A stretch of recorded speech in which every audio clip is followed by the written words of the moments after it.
All right, here we go. Is everything coming in clear? All right. So, right. Hello, hello. Welcome, welcome.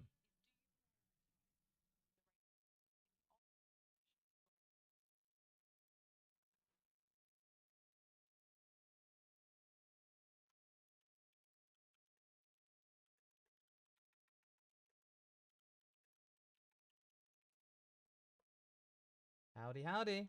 Welcome, everybody. Make sure, just let me know where everything my sound's okay. Make sure that everything is like in terms of the quality. I just want to make sure everything's okay. This is I'm being a brave boy here today because the last time I did something like this 2 years ago, I got a strike. So hopefully everything's Jet, Jet, Jet. Look to the left of your screen. The ladder is right there, including the foam of doubt. So don't worry about that. Oh, audio levels are just a bit like it wouldn't be a LawVS stream without the audio levels being a little bit too low. How's that? Is that a little better? That's all right. That's all good. Right. Okay. Let me tell you why I was a little bit late. Because I was being a present father and taking my little one to nursery. And it's their first birthday today as well. So, obviously, we had a nice little bit of a celebration. We had a nice little bit of a celebration, just all that stuff. And I just wanted to make sure everything was absolutely fine. So I wanted to be there. And also had to do a couple of favors, had to go to the shops, etc., all that stuff. But that's not probably why you're here today. Aside from me just wanting to do my bit as a parent, we are here to look at the final days of testing, and I will be here as often as I can be, save for my little one being called if they're not so well and I have to go and pick them up from nursery. If that's the case, we will have to end the stream there and then. But basically, one thing I noticed is that the P1 guys, they're not doing their stream. And I was like, you know what? The fine fellow over at Formula Timer, the link is in the pinned message, has come up with this live timing feed, which is available for free, and it is excellent. I recommend, um, I recommend seriously that you go and give them a look because this is incredible and it's customizable as well. And most importantly, there is a delay. There is a delay in the feed, so you can match it to what you're watching on your feed of choice, wherever you're watching in the world. It's wonderful. It's a really bit of beautiful software. Although to be fair, it is on a black background. I've tweaked it in the Streamlabs to make it look pretty with my background, etc. So that means it's like, ooh, pretty colors, pretty colors. Hey, by the way, welcome all. Let's just drop some likes because I want to see whether I can actually beat the P1 boys. That's what I want to do. I want to see if we can get more people on because we want to have something a bit more casual. Thank you, Jane Drick. Very much appreciated. Craig, thank you very much. Hope everyone's doing well today. We're keeping this, the vibes, mood lighting, etc. So that's what we're trying to do. Yeah, okay. So I think everything's looking all right. So I think we can just probably turn that off for now. Thank goodness for browser sources. Absolutely love them. But yes. Oh, yeah. Pretty colors. Yeah, absolutely. And we got like 194 people in the chat. That's fantastic. If you can, feel free to drop a super chat. If you can, that'd be very much appreciated. Helps out the channel massively.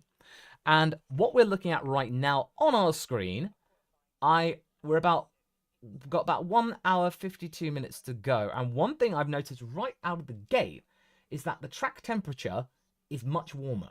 As you can see, thanks to our lovely feed powered by Formula Timer, link in the pinned message for your own consideration, is the track temperature is 32 degrees, which is a fair bit warmer than it was yesterday and the day before, which is far more representative in terms of what I think the teams are actually expecting.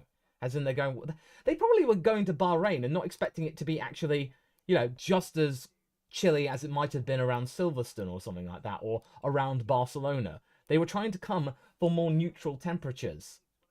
And then it rained.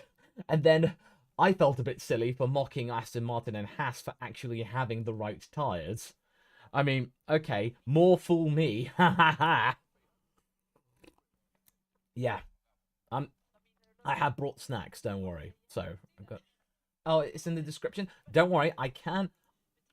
In the words of thing, I can fix it. I can fix it. That was one thing I forgot to do, but I can do that for you right now. Bump. Boom. There we go. Thank you very much for reminding me, fellow. Oh, well, Starkiller, I appreciate that. Thank you very much. Luxon, there you go. Too many effects. Well, stimulation. Ooh. Come on, think about it. I didn't want to just have like just one simple, bland screen. I didn't want to just have that. I wanted to have pretty colors, something to look at, something stimulating. There's loads of things for you to look at. There's me, unfortunately, but that's what you're going to get. Then you've got the timings. That's what you care about the most in particular. And then, of course, we've got the ladder on the left with a cameo from the Foam of Doubt. Magic Eye, I sat through 3 hours of F175 live, and my feet were killing me after 3 hours. I think 3 hours, that's the most I can do.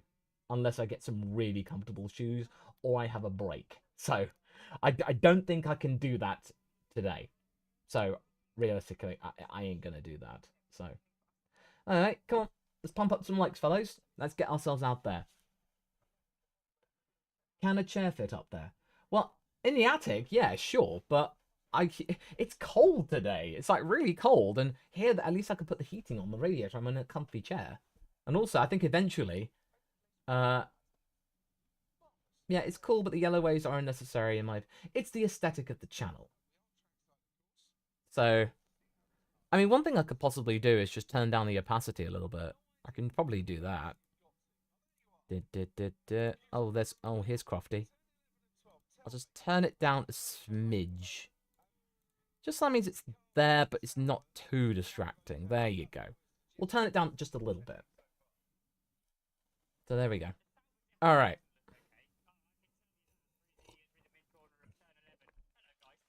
Okay. There we go. No, we don't have the basement. I live in a bungalow. So we just have the one floor as well as the attic.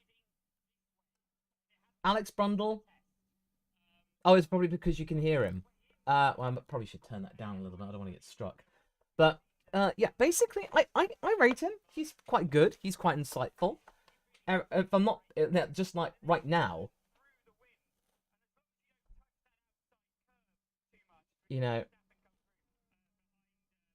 okay.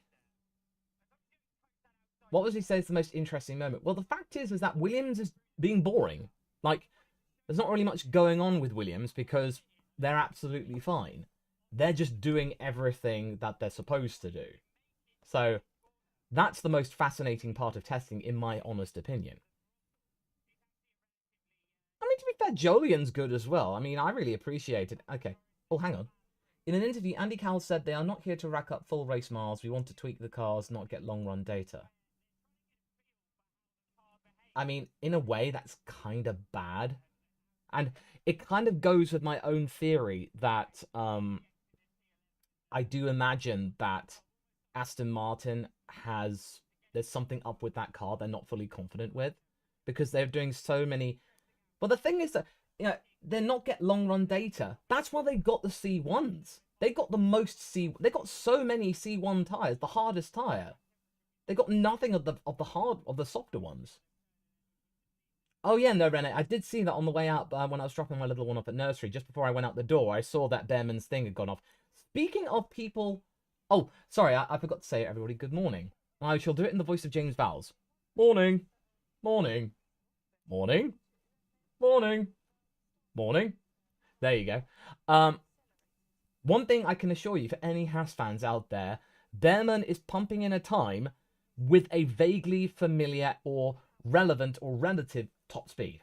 So, turns out, well, they've turned up the engine and the power modes today. So, they are at least not 3, 4, 5 seconds behind, basically. So, they're not woefully behind. At least they're doing something. And the Racing Bulls currently with Isaac Hadjar has the highest top speed, just a smidge under 200 miles an hour. So that's what we got so far. Okay, I can give you a rundown, even though you can probably see on the screen.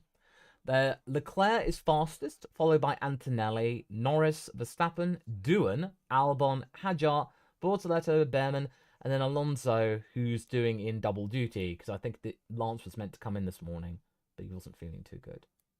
I wonder. I'm a bit skeptical about that. I'm a bit skeptical. If you watched my video yesterday about predictions, one of my predictions is that we might see Lance Stroll crash out on camera. Not the car, Lance. I'll leave it at that because I want you to watch the video so you can hear me out. Okay, what have we got? 269 people. Nice, well done. Keep them coming, fellows. Welcome, come in, join the party. Let's get some likes up. Like the stream if you do. Guest? No, I would say even bigger than Qatar. Bigger than Qatar, because we weren't supposed to see that. We weren't supposed to see that. Just wait and see. But, okay, so in terms of lap counts, from what I can tell from a glance, Doohan and Hadjar have the most, and the least is Antonelli. So that's what we got. Okay. Let's see what we got. Will there be a watch along for the afternoon? I'm planning to go all day. I might take a break for a bit, like for a comfort break or to get some drinks. In fact, actually, I should probably have my breakfast. So, yeah, crunchy. It's crunchy for a start. And I did treat myself with a premium meal deal. I've got my Pepsi Max in the fridge. But a cocchi di mama, Italian prosciutto, and mozzarella and sourdough. Yes, I am a millennial. Don't at me. And I felt like treating myself because I'm doing this all for you. And, you know, I want to keep myself sustained. Oh, yeah, no, this is like the Dragon Ball stuff. Like, you know, various, you know, prints I've got back in the day. And, oh, my, I took a look at the Antonelli live feed on the camera. And I'm like, oh, wow. He's got the gyro cam. And is it just me or is the field of view a little bit, like, wider? Oh, no, Azadine. No, I'm saving that for the afternoon. I've got like coffee, so I've got my coffee pot. Okay. I like the gyro cam. I think it needs some work. It needs some tweaking. To actually be somewhat representative of what's going on camera. But I think it's got potential. I like it.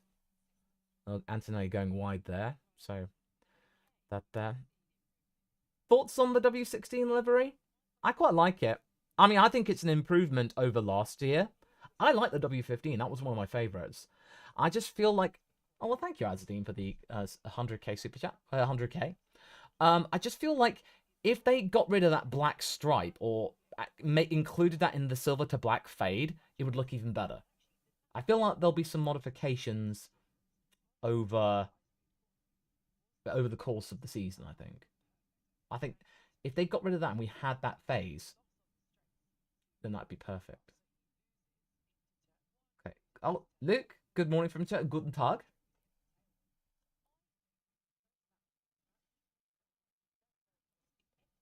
Okay. It's the final day. The reason why we're doing the final day... Oh, yeah, we got over 100 likes. Brilliant. The reason why we're doing the final day is because this is when we're most likely going to be seeing the quali runs. So... let me just get up. I've just got to get something up. Because add a new source. Tires. Because I want to get up the Pirelli tire selection. So that means people can, like, yeah, get an understanding. Oh, by the way, I have a interview that's going to be going on the channel tomorrow with a Formula 3 driver, James Wharton. He's been on the channel before. But it's fascinating to see. There we go. Here's the tyre selection, just for your consideration for a moment. And basically, we got the C4s, C5, C6s we might see today. We might see more of. So Ferrari's got plenty. Mercedes have, Haas have, Racing Bulls have. Sauber's got some. Red Bull's not got many. So I think we are probably going to see Ferrari and Williams doing some glory runs. So I'll just keep that there for now. So there you go, just for your consideration. So for the most part, Mercedes are doing a lot of, they have the most C3s, as you can probably see. Like, they got loads more. The closest is Racing Bulls. But for the most part, most people are trying to go for, like, the average, because in Bahrain, the C3 would be the soft tyre. Would be the soft tyre here, because they run the hardest compounds. So, honestly, running the C4s or C5s in Bahrain are a little bit irrelevant. Cassia, is Carlos going to run today, or is it just Albon? It's just Alex today. Carlos did all day yesterday. So, for Mando, as much as I think that's amazing, I think it's not telling the whole story in regards to the performance of that Williams. But one thing it might be telling me is that maybe now that Williams have the right facilities and the right equipment to actually make cars which are relevant and more up-to-date and current, that maybe what they had with the FW46 had legs, but they just didn't have the facilities to make it efficient. Oh dear. That's not good. Yeah, that's the thing with these headphones. For some reason, they actually broke. So I sort of have to kind of, slot it in and then eventually just kind of like adjust it, or else kind of one of the ear caps falls off. So unfortunately, that is a shame, but oh well. Okay. So good evening from New Zealand. Finally, a Kiwi driver. Well, Suleiman, there was a New Zealand driver a few years ago, Brendan Hartley. He was in Toro Rosso. So he did have a go, but unfortunately, when he gave it a go, it wasn't quite enough. Do I think Sainz will outperform Albon? Well, Suleiman, to be fair, Brendan has excelled in endurance racing with Toyota. That worked great. So that Williams does look planted. I feel like Carlos will outperform Albon, but in turn, that will spur on Albon to outperform himself, because he's not really had a good marker. I mean, Latifi had some good times, but Alex has not really been tested at Williams for the longest time, or ever since Verstappen. So even if he is behind Carlos, Carlos will drag Alex with him, which will benefit Williams as well. And then in turn, since technically Franco Colapinto is on loan to Alpine from Williams, then by the time Franco, if he gets a few years in Formula 1 and is still around, and if either Carlos or Alex moves on or retires from Formula 1 altogether, then Franco will just come straight back into Williams, who have formed themselves into a really solid midfield or front-running team right at the back of the front-running pack, and be in contention for wins. James has pulled a master stroke. He's got Franco in somewhere where he's inevitably going to be getting into Formula 1 to cut his teeth. And if it doesn't work out for him at Alpine, he can just come back to Williams. He's got a crash pad, has Colapinto. Yeah, Trooper, I do think it's going to spur them on to great things, honestly. Do I think F1 should have hyperpole like work, or bring back older F1 quality like the free-for-all for 60 minutes? I mean, that'd be nice and simple.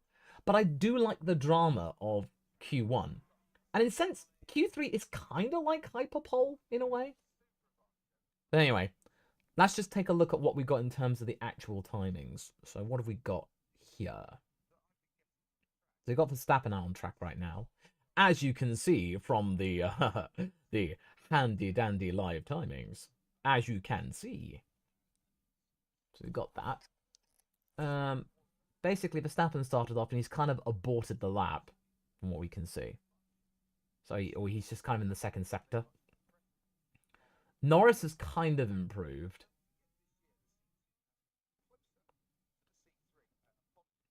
Oh yeah, Crofty's talking about how the hard tyres, there's a bigger gap between themselves and the medium tyres, the C2. Oh yeah, by the way, what are your thoughts on the graphics, by the way? Not my graphics, the TV graphics for Formula 1. I think they're pretty cool. I think they're pretty cool, quite honestly. Mozzarella.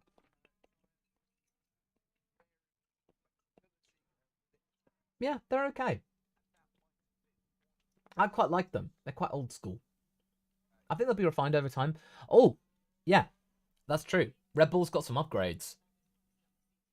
But apparently, I just saw on my feed that apparently the Mazepins was seen in the paddock. Uh-oh, that's not good. But yeah, so what we can see is apparently the oh my goodness. Oh my goodness, it looks like somebody put an iron to that front wing and it's all called smushed. That's a wide boy. Oh my, wow. Oh my golly gosh, that front wing. It's Perry the Platypus. That's a, wow. That's a big wing. That is a big wing. Wow. Okay. That's a very big wing. Uzia, hey! Hey Uzia, good to see you. Alright, don't mind me. I'm gonna take a bite out of my sandwich.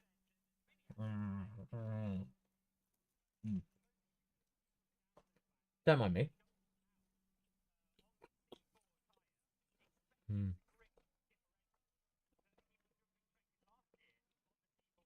Well, Favor, if you look to the left of the screen, the ladder's right there, along with the Foam of Doubt, so it is making a cameo.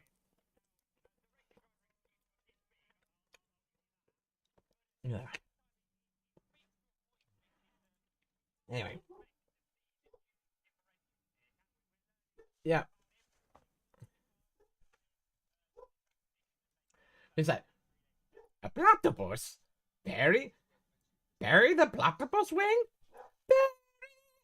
Barry the platypus! There we go. Trooper, F1 insights into a breath of fresh air compared to the younger ones. You're like the Alonso of F1. Oh, well, I think I've been referred to as the Formula One unk because I am a bit older than I look. Like, I turned 38 a few months ago. Oh, hey, cool, the Formula Timer guy. Oh, he said amazing, so that's cool. Yeah, I've been referred to as the F1 unk. Basically, I'm the same age that Will Buxton was when he became relevant, and that makes me feel old in turn. So, yeah. Favor, Lewis versus Max, what's your prediction? Well, Andreas, in the world of the Formula One pundits on YouTube, that is pretty old. Lewis Max. I feel like a re-energized Lewis has certainly got potential. I predicted yesterday, I reckon that he's going to win at least 4 Grand Prix this year, at least 4. And I think Silverstone, he could be on to win that. It really depends whether or not Ferrari take their foot off the gas pedal in case. So we got that. So I feel like with Max, it's hard to tell. One thing's for sure, I think many people's faith has been restored in the fact that Max can be a championship contender again. Like, it's not a lost cause or something like that for Max. So, do I have any pets? Well, you might have heard just now my dog barking at pigeons outside. So I've got a dog, and we have a cat that came with the house. Apparently, the old lady was looking after like a stray cat, and they moved in for 2 years, and then we've inherited them. So there you go. Oh, speaking of which, Alonso is on a flyer. He is going all greens in his sector, all green sector 2. So he's putting in a time, and whereas he's coming down the straight because we have a handy dandy map powered by Formula Timer. What's it gonna be? Where are we at? Is it gonna be moving up the grid? Yes. Smooth transitions. Nice. There we go. 9th place. Yeah, good. Good job, Fernando. Okay. It wasn't as impactful as I thought it would be, but at least he's now in the mix. He's a 10th behind his pupil, his disciple. So, okay. Right, so we got that. How long have I been watching Formula One? I have been watching Formula One since 1998. That was my first season that I watched Formula One race by race. I dabbled in it in 1997, but 98 was like the Schumacher versus Hakkinen 1. Testing can be so frustrating, yeah. But at the same time, I've actually been to testing. I've been to pre-season testing. My wife got me tickets like for 2020. So I saw the Aquafresh Williams in the flesh. Now that was cool. And I saw the W11 before it went all black, when it was just standard silver and with the fade from the 2019. That was pretty cool. I quite like testing. And the beauty of it is that the Circuit de Catalunya, it's £22 to get in. And you can walk around the entire perimeter of the track. So you can just walk around, find a good vantage point, and just stay there and take pictures. You don't have to pay anything. It's so good. It's so damn cheap. And yeah, there are some grandstands there. There aren't as many grandstands, so it's not as claustrophobic. It's really freeing and liberal. Oh, hang on. Oi, oi. Hang on, Antonelli pumped in 3 purple mini sectors. Yeah, I mean, I'm not entirely against the blue on the McLaren because it does have historic precedence. But I just wish that the blue was incorporated more a darker blue, like we got in 2019, not like the light blue from 22 and 23. So, yeah, I'd rather if it wasn't like that. Okay. So, what have we got here? So, disregard on the mini-map that we got Russell just stopped, like, nearby, just past turn 3. I think that's a bit of a glitch. Track temperature is rising up. Okay. What have we got? Antonelli did pump in 3 purple first mini splits, but he has backed off since. Camera's looking at Isaac Hadjar at the moment. What do we think of Red Bull's new nose and wing? It looks wide. Oh, it is wide. It's not as wide as, I think, 2009, where it went really wide. But my mind did go back to it. And yeah, Yash, Antonelli's doing a good job so far. Like, he's good.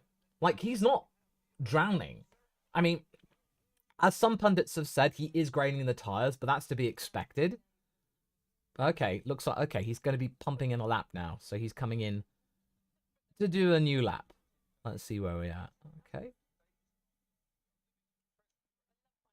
It's still quite interesting with Mercedes being sponsored by Adidas. You know, that's... find it fascinating. That's relatively new.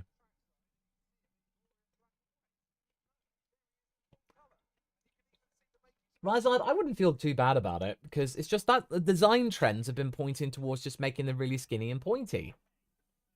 So I wouldn't feel too bad about it, honestly. You know what? I'll forget this. You know, it's just like it's broken. So there you go. Lincoln, Aston. Again, I don't think Aston really care. I don't think they really care. They're not that bothered about it, quite frankly. So I think they're just gonna live with it and then just see what they can do. No, Riser, it's design trends usually, because if you look at the 2022 F1 show car, it was they were quite wide, and that was just what everyone thought was going to be the prevailing wind. But no, people just decided to go along with that. So we got that. Aston money, yeah, exactly. Aston's money is in the Newey basket, and quite frankly, I think Aston Martin will be opening Pandora's box. The Pandora's box of Formula One, because Papa Stroll saying, Adrian, get over here. I don't care what you have to do. Just do whatever you can because we want to win. And then Adrian Newey's like, yeah, okay, Papa Stroll. And then he'll be allowed to do whatever he wants. And he's not just an employee. He's a partner in the Formula One team.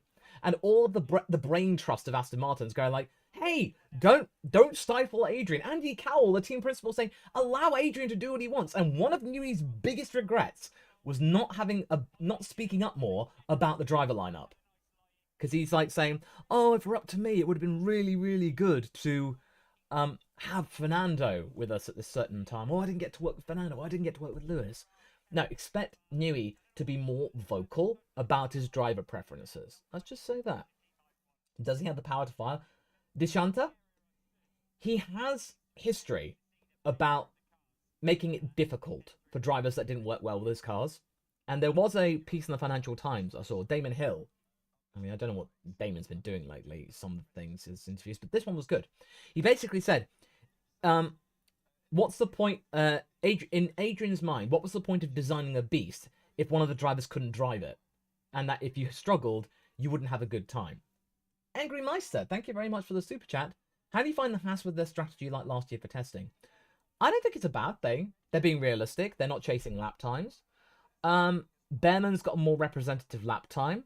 They don't seem to be stressed. I mean, Ocon seems quite cheery. I think they're just doing their own thing. I don't think there's really much you can read about it. I think it's mainly just about watching how the car operates. And, oh, hang on. Here we go. We got Lando with a fast first sector. It's his fastest first sector. Interesting. Okay. All right. Okay. Where is he going to be for... Okay. No, not a fastest second sector. We've got Norris down the back straight. He's coming down to the final corner. Hey, Michelle. Good to see you. Thank you very much for joining us today. And coming down the final start-finish straight. What is it going to be? What is it going to be? So what is it going to be? The time is... No change. No change. So, unfortunately, he ran out a bit of time. And he was a 10th quicker than Antonelli in that previous one. So, got that. Okay. So, just gonna pause it for just 1 second. Oh, Ted's down in the Alpine garage. Let's see.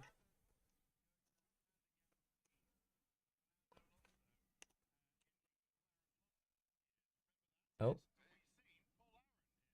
Oh, Paul Aaron. Oh. Oh, Paul Aaron has been noticed.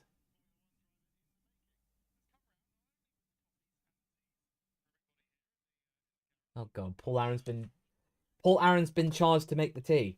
He's doing the tea rounds.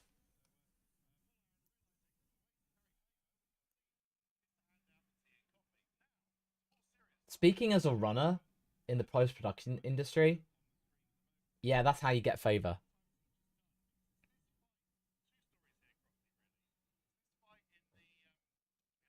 Okay.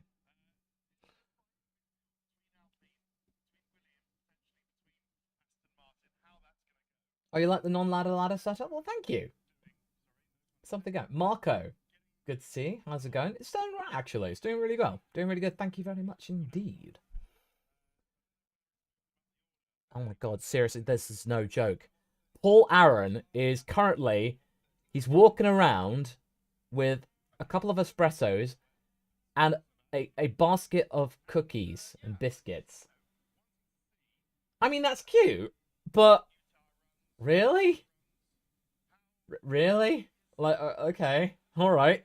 I mean, Paul, if you got a cookie, I'll take one. I'll take one if there is one. He's the treat man today.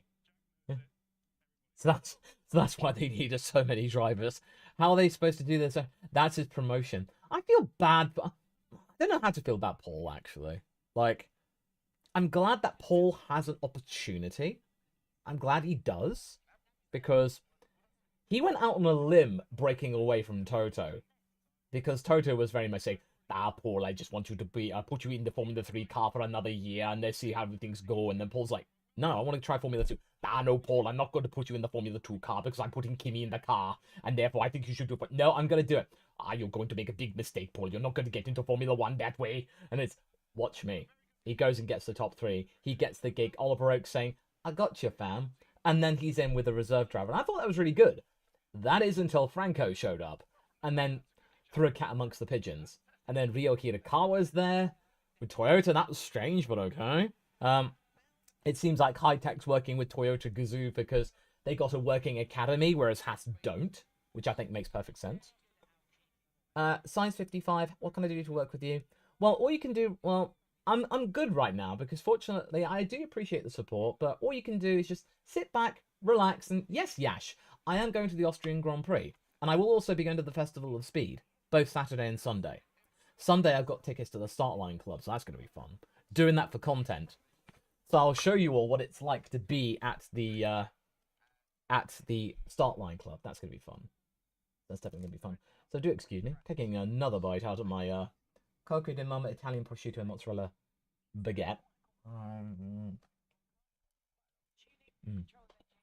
Very good.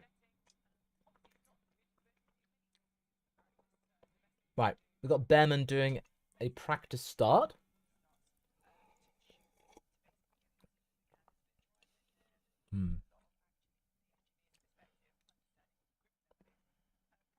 Thank you very much for the kudos. Lady Night. Okay. Don't worry. There are no stupid questions. They're just stupid answers. So it's on me not to be stupid. Why do I see Russell on the track while he's not on the data? I think that's a glitch. Don't worry about that. the way the live timings come in, there are probably going to be some glitches thrown out. So I wouldn't worry too much about that. So it's all good. Mikhail, I've been to Austria before. I spent a few days in Vienna. Lovely place. Had schnitzel. Very nice. And Radler beer. Like that's a kind of like a lager with lemon in it. It's really good. I don't often drink beer. That one I do. Okay. Suleiman, eventually, well, my brother moved out to New Zealand last year. So if he does decide to stick out there, then it's a good excuse to go to Albert Park. There you go. Barbecue spaghetti, is the testing on TV or is it not? Yes, it is. I am watching it right here.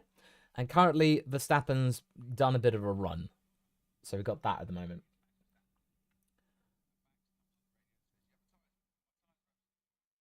Yeah, apparently he's saying his tyres are okay, according to Crofty. Where is that? Hey, Super Sam. Everything's going good. Thank you very much.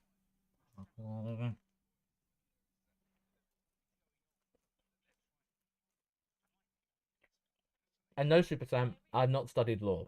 So it's just a thing. Are you going to Australia with F1 experiences? I've done Champions Club a few times and all was worth it. Yeah, Andrew. I'm doing F1 experiences, not the Champions Club. Because I will do the F1 experiences thing, but I'm not going to do the one where you do the parade lap because you get booed.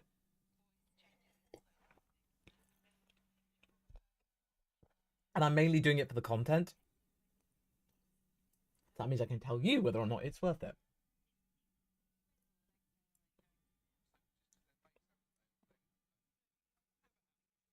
Mm. Well, Rizard, the people that get the Champions Club thing, when they get to like go on the back of a truck and then do it like go around a lap, they always get booed by the crowd. And I'm like, nah, I'm not doing that.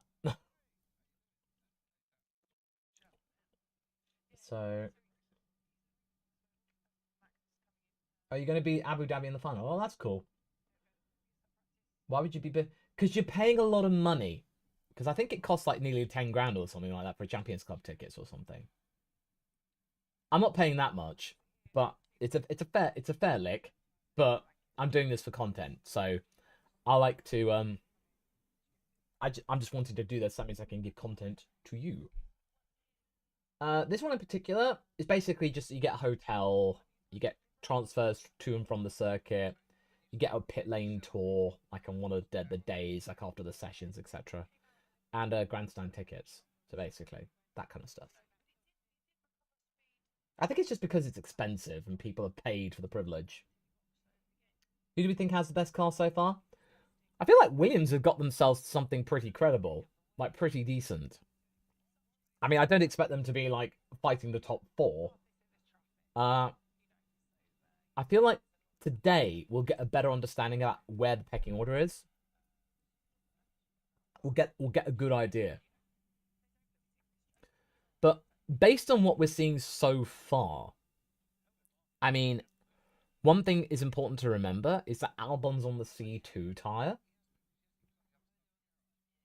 All right, Red Stuff, you off to work? Have a good day at work, my friend. Um, Albon's on the C2, but right now the pecking order, if this were true, Haas would be technically last, but I think they've got some more left in the tank. I don't think they're chasing lap times. Aston Martin are near the back. Bortoletto, Sauber, if this is the case, then they're not too bad. Racing Bulls are okay. Albon's looking good. Alpine's looking all right. Red Bull hanging in there somewhere in the top four. But somewhat, I think that maybe it might be a three-way battle. Like Mercedes are back in the game. Yeah, I think they might be back in the game, actually. I mean, there are sandbags to be had for sure. But I was listening earlier, but there is a good point that realistically, that, what's the point of sandbagging these days? Because, everything is on full display. Like, you can see everything. What's the point of hiding things when people can pass through the data in real time? Look what we've got right now. We wouldn't have had this a few years ago. We would have not had this a few years ago. That's for darn sure. So, that's just something to consider. What's the view on F1 in India? Well, quite frankly, India is one of like my top 10 demographics. I feel like there is certainly. I feel like the Bood circuit it needed more time to really bed itself in. It looked like a cool track. It's now historic because it was there for Vettel's fourth championship win. I just felt like it was a shame it got like pulled out. I feel like there is potential there. Yeah, I feel like it was justifiable having one in India. Well, Ozzy, basically, I would say that with Ferrari, you would have a point that they would be very cautious. They are, but based on their tyre allocation, they are quite confident. And I feel like we will get a surprise sprung on us in the dying minutes of testing later. Because they have a set of C6 tyres. Do they just go out there and do a blistering lap just because? Do they put on the C5 and then just like go hell for leather right at the end? Just go like, you know what? Let's just do this. Let's spook everyone. Let's grab the headlines. Whack Lewis on the C5s. Boom. Well, yeah, Lena, exactly. I had to put the ladder here because otherwise people would suddenly be going like, "Where's the ladder?" And then the foam of doubt is right there too. So we got cameos from two important characters on this channel. They are ambassadors of this channel. I wouldn't be surprised if that happened. Basically, let's just say that. Okay, they got Karun in now. Okay. What about the spanner of speculation? Well, the spanner of speculation's guarding the loft at the moment. What's up with the foam? It was just a thing. It was just a thing that I had to hand nearby, and I was just like, fucking foam here. Most of these things tend to be improv stuff on the fly.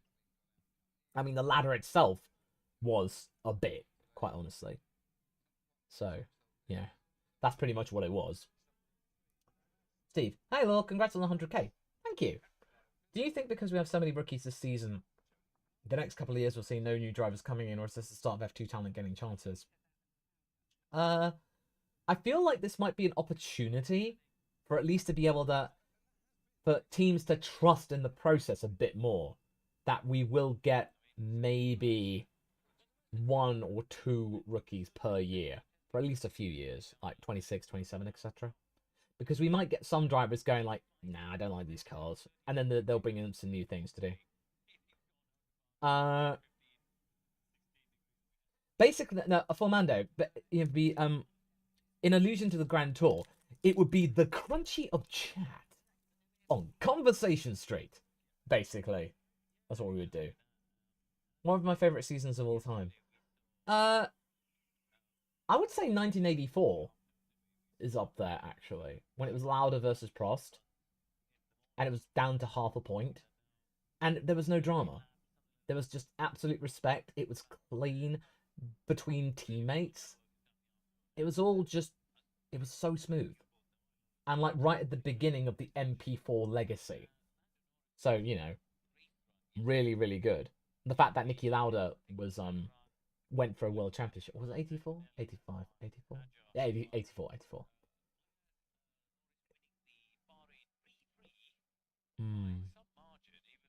Okay. When do we think we're going to be getting female drivers in F1? I would say within the next 5 years. It really depends whether or not you can get the grassroots initiatives going, and whether or not you can actually, get teams to have a go. Yeah, actually have a go and like get some initiatives. First of all, we need to get some more female drivers in F3 on merit, and I feel like Abby Pulling is probably the best option right now. But then we'll see what happens in this season of F1 Academy. Dorian Pin potentially could be an option. Chloe Chambers seems to be alright. Lady Knight, I'm not going to lie, you're the only person I can watch the F1 info. I'm very casual here. Oh, well, thank you. Much obliged. I do what I can. Well, Tobias, you're in luck. Arvid Lindblad, the Red Bull rookie who might get promoted as early as this year, is half Swedish. Is that good enough? Hey, Ghastly. Good to see you. Oh, 97. Oh, Jacques Villeneuve versus Michael. That was pretty good. I think it'll be Antonelli versus Lawson for them getting wins out of the rookies, honestly. What's my honest view on Alex Albon? I would say Albon is I would say he's certainly a dependable driver. That's a good driver to have. So yeah. By the way, let's get some likes, people, because we need to get this stream out to more folks. So if you can, if we haven't already, like the stream. That'd be absolutely fantastic. Yeah, I know, Tobias, but I suppose you would get more traction if you were racing under the British flag. It's why Nico Rosberg, technically he's half Finnish, yet yeah he races under a German license. Don't ask me why, but actually I wonder. That is curious. I wonder why. Maybe it just opened more opportunities.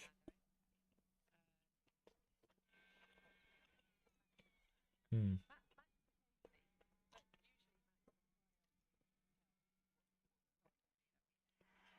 Oh yeah, no, I know that Nico's mum is German, but I was just wondering. I was just quite curious why he didn't decide to go use the same blind a race under the same flag as his dad Keke. Oh yeah, Northwolf. Yeah, he would have had the option to. He could have chosen either or. Do you think there'll become a time where the pathway to becoming the F1 driver will be more accessible? I think eventually there will be some initiative. And in terms of sim racing, Super Sam, I don't anymore. I don't really have much time to be able to do it properly. So, if I can just for fun, yeah, sure. Okay. So we're on the track with Behrman at the moment. I think he's got the gyrocam, which seems quite cool. Oh, here we go. Jack Doohan's underneath a Jack Doohan's being given the LawVS treatment. He's been covered in a plastic bag.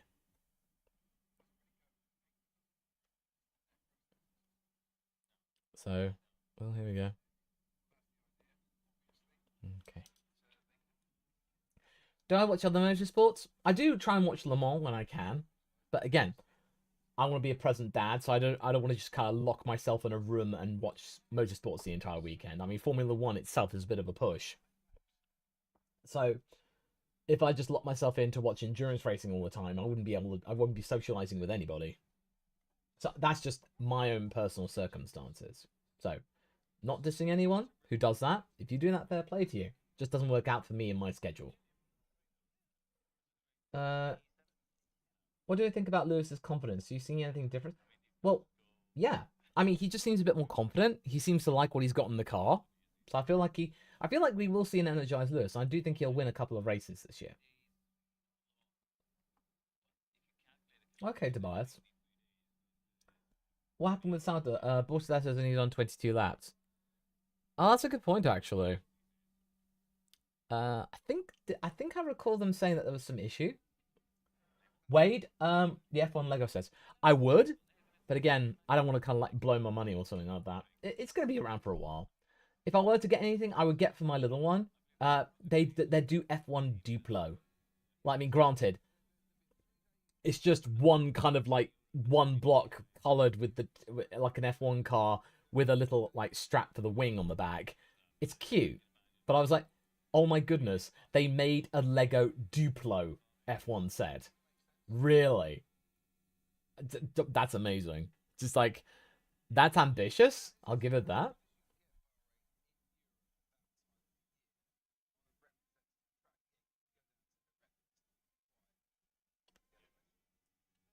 Oh yeah, I did see that extra cooling.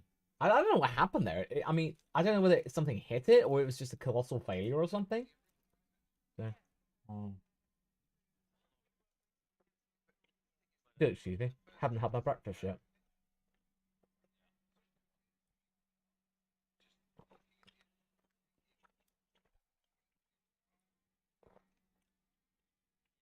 Oh yeah, Gasly. Basically, I've got the McLaren. 2021/2 car. I've got that. I've yet to build it. Just not had enough time to do it. Okay. So we've got Jack Doohan. He's currently in 5th place. He's got the LawVS on at the moment. And so far, he's not disgracing himself at all. He seems to be doing okay. Like, that's the thing. We've not had any major incidents. Up to Eriby. I'm a new F1 fan. I ran across one of your videos. Now I'm a new fan of yours. Thanks for being so informative. Oh, thank you. That's what I want to do. That's what I want to do here, honestly. I mean, wherever you came, Drive to Survive or anything like that, hey, it's all gravy. I just would like to... I would just like to help educate people or, clarify some things for anyone, be they an old school fan or a new fan. I am not one to judge. Oh, speaking of which, we've got Alonso in with the fastest first sector, his own personal best. So we got that. So far, he's not really setting the world alight in terms of Sector 2. He's got some fast mini sectors. Nothing really dazzling or anything, but slightly faster than Jack Doohan's latest one. Latest Sector 2. So, maybe this... Oh, okay, Sector 3. He's doing a lot better. Sector 3. What's he going to do? Oh, okay. He's beaten Bortoletto. He's up to 8th. Okay, all right. He's now only about 2/10 behind Hadjar. So he's managed to gain some time. Or he's cut the time down a bit.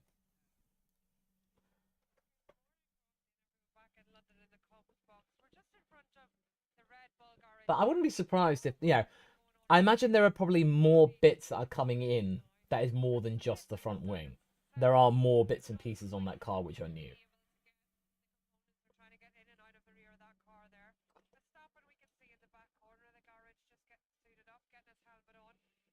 Is that... Oh, hang on. Well, that's interesting. Norris has done fairly well in terms of... What's he like for the first sector? Is he going to be lighting it up? He's lighting up the first 4 minutes. Oh, he's doing a bit more. What's going to happen here? Is it fastest first sector? Not quite. Not quite, but I think he's on the hard tyres at the moment. Oh, wait. They got some Xbox games? Somebody's got an Xbox. Interesting. They were trading video games in the Aston Martin camp. Yes, I've got the Sky Sports commentary in my ear. I know. Probably... Yeah, maybe I should probably just flip it around or something, just to kind of... For your consideration. Might just do that. Just, Sammy, so you're not getting kind of bamboozled or anything. Yeah, no, basically, I just thought in terms of the predictions, I just want something a bit more, like, different. Not just so-and-so will win a race, etc. I mean, I've got some of those, but I just want to come up with things that could happen that aren't necessarily on track. Oh, hang on. Hold up. That's a purple mini sector in Sector 3. Oh, personal best. Oh, okay. Lando just did his personal best 3rd sector. Ah, right. Okay, Lando locked up. He locked up twice, or once, and went wide. And he was on the hard tyre, and he did his personal best 3rd sector. Interesting. What's my favourite F1 game? I think I probably had the most... Whoa! Out of turn 8, Lando just did a major power slide. Whoa. Do you think the proof that the Aston Martin are sandbagging through the cap on the telemetry might mean that Aston Martin might be in a better state? Nah, I don't think so. I don't think so. The amount of C1 tyres that they've got, like, let's just take a look at the graphics for a second. So let's just take a look at the tyre chart. They've got 8 C1 tyres. They barely got any C2 tyres. Like some of... not many C3s, and they brought 3 Inters. Like, the amount of tires that they brought to this test, it's just not looking good. Like, oh yeah, yellow. F1 2020, that's a really good one. That's the definitive Codemasters game, quite frankly. And Gassy, thank you very much for the kudos. Jordan, thank you very much for the kudos as well. So, okay, right. Excuse me, gonna take another bite out of my sandwich.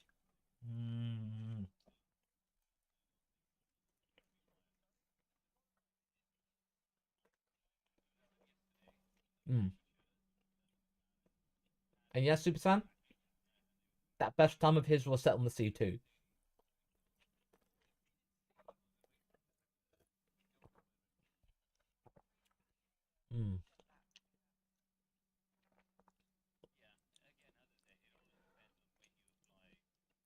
Okay.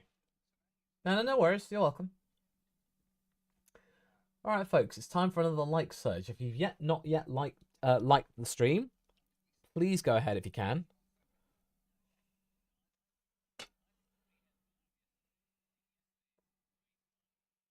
Okay. Just check in analytics. Right. There we go. Just checking my admin. There we go. All right, it's looking good. Not too bad. Right. Okay.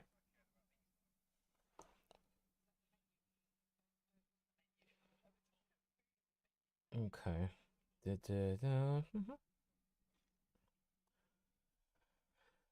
All right. Do I believe in the Williams hype for this year compared to the last few years? I do, mostly.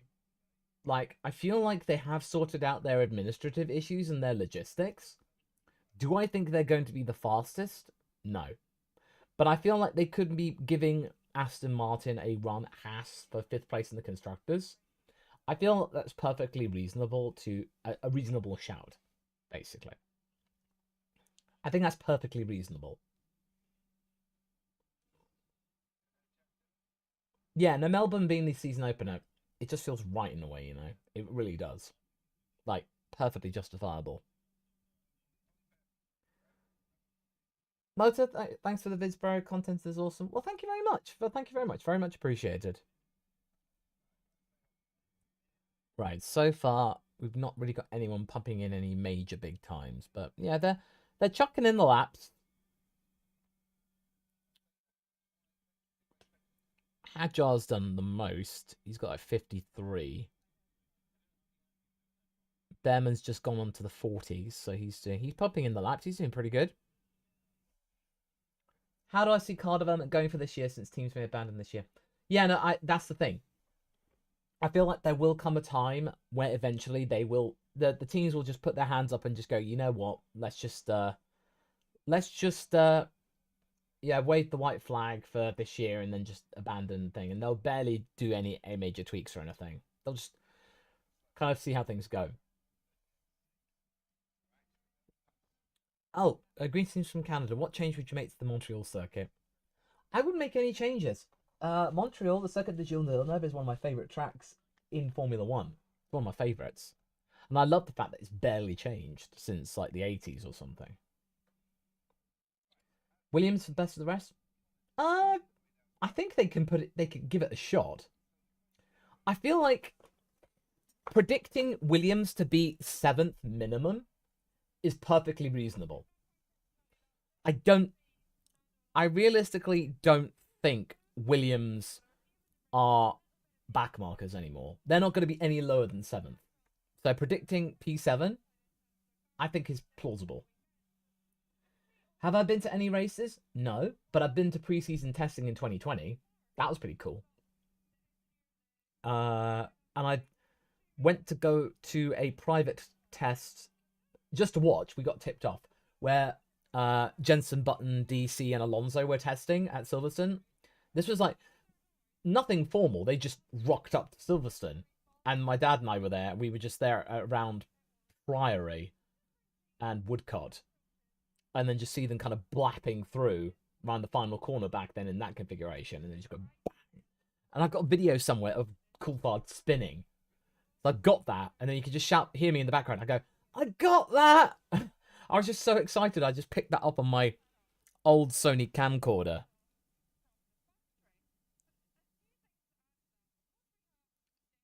Oh.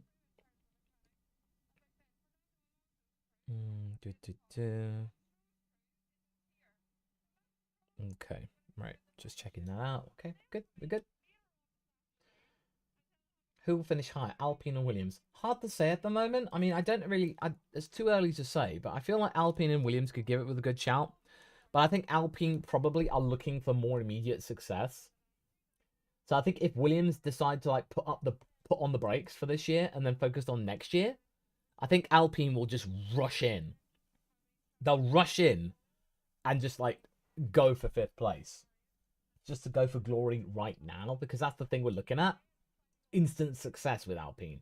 Because Gasly Pierre has basically just been going, hey, shouldn't we focus on 2026? If I were the team principal, that's what I'd do, which is telling me that's not what the team's doing right now. They're probably going to be chasing glory now. So Williams being 5th, plausible right now, but over the course of the season, it depends whether or not they just decide, you know what, forget it. And then Alpine just goes and runs with it. And then they're left kind of holding the bag for the following season. Okay, right. Another bite.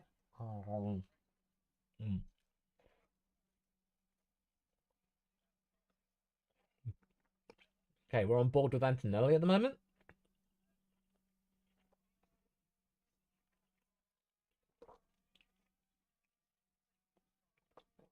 Apologies if I'm making you hungry, but yeah, we're keeping this real. Which Ricky do I think will perform best? I've got good faith in Bortoletto to be able to at least score a couple of points this season.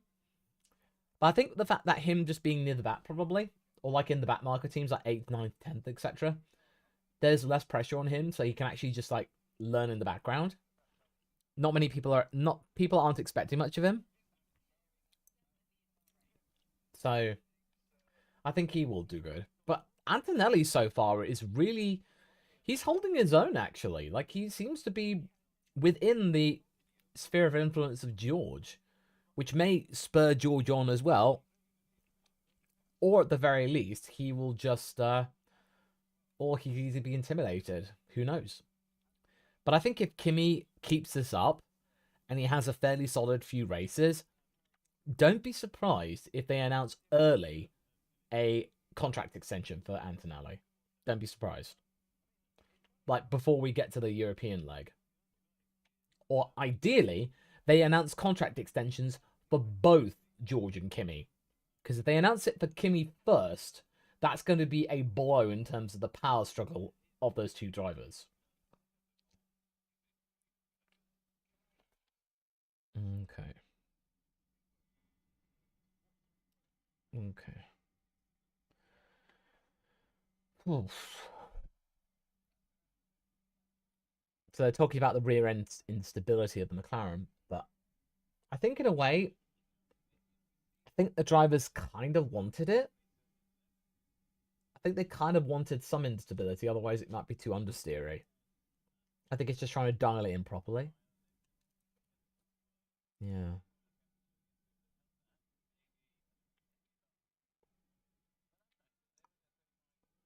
Well, they might have gotten some good data from it at least. Where do I think Williams will end up today with Albon? They have some sets of softs. I think they'll probably do a little better, but I don't think Williams are going to be chasing glory runs. I think they're probably working on a kind of like different programs, which we don't know of. Mm.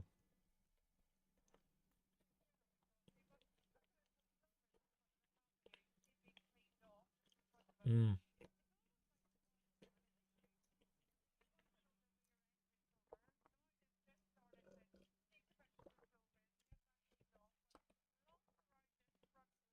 Oh. Looks like Alpine, they're busy working, cleaning up the mess. Good morning, Ducky. So no soft running for them. Well, I mean, they do have soft tyres. They have a C5. They have C4s and 5s. They even have the C6.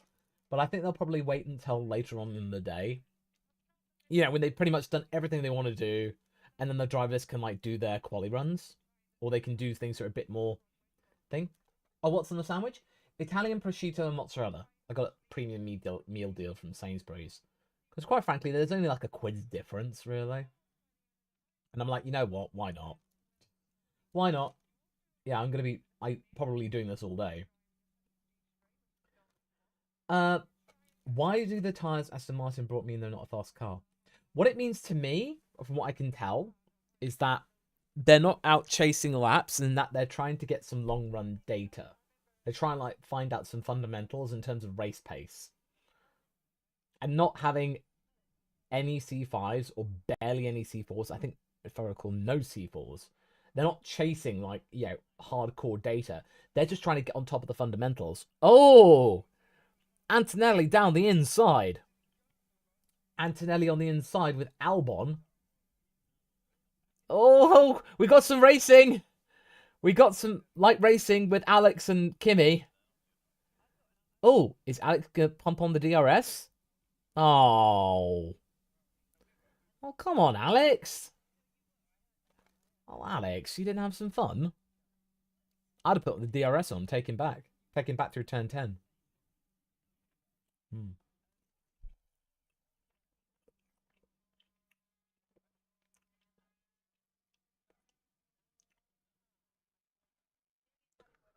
Oh, so...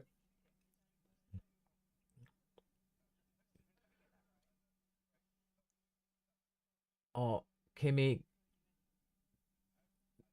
So Kimi was like battling. Oh, they're replaying the battle. Oh, that's cool. Here we go. Oh, thank you, Addy. I'm glad that you're enjoying it. Oh. Oh, he was kind of following all the way through. He picked his battle and then just got him into turn 8. Hey, there you go. Well, no, Kimi wasn't dive bombing. I wouldn't call that a dive bomb. Like, there was no locking of brakes or anything like that. ZX Wycos, I do have a Discord server. It's available for you if you become a YouTube member or if you become a patron. So, whichever one you want to do, you can get access to the Discord that way. As well as handy discounts on merch.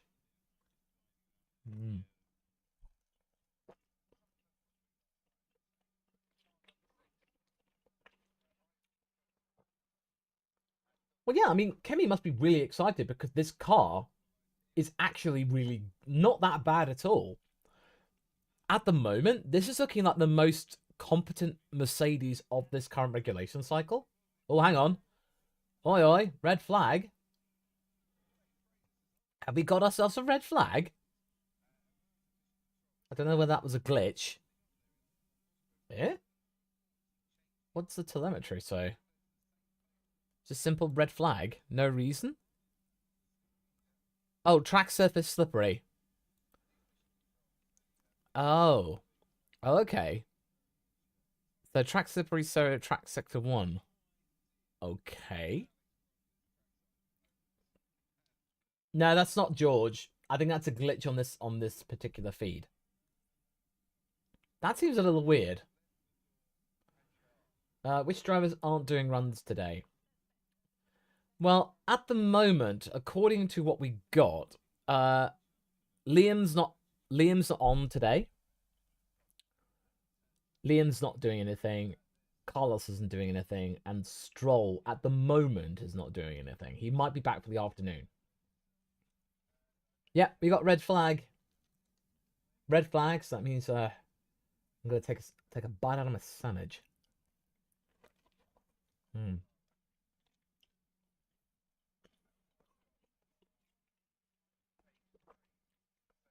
Oh yeah, Emily, absolutely. No, I'm pretty sure. Well, the fact that Kimi's in this car and he's only just turned 18, And if he ends up doing really well... Oh, hang on. What's that? What? Glass. Something smashed. Ugh. Gosh. There's a glass panel broken. Huh? Gravel from the screen. Oh, wow.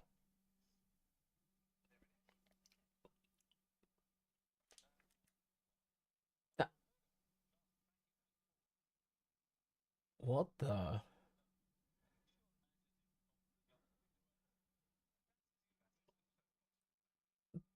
What? This is really weird. I mean, like, what on earth happened?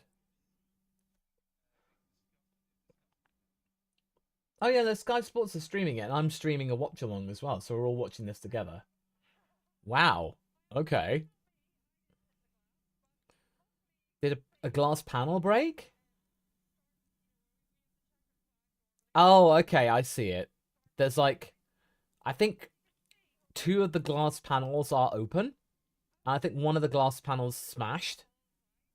Oops.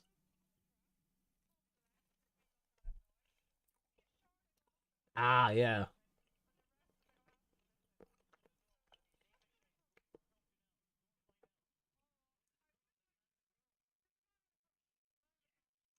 Oh, yeah, okay, they're going to clean that up. Maybe. Oh, that's a good point, Emily. Maybe like a bit of debris kind of like flicked up and smashed the glass or something at speed. Hmm.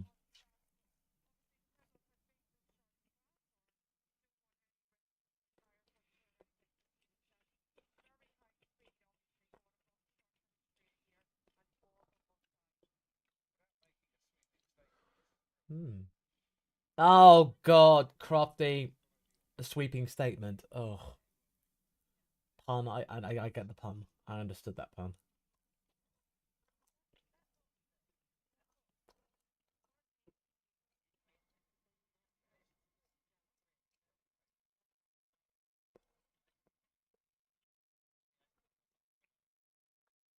I mean, quite honestly, I do like me my puns, but even I'm a bit like thing. All right, time for my crunchy. My crunchy ready to go. Crunchy time. Hmm.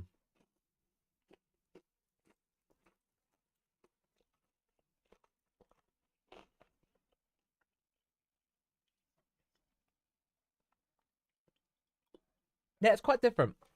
Quite curious, actually. That. Hang on, don't mind me. I'm just gonna angle this down a little bit. It's just something for consideration. Now I could just be a little bit more calm, a bit more relaxed, a bit chilled. But yeah, so we've got a little bit of downtime now, and not really many changes in position, honestly. Oh, what's a crunchy? Um, it's just honeycomb, like chocolate covered honeycomb. Basically, a crunchy. Well, the crunch is pretty much what happened to that glass panel there. Hmm.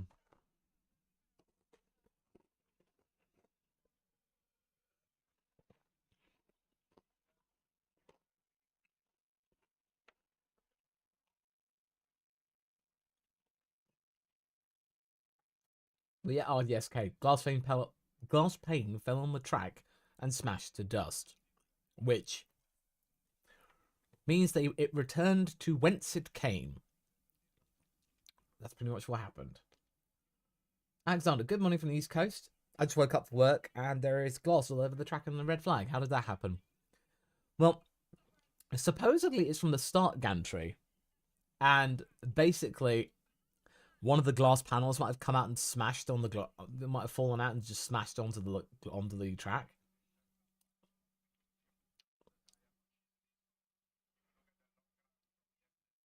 Okay.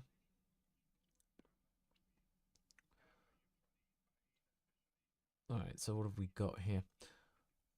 Okay, we got Isaac there. Probably won't take too long to clear. I feel like it's got probably like a few more minutes maybe, so he probably might be back on track in like 5 minutes. It's only just that they're only having to like brush it away and then clean it up with a vacuum or something. I hear that the cars are mostly suited to cold weather as demonstrated yesterday compared to today. Well, in their regular specifications, yes, but they do have means to just take out holes and bits and pieces from the actual, the body of their actual machine. So they are capable of just, they can take bits off the bodywork to be able to improve the cooling.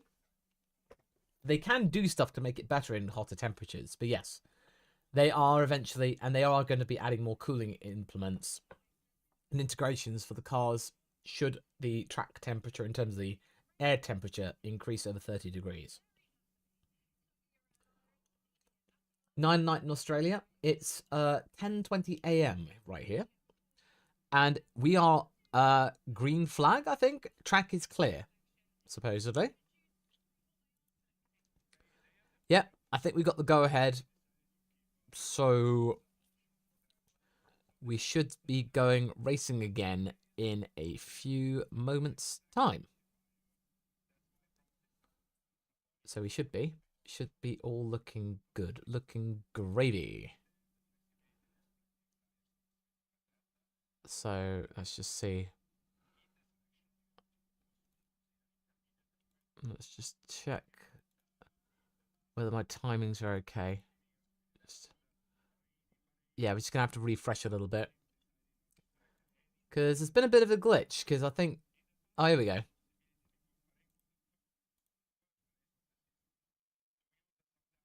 Yeah, don't worry. The timings will be right back in a moment. We just got to get ourselves synced back up again. Because for some reason, the red flag, when it goes back to green flag conditions, it kind of just stops. So we will be back in 30 seconds.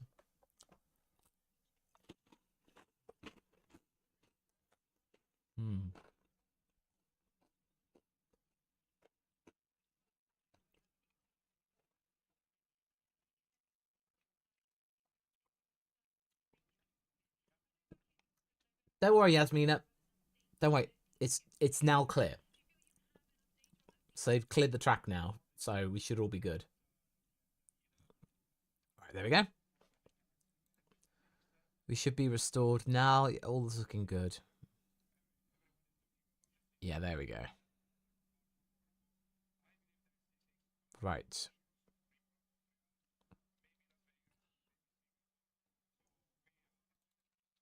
It's okay. It's good. Right. That seems to have settled down a bit. There. Okay. Well, all sorted. Yeah, I think the track is clear now. They've red flagged it again. Oh, no, they've red flagged it again. Oh. Oh, bro. I'm really confused. I'm really confused. What's going on? It was green. It was green, now it's red again. Huh?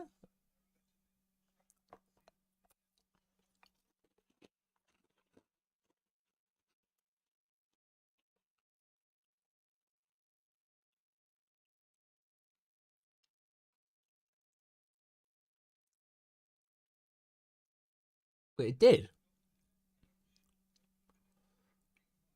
Well. Oh.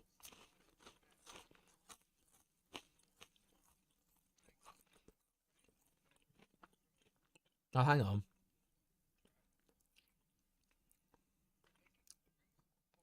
Right. So basically, the reason why they went red flag is because that quad bike hadn't left the track yet. So they basically put the green flag out too early. Oops.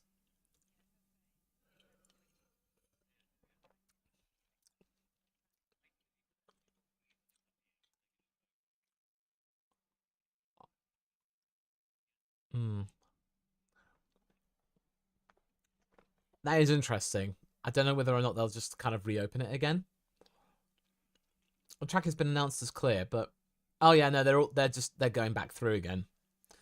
Got to admit, I've not seen that before. I've not seen that before, admittedly, where they just, they come in, it's the red flag, and then they just go right back to, they just go back to green again.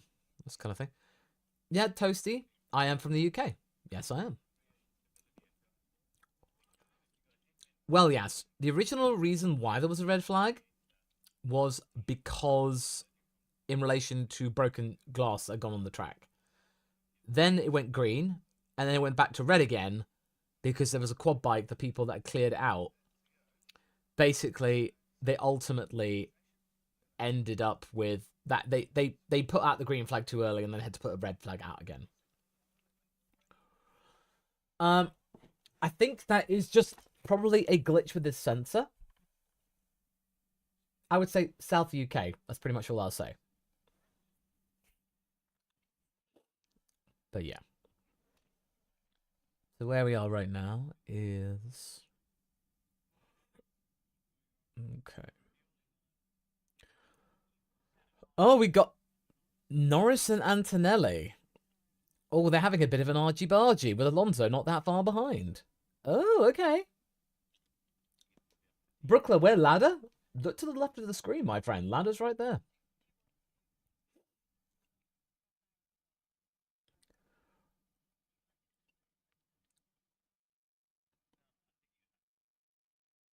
Oh, look, there's Liam Lawson. Liam Lawson has, curiously enough, it looks like he's... Hasn't he aged? Like, in the last just few months, he's just aged a few years. He just looks older.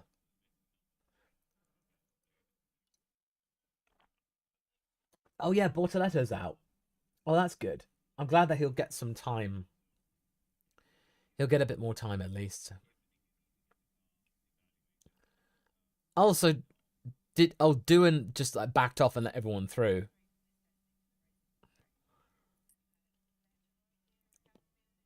Oh, okay. So Doohan just backed off and let everyone go. Well, yeah, Javier, good temp, 18 degrees air temperature. Yeah, it's actually somewhat tolerable.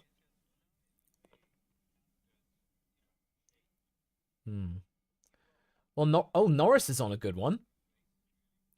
Norris looks like he's going to get a personal best first sector. That looks interesting. Oh, hang on. Okay. Oh, all right. Game on, people. Game on. Game on. Norris, that's the fastest first sector. Here we go. I think Norris is on the quali run. This is on the C2 tyre. Oh, hang on. What's going on here? He's still pumping in decent sectors. Is he going to back off, though? Oh, hang on. What's going on? Okay, so far... Oh, more purples. More purple mini sectors. What's he got here? What's he got? Oh, he's still a bit slow, but he's still just that little bit ahead of Leclerc on the C3 tyres. What's the third sector going to be like? Is he going to back off? Don't tease us, Lando. Oh, purple. Oh, he slid. Oh, he slid. Dang it. Oh. Yeah. Did he lose the rear end deliberately? No, I don't think so. That looked genuinely like he did a little bit of a spin. I don't think he meant to do that.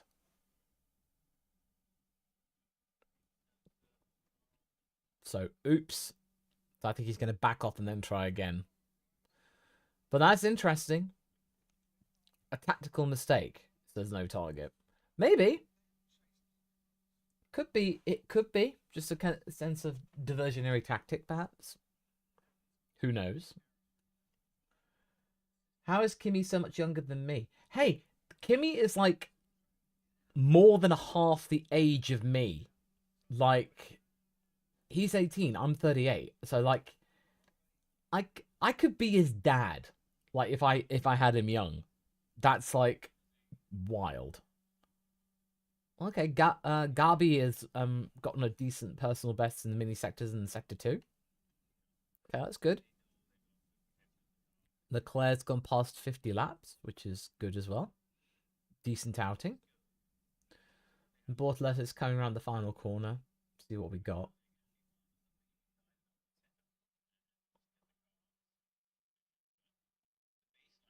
Oh, looks like Gabi. Oh, okay, Gabby's aborted the lap. Yeah, Gabby's aborted the lap. He's gone in the pits. Oh well.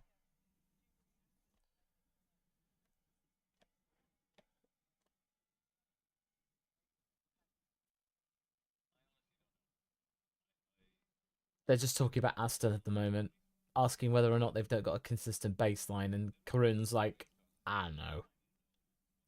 So a bit confused.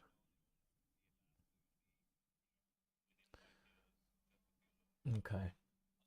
Pink comes after purple in the colour, so it's beyond the fastest sector over on the next dimension.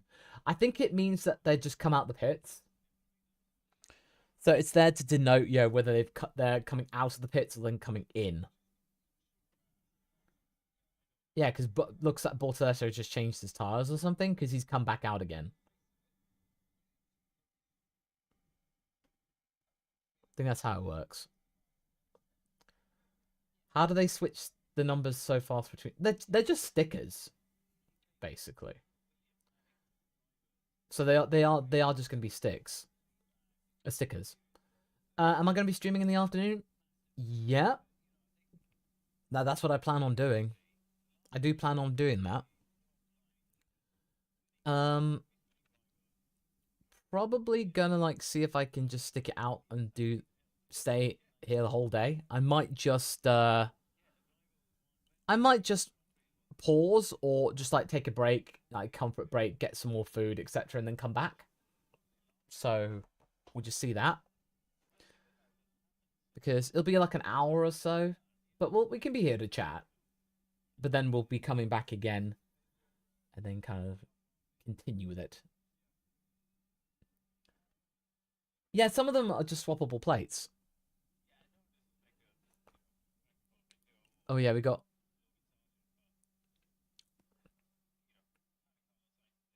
Behrman and Verstappen in the same area of the track.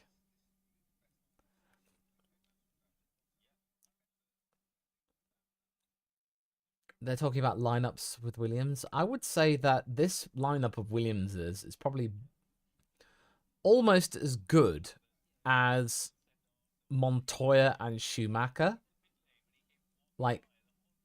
I would say it's as good as that. It's as good as that, or Weber Heidfeld. Yeah, maybe Weber Heidfeld, actually. I mean, if they kick on really well, it could be the potential to be the best lineup since Schumacher Montoya. But at the moment, certainly in the same leagues as Heidfeld and Weber. So, Sami, good morning from Lebanon as well.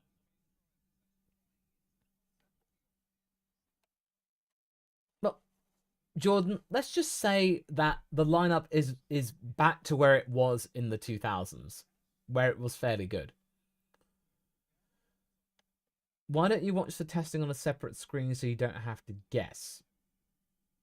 Well, I'm watching the live timings right here. So I've got my setup here. I've got the Now TV up here, so I am watching the whole thing.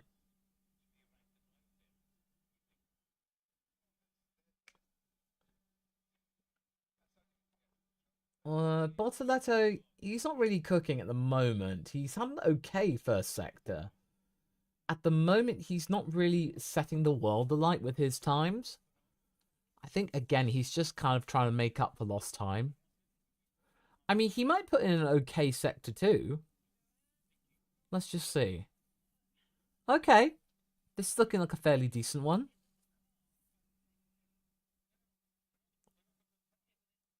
But, yeah, he's not really going super hell for leather. But he might get a decent sector 3. He's got a decent run. So far, so good. All right. Yeah. Good. Good. That looks like a good best third sector. Good. All right. Cool. That was his best. That was his personal best third sector. All right. Cool. But Yeah, he was about 2/100ths up improving his time. Mm. Alexander asks, what do you think are the chances that Checo continues on with Cadillac? My dad said on an interview with a Latino news network that he's done with racing. I'm not sure whether. Oh no, I'm pretty sure. I am pretty sure that Checo will be back with Cadillac. I'm predicting it. I'm calling it. Law, who's doing consistent stint? Albon's doing the whole day. Verstappen's doing the whole day. And unless Fernando decides to, do the whole day, then he'll do the whole day. We'll see. Mm.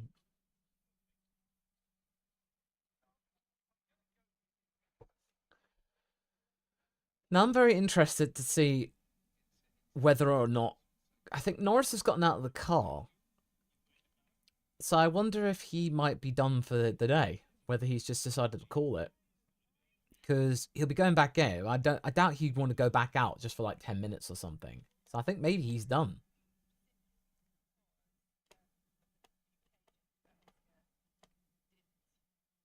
Oh, Lance will be in the car this afternoon. Oh, okay. So in that case, it'll just be Albon and Verstappen doing the whole day. Yeah, Piastri will do in the afternoon. I'm not too sure. He's not really set the world alight in testing, Oscar. I'm a little bit concerned. Don't know what's up. I don't think he's gelling well with the car. Just a little bit off-putting. Not gonna lie.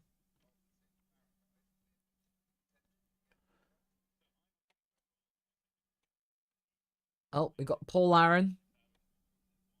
Paul Aaron's there, looking very stoic and serious. Yeah, Marco Amani, why are there 120 less likes than there are people watching the stream? If you are watching the stream and you just joined us, please do consider dropping a like. So that means we can get more people watching the stream. That'd be very much appreciated. Thank you very much indeed.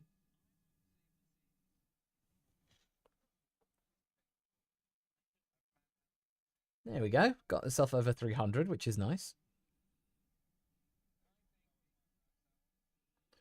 I would really hope, Sammy, that Oscar gets the chance to put out the taps and use like a set of C4s to set a good time. Maybe McLaren might just do like give it the beans like right at the end to spook people and then leave. Choose not to elaborate, etc.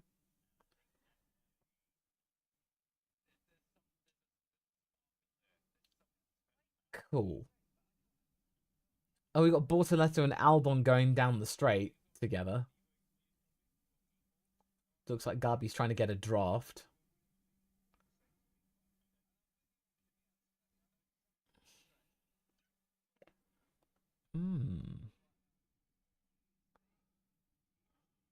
Was Bortoletto going to overtake Alex? Yeah.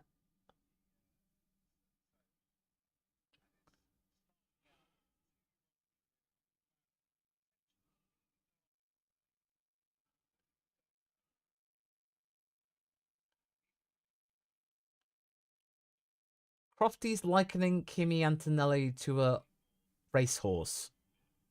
Okay. Odd. All right.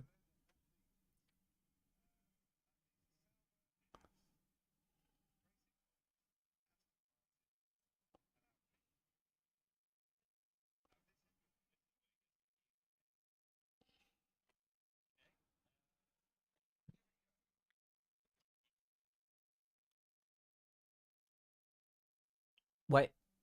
Crofty's predicting Sauber will be 6th.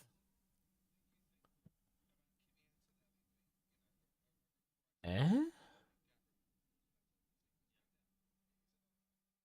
Sauber 6th? Eh? No. No, no, no, no, no, no, no. No, no, no, no, no, no, no. I think Sauber will still be last, but they're not going to be locked to the back. Like, they will be doing stuff. Darshan, thank you very much for joining the VS Posse. Thank you. Like, I do feel like Sauber, they might get a chance at ninth, maybe. Depends whether or not another team falls off the handle. Maybe Alpine actually ends up falling apart. I don't know. No, he's going off the back of Gabriel Bortoleto being like potentially the bee's knees and stuff like that. Are they talking about driver lineups? Oh, okay. Well, that makes a bit more sense. I was thinking for a second, Crofty, what are you doing? Don't worry, my friend. The ladder is to the left of your screen. It is there along with the foam of doubt. So don't worry about that. Everything is fine. Everything is under control. It's all under control.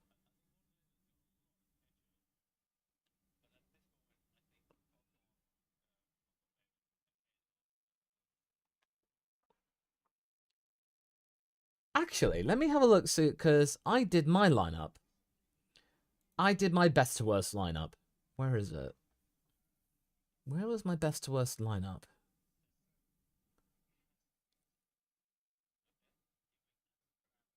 Oh, okay. So they said Fernando and Lance was the seventh best.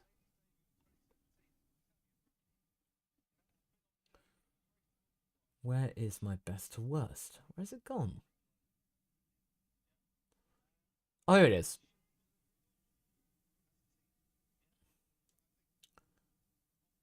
Now, where did I put the script? Okay, no, that's where the video is. Where did I put the script? Don't know where I put my script for that. Where did I?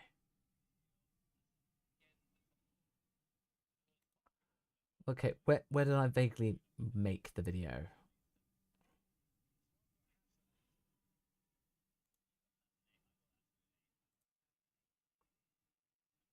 January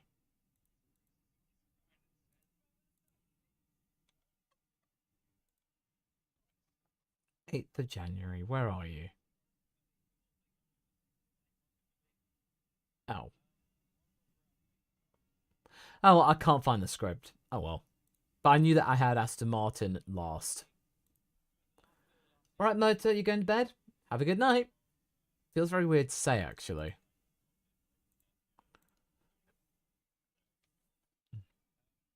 Stream buffering for anyone else? Well, it seems to be running fine on my end right here. Like, I've not got any connection issues. Everything seems to be running relatively smoothly.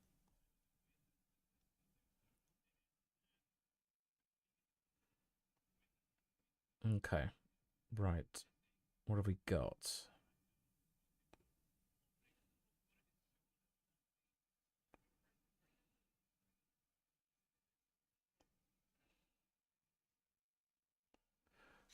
Right. Okay. What have we got? Do you think Aston Martin will be the worst car? I feel like they won't be one of the best, that's for sure. Darshan says, love your videos. Thank you very much for the $5 Australian dues. Very much appreciated.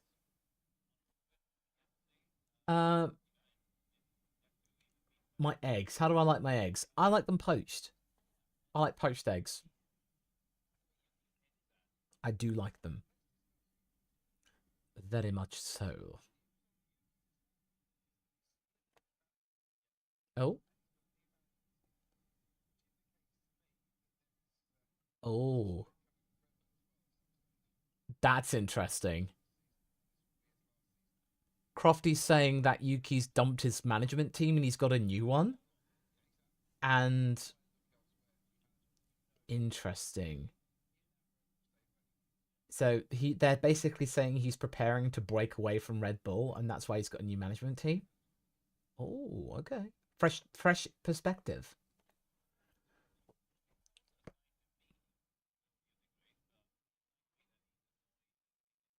Oh yeah, no, they're saying that Yuki is annoyed. Well, of course he is. So basically, I wouldn't be surprised. Oh, bad riders. Okay, here's a theory for you. Maybe the reason why Lance was unwell was not to do with the fact he was unwell, But maybe Aston Martin got news via Honda that Yuki changed his management team, and they were in initial discussions and they were weighing up their options. Maybe Lance is going, finally, at last, I've got a means to get out of this damn sport. Dad, I want out. Yeah, get the Japanese guy in. I don't care. I want to play tennis. That's basically bad riders. Yeah, you might have a point. Interesting.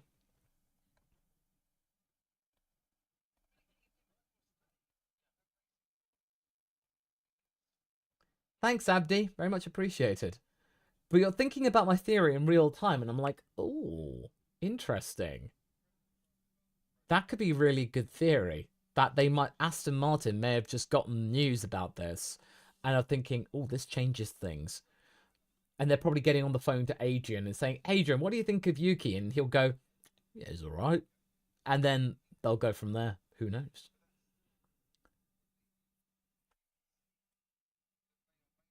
Well, yeah, exactly. I mean, I think I wouldn't be surprised if Lance is really chipper and spirited. This might be his final year in Formula One because it means he's gotten out. Like he's got some means just to kind of stop, as it were. Yeah, Yuki Alonso would be a fun to watch because I think Yuki said that Alonso's his hero, like the one he looked up to when he was a kid. Jordan Fresh, I have a fresh perspective. It's literally my last name. Oh, I see what you did there.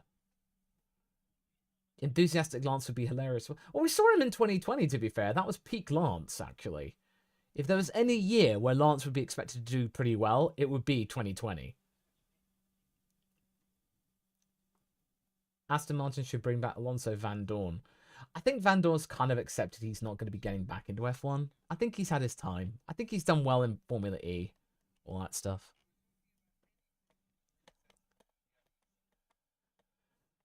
All customs. Would Susie be able to be FIA president with a conflict? Oh, the conflict of interest.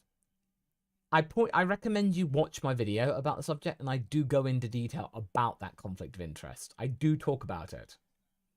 And that there would have to be personal sacrifice. They would have to give up something.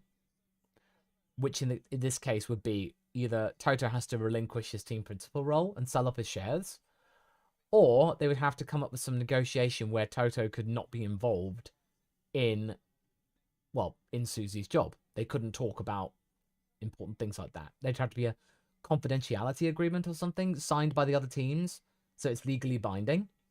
That's my best guess. That is my best guess at the very least.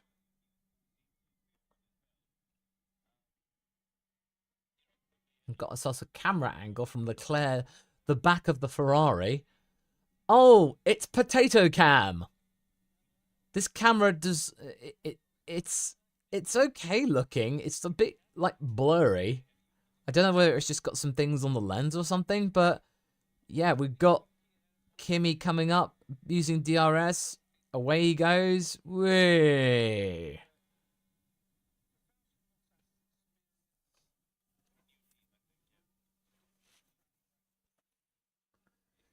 People saying they're enjoying watching Kimi. I think people are enjoying watching Antonelli because nothing major is happening. Like, he's just getting on with it. Like, there's nothing different. He's just getting on with the job. It's like he's just... Well, he's got no problems, basically.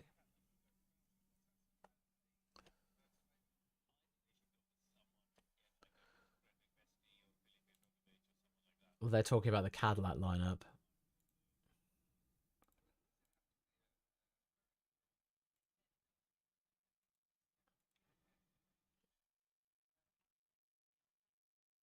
Well, they're talking about... No.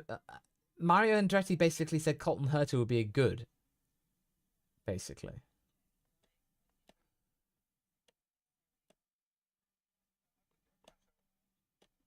Oh, yeah, Australia. It's 2 weeks' time, people. So after testing ends, we only have to wait 2 more weeks. Just 2. Well, basically, this is almost like the equivalent of a Grand Prix. Well, more than that, but...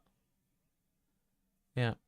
Okay, Oscar Piastri on F1 TV has said, reasonably happy. We've been trying a lot of things and our program is going pretty smoothly. In terms of pace, I don't know where we sit. Some runs have looked good, some haven't looked so good. As good, but we are still pretty comfortable. Well, I mean, quite frankly, with McLaren, I don't really mind so much, so long as they can just start competitively in the season, because for the longest time, they've had a slow start, let's just say that. They've had starts where they've just been like middling or nowhere. If they can just start the season looking pretty competitive, then that's all that matters, really. Oh yeah, Alex, I'm happy about that too. I'm happy about Australia being the first race of the season. It just feels right. So, we got Alonso on screen at the moment. He's being televised, and so far he is not really doing anything spectacular. Well, seriously, you should be studying. Well, hopefully you can have this in the background. It's only just waffle and yappery. Yeah, no, this is probably like a heavier fuel run. So, he's probably got like half a tank of fuel going, because he's on the C1s. He's like on the really slow tires. Do you ever think we'll get to see Vietnam? Yeah, I think it's a lost track, quite frankly. It's been years since it was meant to come out, and I think all of it's either kind of fallen out of condition, it's in disrepair, etc. I don't think we're going to be seeing that configuration of track again. I doubt it. Calvin Chow, hot take. McLaren would eventually take over Mercedes' high performance unit. I doubt it. I feel like, oh, hang on. Oi, oi. Bortoletto just improved his time. He got another personal best third sector. So, and he's got the highest top speed. He's just broken 200 miles an hour. There you go. Jordan Fresh, well, have a good night. Have a good night, pal.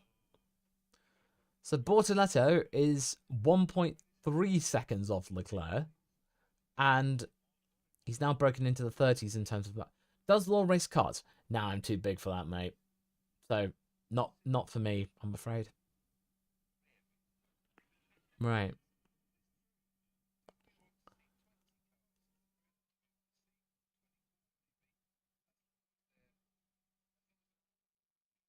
So they're talking about, do we want to see 24 cars on the track? Well, of course we do. Oh, the preseason testing graphic has yet to update for Lance Stroll being... They've not updated that bit yet.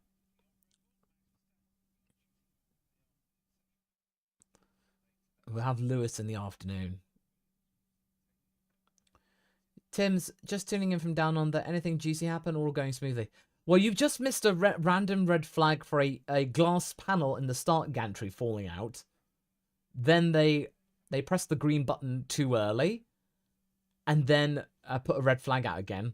So another administrative mistake, and some kind of snafu with the track facilities. Thomas, I miss Rolex clocks and letters. Honestly, I quite like the tag Oya. It just feels right. It looks really cool. Honestly.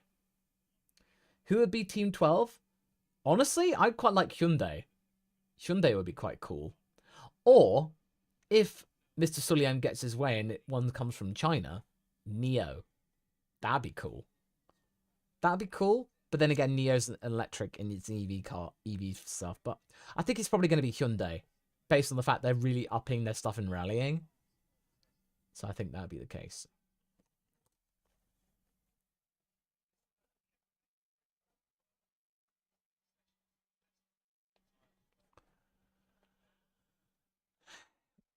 Yeah, no, Crofty's got a point here. The times right now in the morning sessions, they're not really relevant because, you know, it's the morning and you're not really these are not representative of the actual times.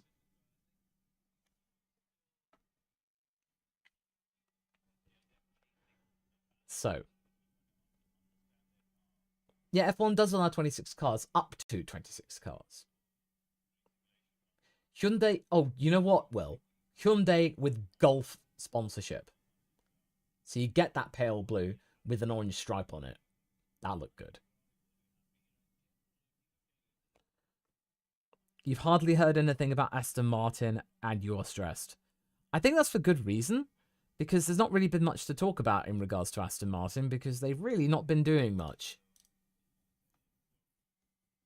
Look, all customs, I somewhat get where it's coming from, because Stefano Domenicali said a few months ago that he wouldn't be averse to the idea of bringing back naturally aspirated engines with synthetic e-fuels. He said that not that long ago, and this is collaborating with it, or corroborating with it. So it's like, it's not impossible.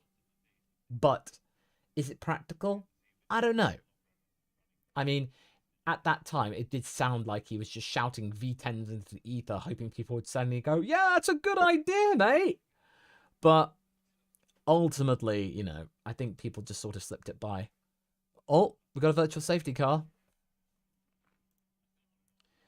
But then again, don't be surprised, actually. No, this is like, they're testing their infrastructures right now. This is quite customary for pre-season testing, by the way. They pump out the virtual safety car because they're going through the procedure. So the virtual safety car will come out, then a full safety car, and then red flag. So they're going through the safety procedures.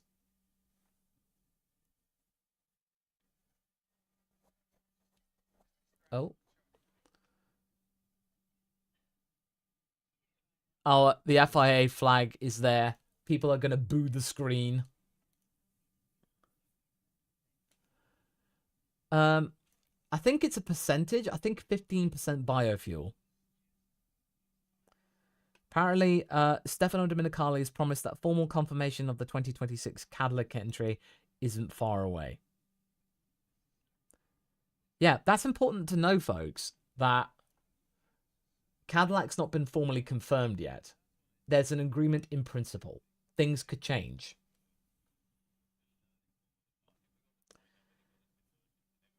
Yeah, there we go. There's the safety car, and now the red flag. Then they'll lift the red flag, and then they will do... the footlight, the practice starts. So this is pretty much what we've got. Tokyo Drifter, don't worry about Russell. He's doing... that's a glitch in terms of the reporting things for this telemetry.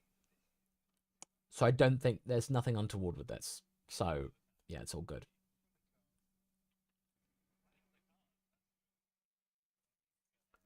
Yeah, they'll do practice starts.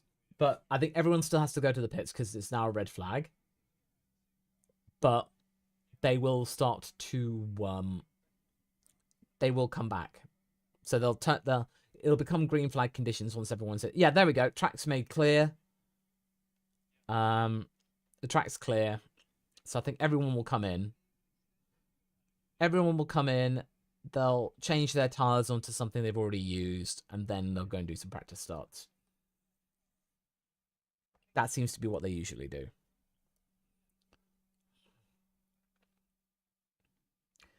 Oh yeah, all customs. That's what it was. He just the FIA president just shouted V10s into the ether, hoping people would suddenly just go, "Yeah, that's a great idea." But people are just like, "Okay, all right." Like they're going, "Cool. Is it practical though?" Just like it's not entirely. It's not been received entirely universally with absolute acclaim. Let's just say that. I think most people have just been left confused.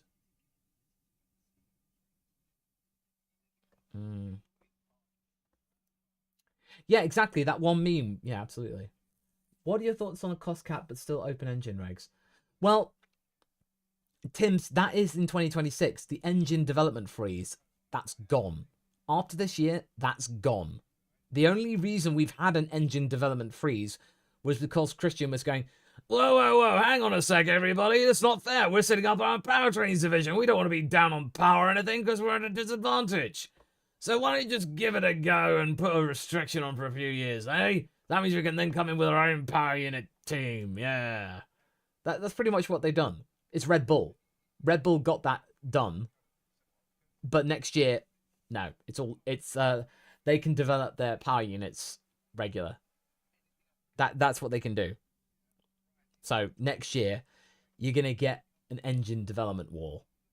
So that's going to be interesting. That's something we've not seen in a long time. I meant open as an elite limit. No, I don't think that would happen. I think things have to be standardized to a certain extent. But I remember back in the day when you can have that. Does Susie Wolf have any chance of winning the FIA vote? Potentially.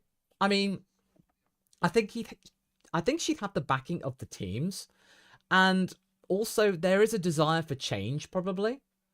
And I think the Wolves would be wanting to make that happen, and I think they would sacrifice their current positions to ensure a good chance at succeeding in getting the presidency.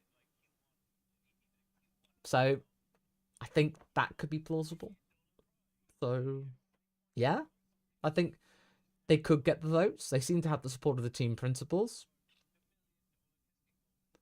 Well, Alexander, there are rumors going around that Susie Wolf might be putting up her, like maybe putting her hat in the ring when it comes to the FIA presidency at the next elections. Yeah, Maggie, I think Susie would have to step down from her role in the FIA F1 Academy, and I think Toto would have to step back from his duties at Mercedes, so he's not doing things day to day. He would just be a shareholder.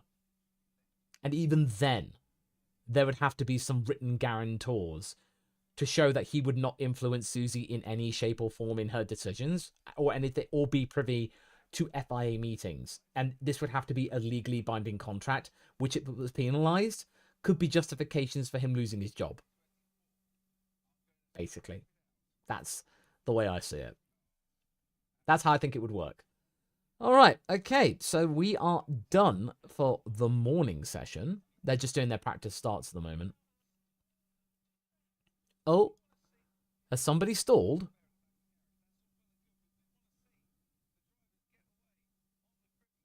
Did somebody stall? I think it's people from the FIA General Assembly. No. Oh, okay, no stalling. No stalling.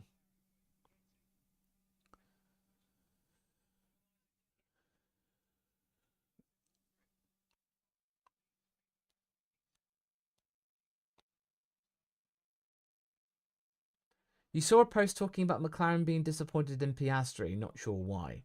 I've not seen that. I've not seen that at all.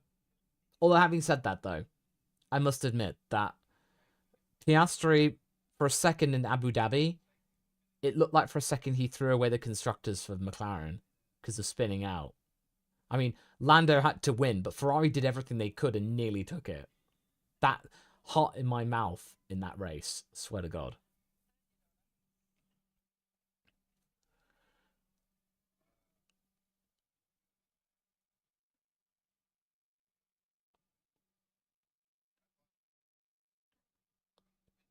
Well, blue hair.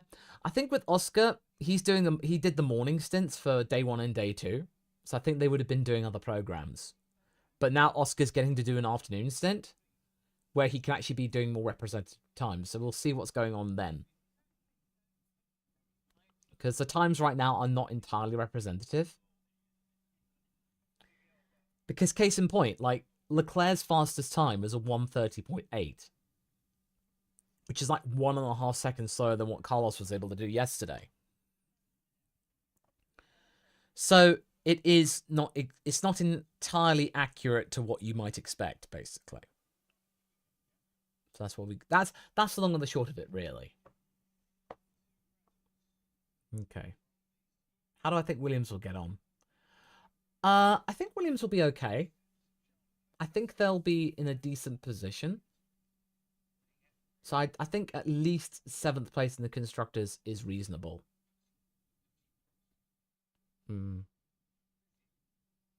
Isaac Hadjar's come in with 73 laps in this session, so that's not terrible.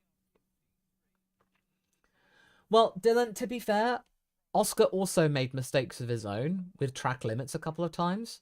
But yeah, admittedly, Imola, he could have been on pole had they told him about Magnussen. Like, and then Oscar got done for impeding because McLaren didn't tell him on the radio that Kevin was coming up. ZR1 Legend with a... Whoa. Thank you very much for the super chats, buddy. Thank you. Thank you very much. Very much appreciated.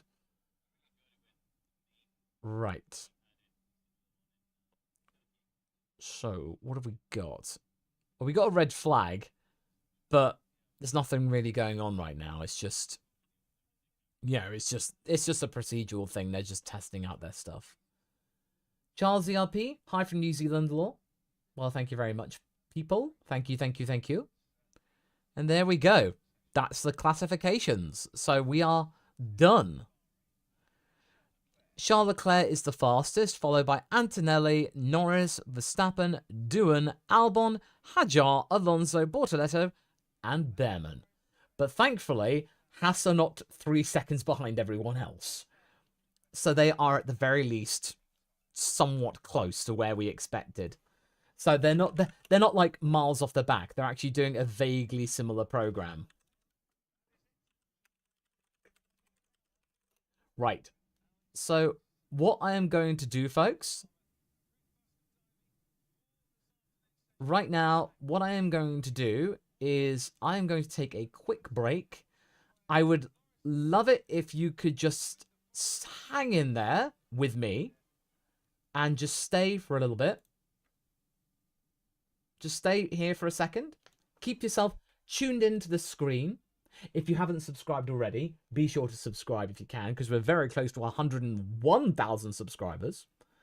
And I will be back. I'm going to get myself fed and watered and just have a comfort break. I'll get myself some coffee. So we'll take 5 minutes out. Just sit yourself down, tab out, and I should be right back with you. And I timed that right excellently. So see you in a minute. The stream will still be live. So do not exit out. I'll see you in a bit.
Hello!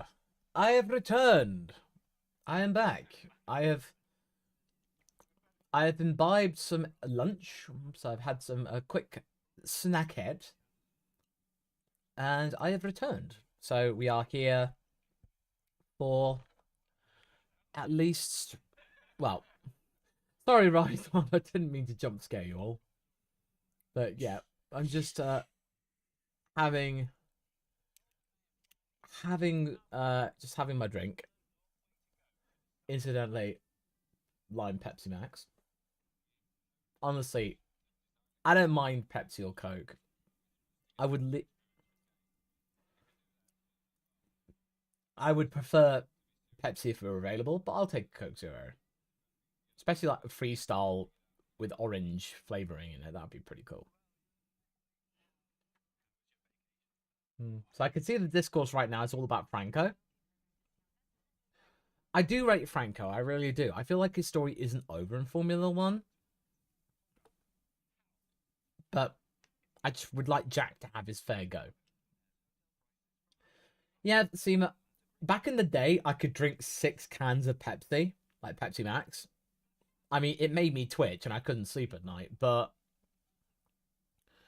I I could drink it regularly. Whereas I feel like I could just like have one every few days or something like that. Um, but yeah, I could only like have it for a certain, every couple of days. So I couldn't have it daily because it would just rack up, unfortunately.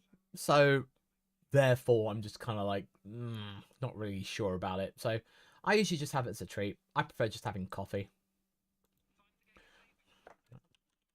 Yeah, even then, I think it's nowadays just like once a week or something, like twice at most. Just to goes to show like how old I am because it's just my fortitude against soft drinks. Realistically,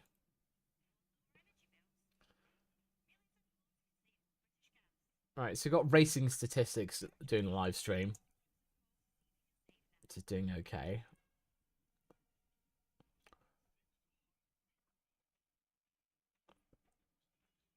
So we got that F1 Directo. So you got that preseason F1 gamers doing this. So we got commentary there.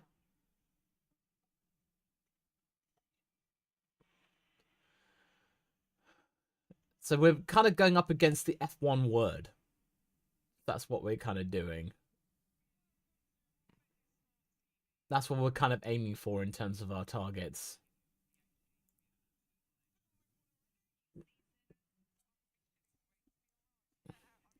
Right, truth say asks, do you think we make it through the season without an FIF1 split? Yeah, I don't think they're going to split because I think mutually it's not beneficial for either party, really. It's not viable. There'll be some postulating, but I think ideally they'll want to like thrash some things out. So that means it's like, yeah, they'll want to make sure they're actually getting their money's worth.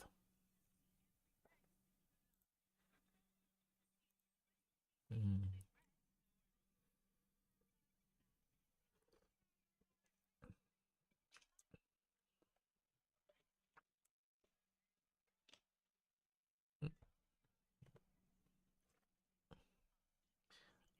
Oh, we got the promos. We got the promos for 2025, and they include the slow mo of Leclerc diving into the harbor of Monaco, which is not really something you want to be doing, quite frankly. You don't really want to have F1 drivers falling, going into the water. It's just not ideal. It's not ideal. Let's just say that.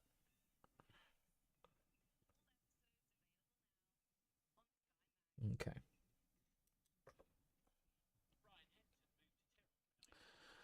All right. So currently on Sky Sports at the moment, we got a documentary about Tolman, which in of itself is interesting, but we've got like, yeah, that's not what we were all here for, really. So just kind of like waiting for preseason testing to continue. So you know what? I'm just gonna take off my headphones at the moment and just give my ears a bit of a rest, as it were. So where are we at? Actually, I'll just probably turn this down a teensy bit. Yes, because I do love me some Murray Walker, but he is a bit loud. Yeah, this is prime Murray Walker of 1980s. What is my take on the two-stop mandate? On paper, it seems like a good idea in the sense that, it's stopping, people exploiting red flags, etc. And it provides that we don't end up with like some kind of awkward situation. But I think Bernie Collins made a really good point saying that, well, who's to say that these teams may not just game the system and just like, do their two stops early on in the race and then just go to the end or something, where they don't like even it out, they don't pace it out properly, because they could just load them up at the beginning and then just run all the way to the end. As in, like, there is means to game that system. Let's just say that. As in, it's not entirely foolproof. There would have to be other conditions stipulated, like you have to do the stops between a certain period of time, etc. Mac98, congrats on 100k, Law. Really hoping your content continues to reach more fans. Well, thank you very much, Mac98. Just that.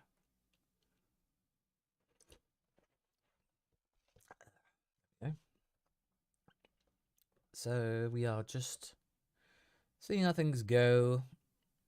Formando, thank you very much for the super chat. I've heard you are a pilot. Is it true? No, I'm not a pilot. Nope. That's not me. My dad was a qualified helicopter pilot. As in, he undertook the training, he paid for all the classes, he got it, and he did nothing with it. As in, like, he did it, he just wanted to do it just to prove he could, and then he did not do anything with it at all. Pretty much. So it was just a case just to prove that he could. So, no, I do like aviation because back in my old life, I did travel a lot, and I had to like airports. Otherwise, I would have just gone crazy. So I just got an appreciation for planes and airports, etc. So I like getting early to an airport. It's good fun. I actually did some. I'd volunteered to do be like a test passenger for Terminal 2 at Heathrow. As in, like, when Terminal 2 was being built, I volunteered to do the trial runs, etc. They take you to like a local hotel, so you get like food, you get like breakfast, lunch paid for, and you get like it's good fun actually. I really enjoyed it. I thought it was great fun.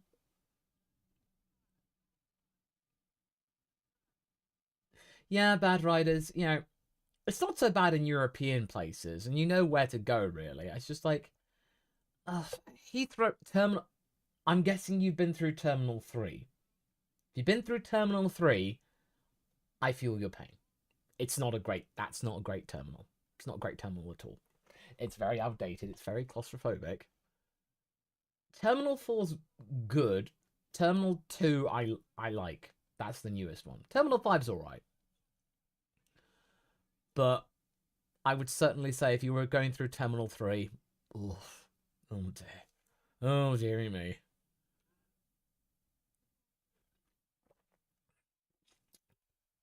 Anthea asks, how did I get into F1? Osmosis through my dad and my brother. They watched F1 back in the early 90s. I wasn't really aware of it at the time. I sort of just kind of found my way into it almost. Which is the best airline in Europe? Oh, good question.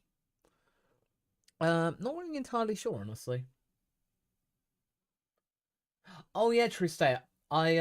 We got stuck in Amsterdam coming in from Chicago for Schiphol. It was okay, not too bad, but I wouldn't want to spend lots of time in there. Oh, Cameron. Oh, chat. We've got ourselves Cameron. What are we doing, sir? This is getting a bit techie. It's getting a bit techie now in the chat here. So therefore, we've got the Cameron that is of the CC. What are we doing? Yeah, thank you very much for the super chat, mate. Very much appreciated. Oh no, I've got to do the whole thing of the Cameron CC of the balls are red. He wants to make a point, and therefore he just gets the thing and he really gesticulates the point that he is deadly serious. Seriously, you should read poetry, Cameron. Like, yeah, proper Smash poetry. And it'd be like really dramatic on stage.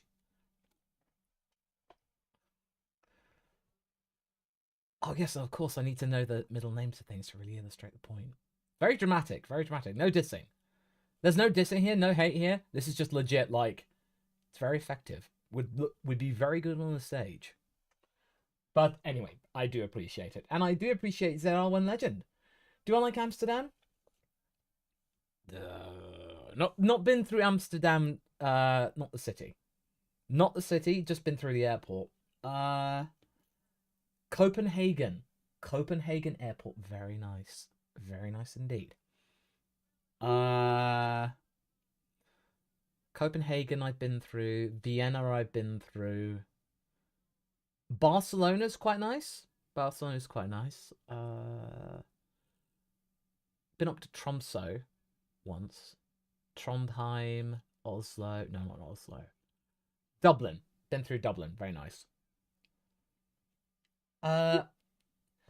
Would I do a collab with FP1 Will?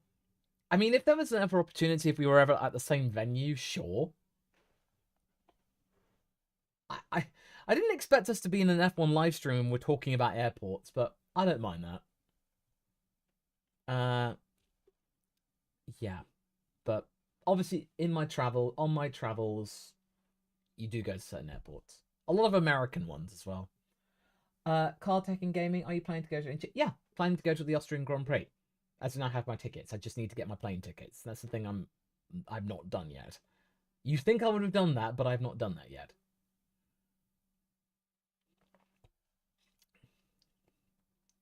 Yeah, bad riders. I mean, to be honest, we got half an hour until testing commences the afternoon bit. So to be fair, you know, yeah, we've got stuff to talk about. Maggie Harmer, I don't think he will because it wasn't on the FIA's live feed. It was via Play, so their own interview. So I think he might get away with it.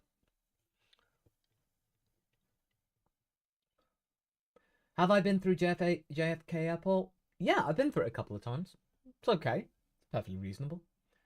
Then R1 Legend. Any consideration on hosting an F1 25 or 25 race between your viewers? Perhaps I would want to try and pick maybe a little bit more of an accessible game. Like a game I used to play back in the day, Live for Speed. That's what I would love to do. As in, like, you know, hosting that game. That'd be fun. Have I ever traveled here to South America? I haven't had the pleasure yet, Thomas. I haven't done that yet. Yeah, playing F1 Manager was good, but unfortunately now, I think I'll be covering the race and preparing my winners and losers. Joshua Roach, bold prediction time. If it's not Max that takes the first points deduction for language in F1, who will it be? Oh, I don't think that I think the drivers will be very clean.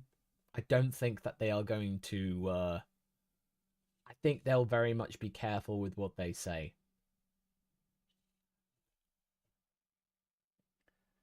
Lurvy, I'm not doing 9 hours straight on the ladder. Look, there's a picture of the ladder on the left of the foam of doubt. There you go. Just they're on the screen. They're on the screen. That's all. You know, that's the best you're gonna get. So, you know, I know you're jesting, but I call it a compromise. It was one of my like 5 a.m. thoughts. I was like making the graphic layout for this entire feed, and I was thinking, oh. Well, to be fair, Adam, the spanner of speculation, it's like, no, it's not relevant. I need a sandbag, and I don't have one of those. That's the other thing. I should just use a sandbag and just wallop the screen. If, like, you know, Red Bull, yeah, if I ever hear Christian Horner just going like, oh no, don't worry about it, everyone. Yeah, well, we're really slow. Well, we're going to be like dead last for the entire season. Well, I mean, we'll give it a go, but, you know, we're going to be last. So I'm thinking, that's the biggest sandbag I've ever seen if he ever said that.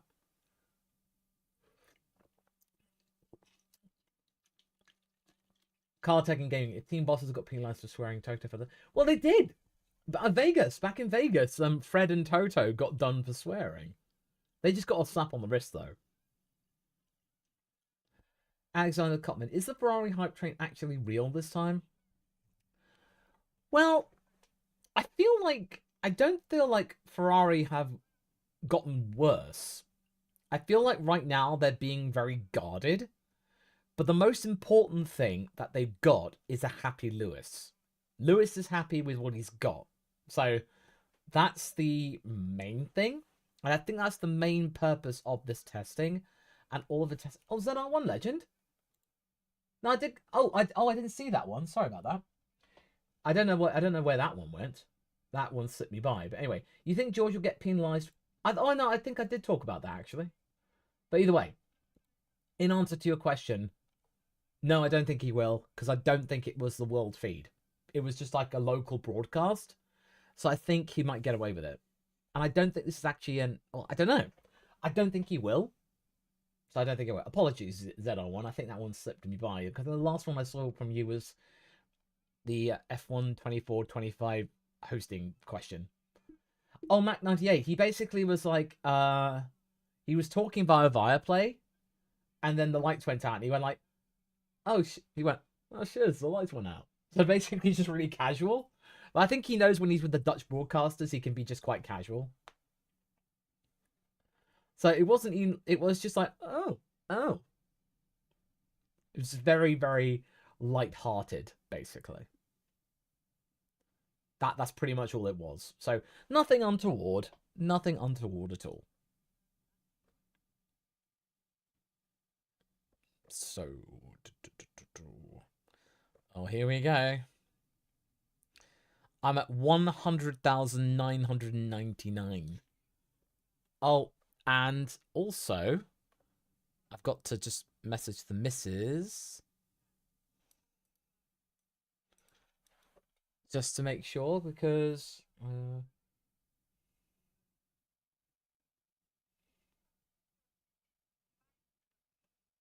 yeah, because it was literally 1 year ago to 8 minutes ago that our baby was child was born. So yeah, 8 minutes ago. There you go. It's their birthday today. First birthday. Wow. Absolutely bonkers. Been a wild year. Yeah. They were born like on the same, like, the Grand Prix weekend of the of Bahrain last year. So basically, I did my preview and predictions video for Bahrain, and then I did the winners and losers. And you might have been able to tell the difference. Oh, Ramadan Mubarak. Yeah, that's cool. To all the Muslims around the world, as Ramadan starts tomorrow. Oh, cool. Well, Ramadan Mubarak. But no, Tortoise, no, it's not twins. It's just one. I'm just keeping, for the time being, the gender / sex of my child quiet, basically. So I'm not saying. I mean, there will come a time when, if I ever share pictures of them, it'll be very obvious. But for now, I wish to respect their privacy.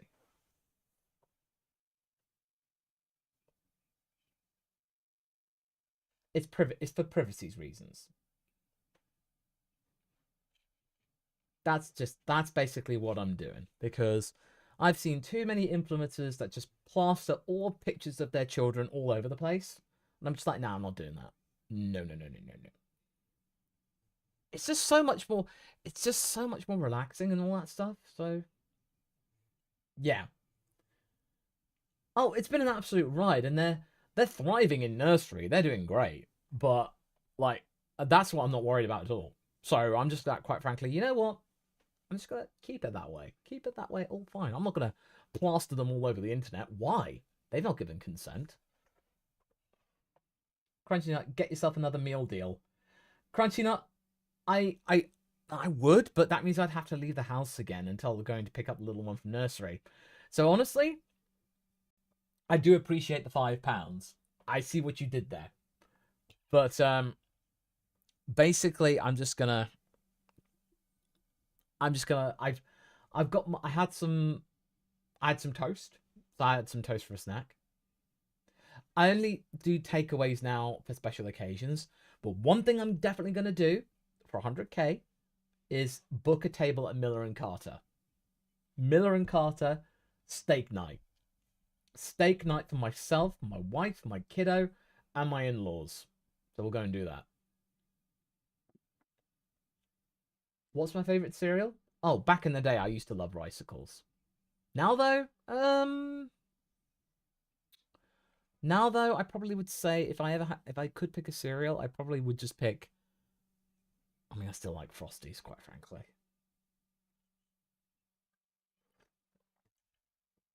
But yeah, this is the real stuff we're getting from preseason testing. But okay, but as somebody was asking about the takeaways from this particular session, not really. There's not really much to take from this because this is not really representative of Bahrain, honestly. The only thing I can vaguely say is that Mercedes, McLaren, and Ferrari are relatively in the same ballpark. Like, at the moment, that's what you say. The top three seem to be those three teams, with Red Bull not that far behind. But they might be keeping their cards close to their chest.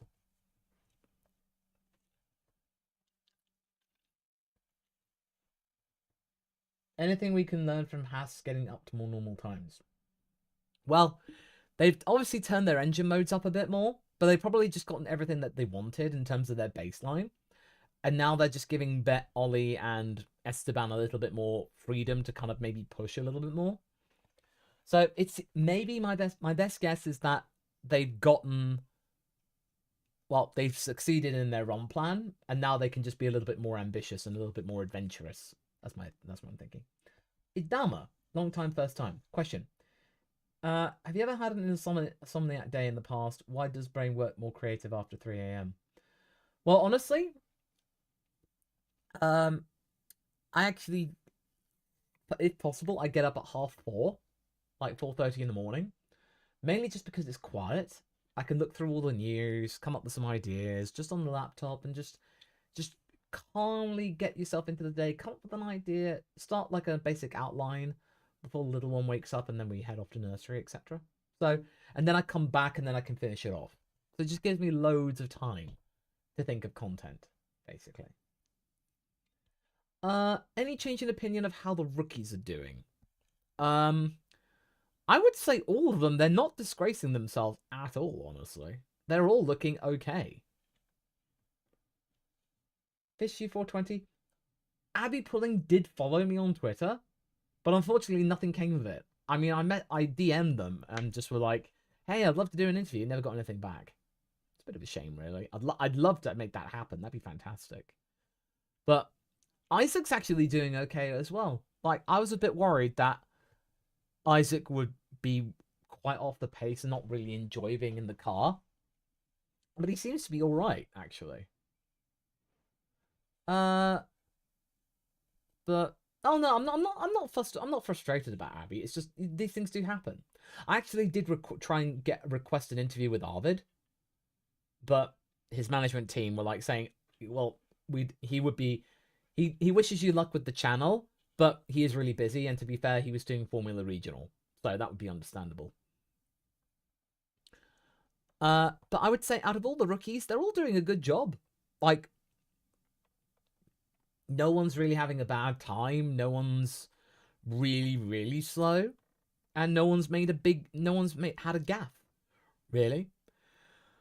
I mean, the closest thing to a gaff that I saw is is Lawson having a spin once. Hajar Muslim, I don't know. I think he's French Algerian. So maybe? Don't know.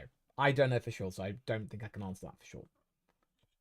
Am I going to be here this afternoon, tomorrow? No, well, this is the final day. This is the final day of testing, my friend. So we are here for the next. We'll be here for the next 4 hours. I mean, I might take a break every now and again to go get some refreshments, etc. So we might do that. Hey, there we go.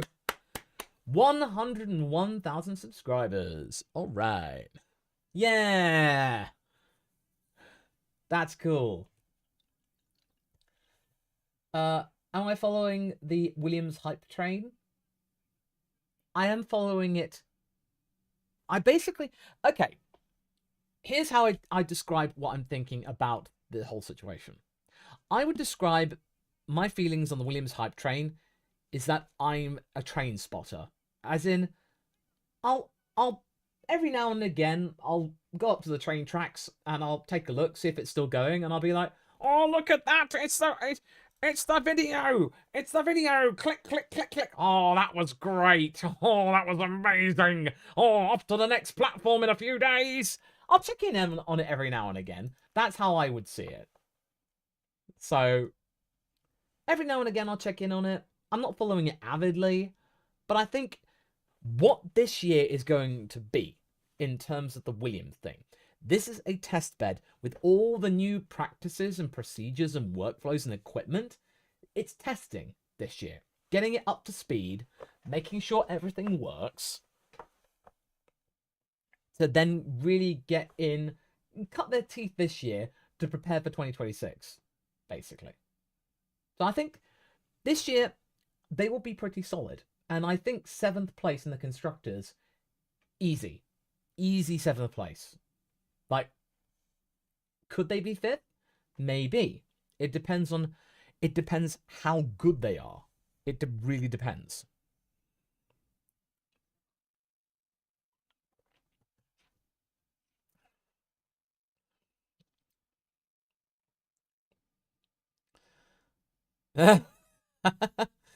Oh, that's great.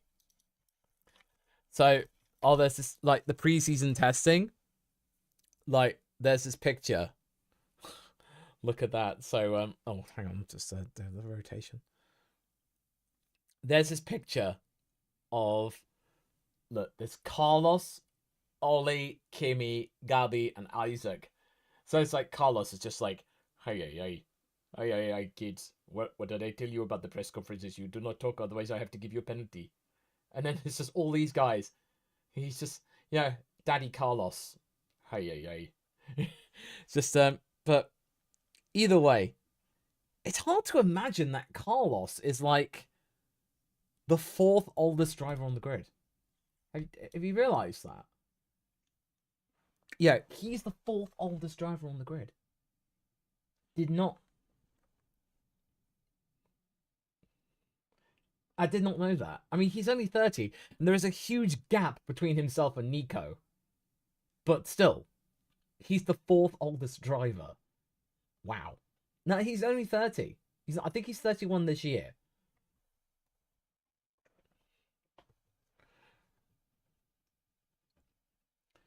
Anyway, so I gotta get myself into the Carlos thing.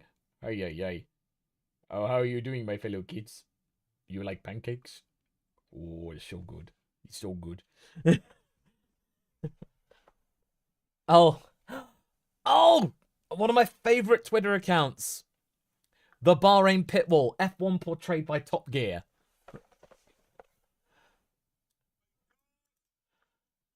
Oh, so it's like this is after the glass breaking incident. It's this bit from Grand Tour. Look on the bright side, James. It's going to be a scorcher today. Oh, it's the glass breaking. Oh my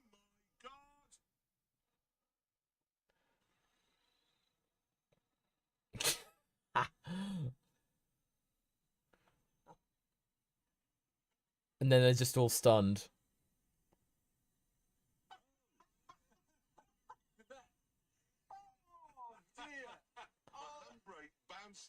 Oh, that's great. I love that Twitter account. F1 portrayed by Top Gear.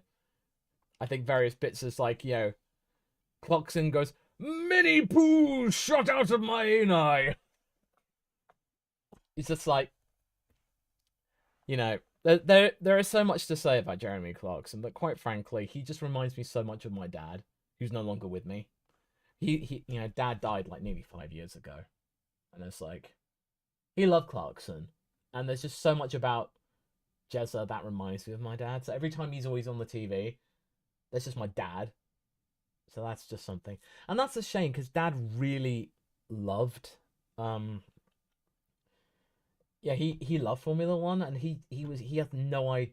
He would have loved the fact that I had an F1 channel, and if I ever did something like in Formula One, which would have gotten a chance to like do stuff, he would have just been like, yeah, give us a pass, give us a pass. Yeah, he would have, he would have been on those uncertain terms, been really honest with his opinions with drivers. He would have been. Yeah, no, my dad passed away when he was like 70, and he was not a well man. He just about made it to my wedding, to my wife and I's wedding, and it was a miracle he even made it for that. And then he died like 10 months later. It's just. Well, no, Mac. He basically referred to me as the number two, as in like he not in that way, but he would refer to my brother as number one, and then me number two because we were his two kids, his two boys, and yeah, it's just a shame that Dad's gone. Just it was a real shame. Just it hits you in the moments where you just think, oh, I've got to tell. Oh, that's the times where it gets you. If you lose a parent and you find that mutual understanding. We didn't see eye to eye when I was younger, but then when I started doing things online, and him realizing that I was actually successful instead of an embarrassment, then he was just like, fantastic. Self-made man, basically. That's what he was worried about. That I would be too dependent and I wouldn't really find something or be successful. So just by having that and just doing that and taking the initiative, that's what he wanted. It was almost like he wanted us to rebel, in a way. Yeah. Well, no, usually Dad would describe, he says, no, I don't like that driver. He's a boring such and such. Like, he always referred to Kimi Raikkonen as a boring Finn. But I was just like, okay, alright. But no, it was just one of those things. It's like he watched F1 back in the day. It's just, oh, it's not as good as it was in my day, etc. Well, Netta, I've got good news for you. There is a young Finn coming through Formula 3, Tuukka Tappinen. So, you know, uh, keep an eye on F3. And Tuukka's quick. So, if he does well in ART, Tuukka Tappinen, rival to James Wharton. James Wharton, friend of the channel. Done an interview with him. A second interview. And, oh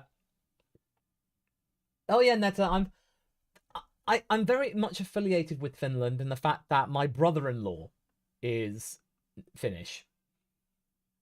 He's he's from the Lappeenranta area. Like he's like kind of like on the Russia Finland border, Finn. So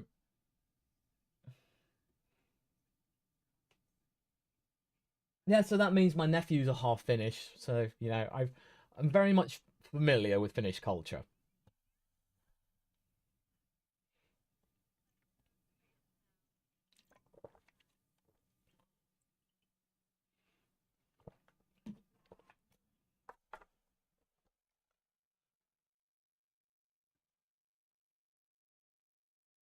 I do find it interesting that Taponen and Wharton are in the same team.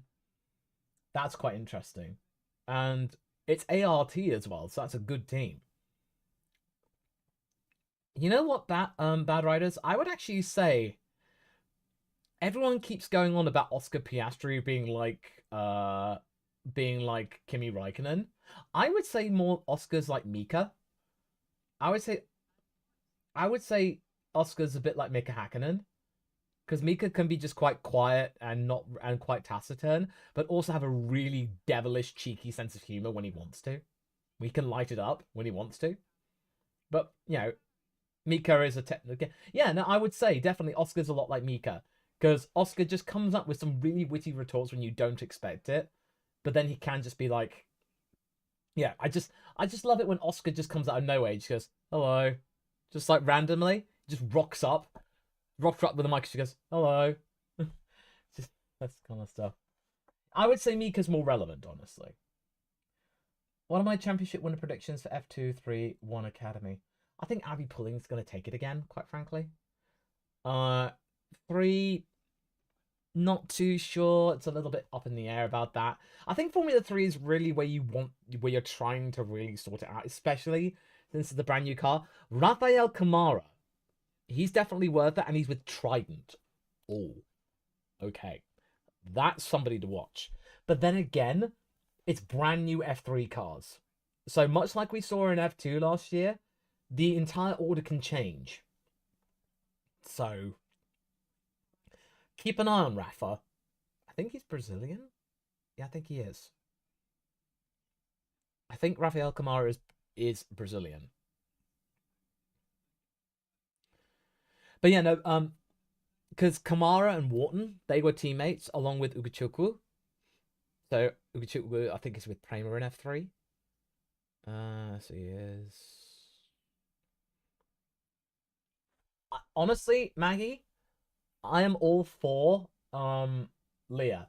Leah's the one I stan in F1 Academy. Because considering that this is like 2024 was the first year that she did single seaters and she was like in the mid pack, that's not bad. That's not bad at all. That's really credible.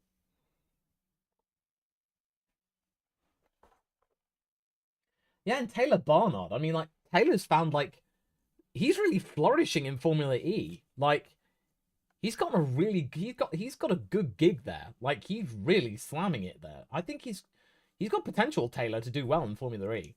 I mean, it's a shame he didn't work out in Formula 2, but he could do well with McLaren in that.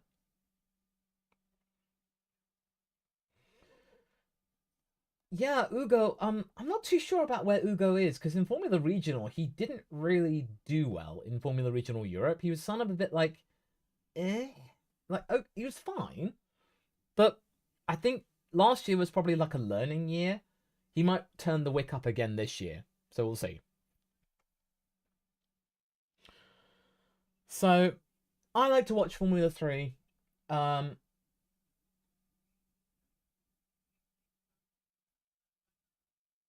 Oh yeah, no, Leah Blockers. I feel like she looks like a sleeper driver. You think, as in, oh, she's gonna flounder in single seaters, but give her time. I think she could boss it. Like, I'll be watching her career with great interest. Like, cool. Yeah, right on. And hey, she's part of the Williams Academy. She's under the watchful eye of James, Theo James. Can't hurt.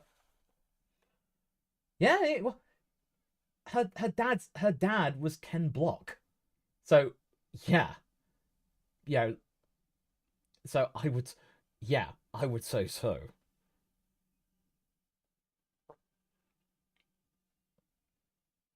Well, no, Bustamante's not. Yeah, she's not with McLaren anymore. I think she's in GB3 this year. This is British Formula 3, but I think she's a free agent, or she's not with an academy anymore.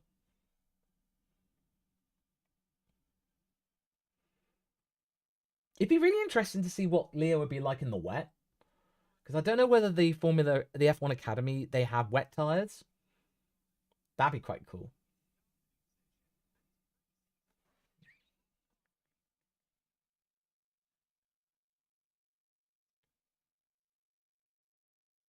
I really want Williams to do great this year, mostly for tier jumps. I feel like they will. Oh, here we go. All right, we're coming back. We are coming back. Right. Oh, somebody's bought an item from the channel. Oh, lovely. Stuart, thank you very much for ordering the 100k special LawVS tie-dye cap. Thank you very much. Which is available down as a tag product below. Which you can get. Starkiller, we're talking about F1 Academy, but now we are headed back towards Bahrain. We are now headed toward the second half of the day. So here we are. Getting up, get yourselves comfortable, folks. We will be in for the duration, ideally. So let's just see. Get ourselves installed. Everything's going by quite smoothly. F1 testing. Oh, right. Okay. Right. How are we doing? Everything's looking fine. Signal strength's looking okay. Up to code. Nice. Cool. Right. We're up against the F1 word. We're up against them. We're up against them, guys. I've dabbled in the F1 word every now and again. It's like, hey guys, it's Sean here, and welcome to the F1 word, and I'm going off like 100 miles an hour, and then I'm talking like this. Respect them, by the way. Because they work with Planet F1, so respect to that.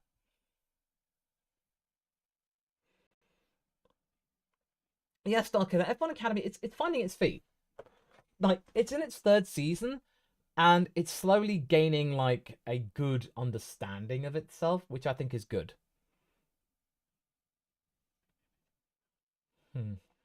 Max is in the afternoon.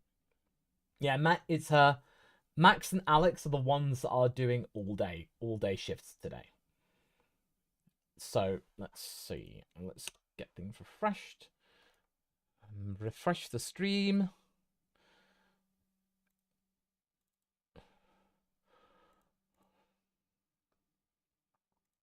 Yeah, because we'll just get things refreshed because we want to make sure we're ready to go. Alexander, welcome back. Welcome back, everybody. Basically, just getting things prepared. Right, okay. Right. I think people are going to be getting themselves comfortable.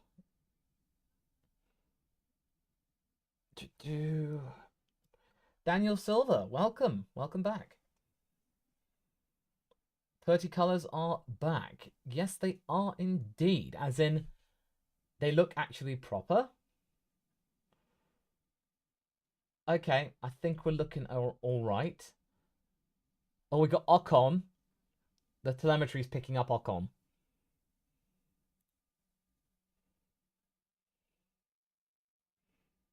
Yeah. Nell's looking good. Cool. There we are. Nice.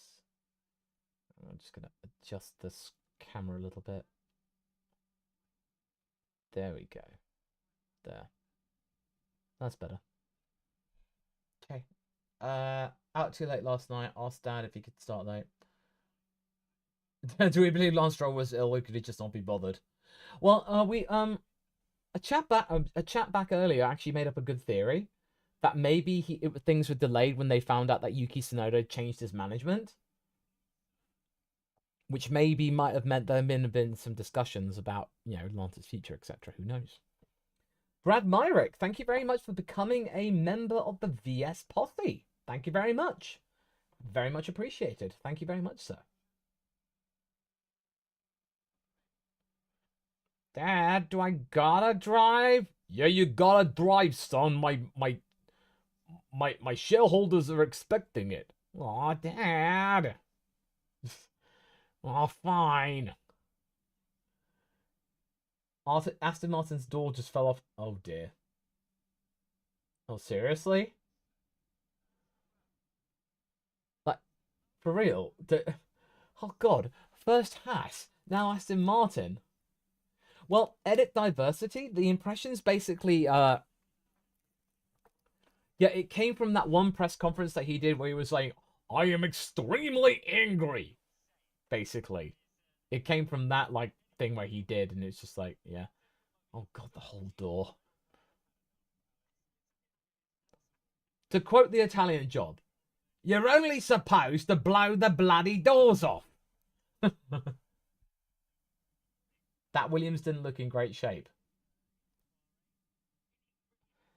I think Alex said that he was going on. I think they were doing like some really detailed like tweaks and stuff. But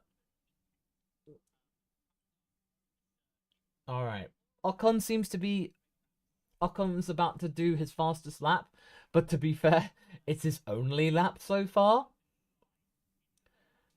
So it's not really saying much. It's not saying much right now. But either way, he's going to cross the line any second now. What has he got? Oh, no. Oh, no. Okay, no. Now is his lap. Now we've got his lap.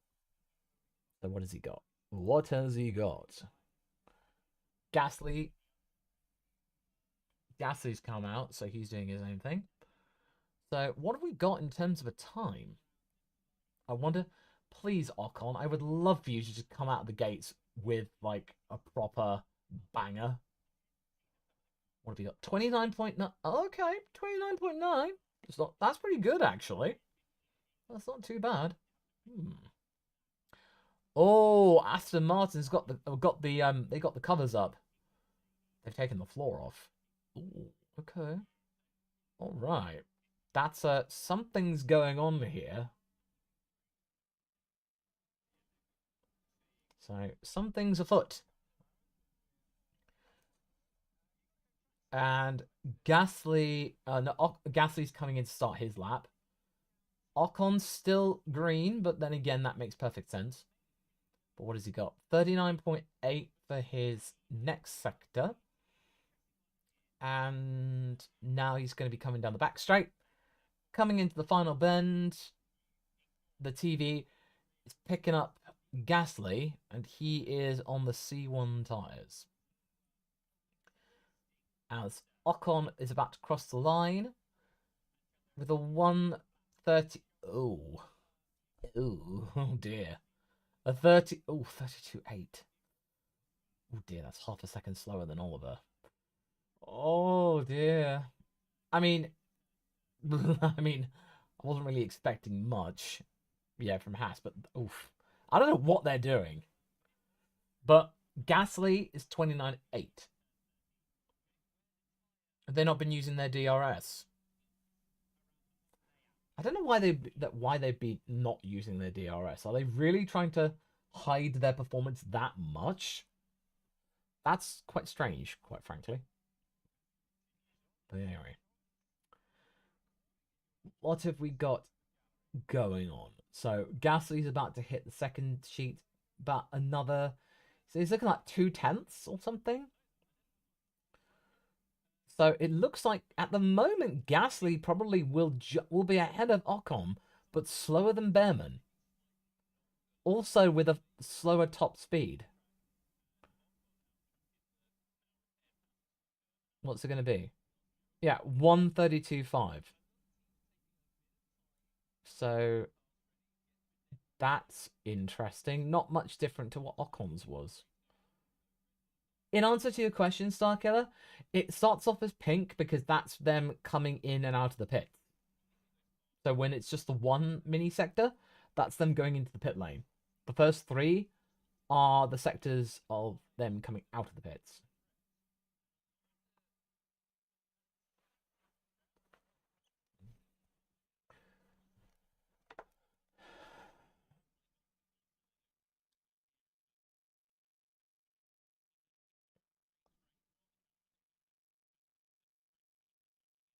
Oh,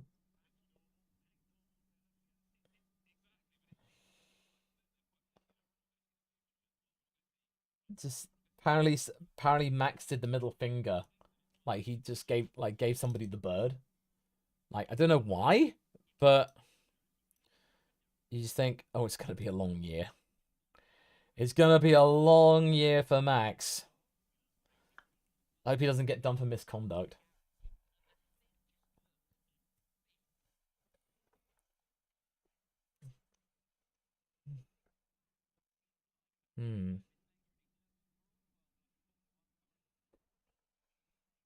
Okay. Lock-on's come back round again. He's got the C1s on as well. Oh no, it's the C3s. Yes, he's got the C3s on.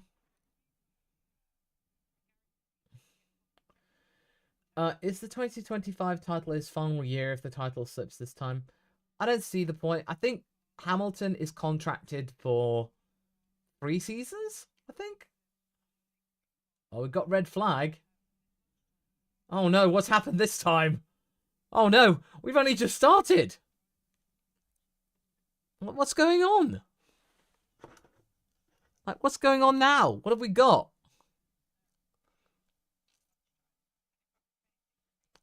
Like, oh dear, what's happened now?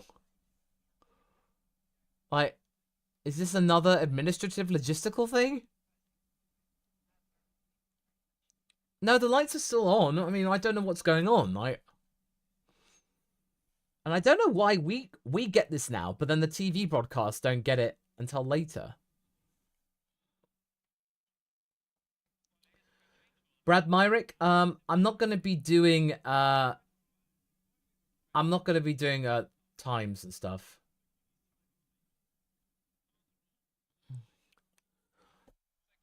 Well, I think no, I think the red flag is in real time, but I've got a delay on my actual telemetry, so it's in line with what I'm seeing on stream.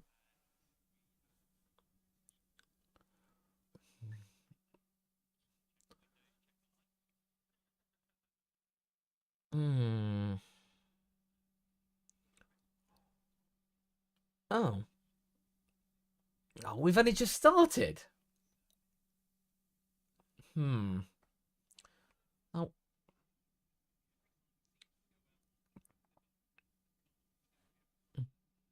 So basically, no one really knows why there was a red flag.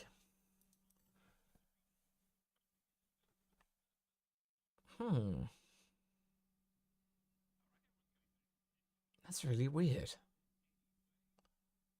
Oh! It was a bus.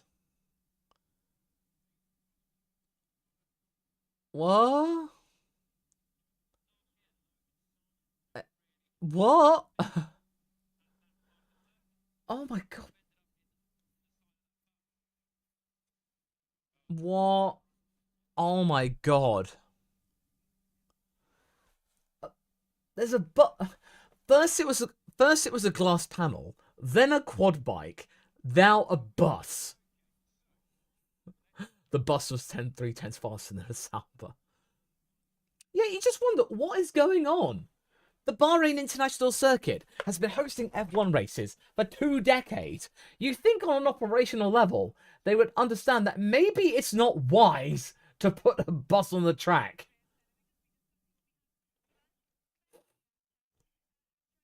Oh boy.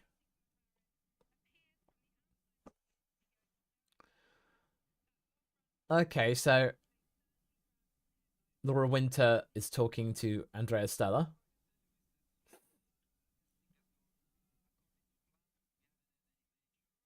Uh, Daniel Silver asks, if you were the team leader of McLaren right now, Lando or Oscar, would you not set an unborn driver? I think right now you couldn't favor one driver over the other because it's not started yet. So I would say I wouldn't pick favorites right now.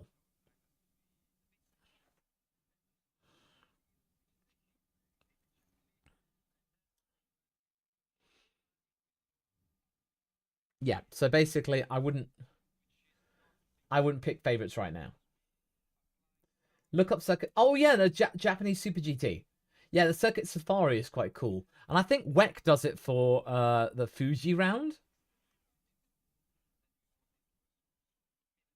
Bad Rider says the bus reflects Aston's next 7 rounds. Oh dear. Ouch. Oof. Big oof. Oh dear. Oh dear. Oh, be nice.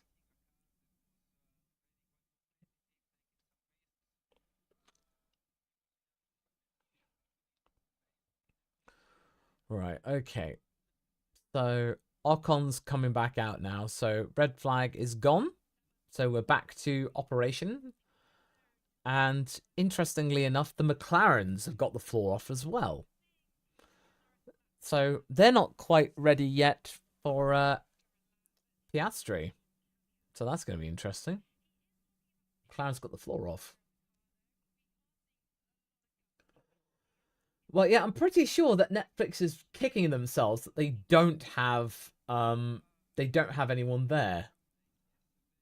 And now we got Lewis out on track. Lewis has come out. So yeah, he's coming out just to kind of get himself going. And now we will see what's what. Hi, Law. How's it going? How can we expect the full grid prediction video? By the way, love the content. Oh, well, thank you. Bruno, I'm probably going to be doing my championship prediction video next week. So I wanted to wait until after preseason testing. So that means I could make a fairly educated guess. Because right now, I'm just like not entirely sure. I mean, eventually, I know I'm going to have to make the call. Like, I've been holding this off for quite a while. But I think once I have the weekend to think it over, then I'll have a vague clue as to how to call it, as it were.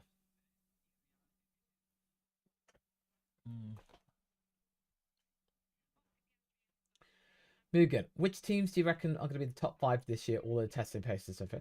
Well, I mean, it's going to be like McLaren, Ferrari, Mercedes, Red Bull, and then maybe Williams if Aston Martin don't progress. Maybe.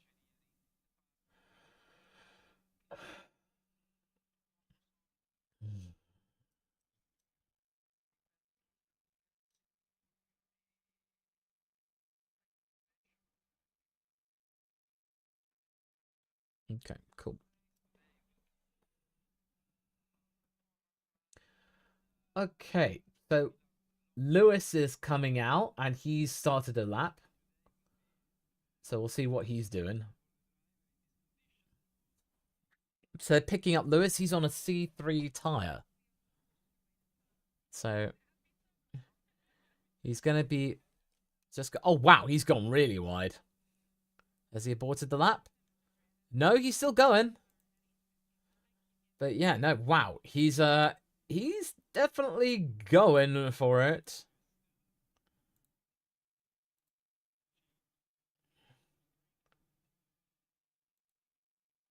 It's like, but yeah, so far so good for Lewis, as in like, yeah, he did go wide. Dazzler, oh, the ladder on the attic? It's just to your left. It's over there. As well as the foam of doubt.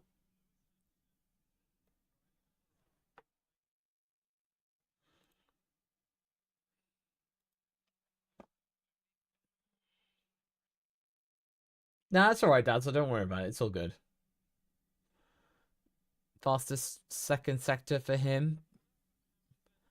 But honestly, that's not really saying much. I think it's mainly just getting himself going.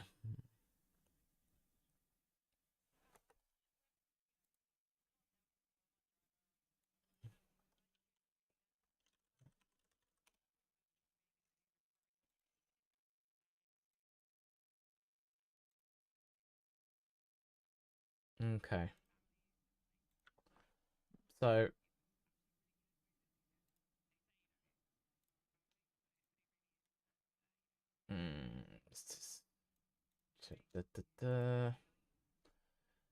will I be doing watch along for all the races? No, sorry, not planning on doing that for every single race. I kind of would like to just watch the races with my family and actually just have like proper banter then. And yes, indeed, Gasly has rocked up to 6th position. So that's not too bad. 31.4. And is just about a 10th and a half behind his teammate. So after just 7 laps.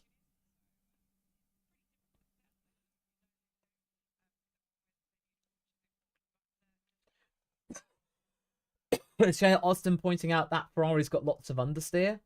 Well, that's going to be interesting to see whether or not how Lewis is going to make that work. Oh yeah, Fulmando, like Sunday roast.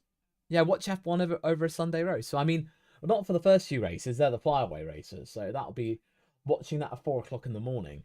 So I'll tell you one thing. Having last year when I had like a 3, 4, 5 week old, when they didn't really sleep and I had the graveyard shift, that really watching the flyaway races helped me a lot.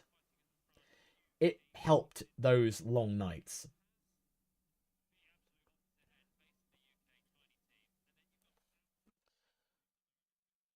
So, okay. So we got Sonoda. He's starting a lap.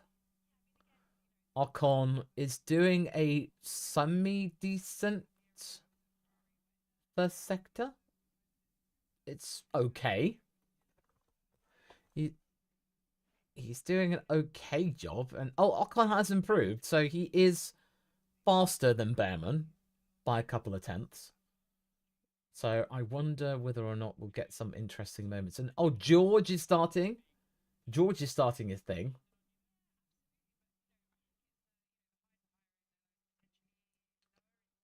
So George is coming down, starting his lap.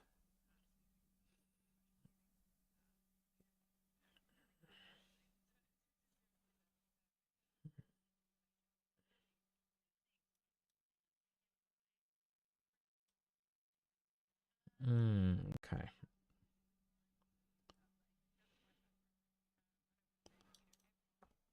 Right.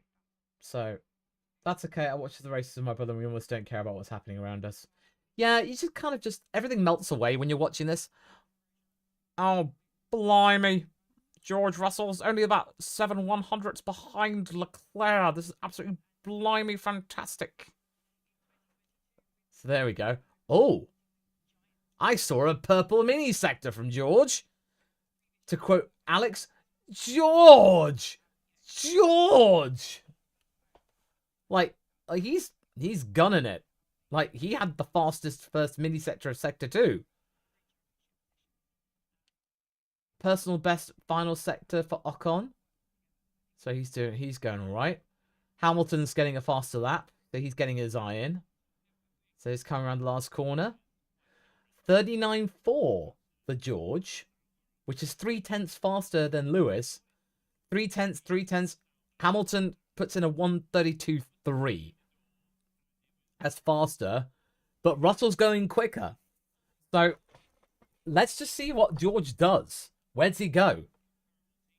P8. Oh, okay. 8/10. And that's just right. That's only on George's third lap. That's his first flying run. That's not bad.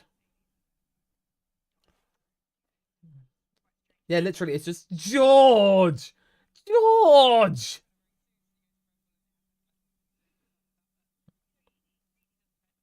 Yeah, no, there we go. So George just got... Oh, he had a bit of a twitch.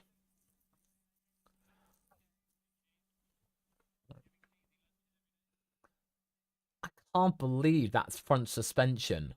How, like, some of the wishbones actually come up onto the nose cone. That's absolutely bonkers. Oh, wow. Lewis kicking up some dust right there.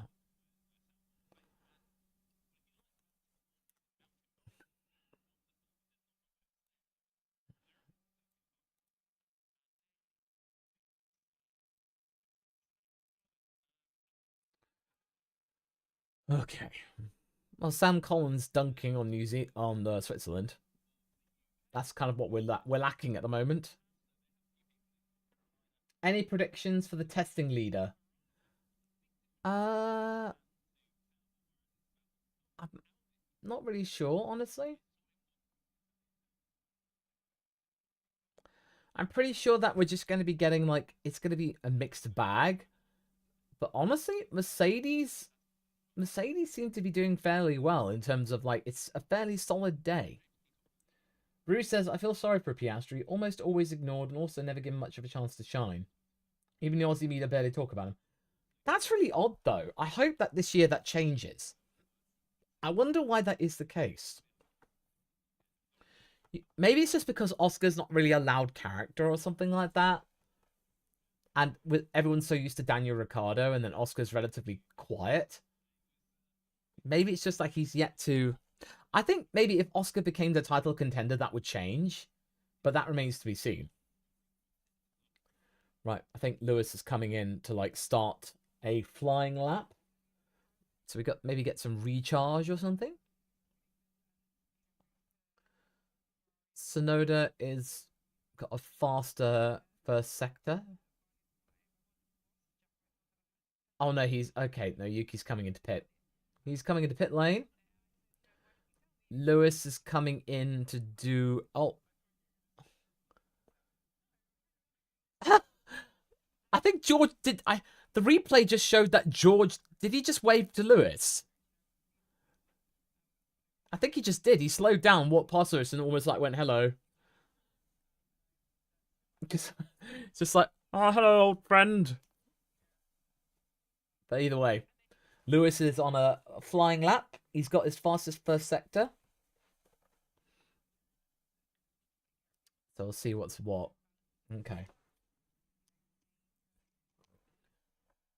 So, Rue, I'm curious. So, if they media ignored Daniel Ricciardo, do they just not... Do F1 drivers not get any attention at all? I'm confused. Yeah, I think George was just waving hello. Because I imagine probably just because of all of this, they've not really had time to, like, say hi. Because they've been so busy with all of the testing, etc. That's my best guess. All right, what's Lewis got? Is he sped up a bit? Okay, he's up to P10. He's up to P10. Not fastest final sector, though. So, not really have much in that regard.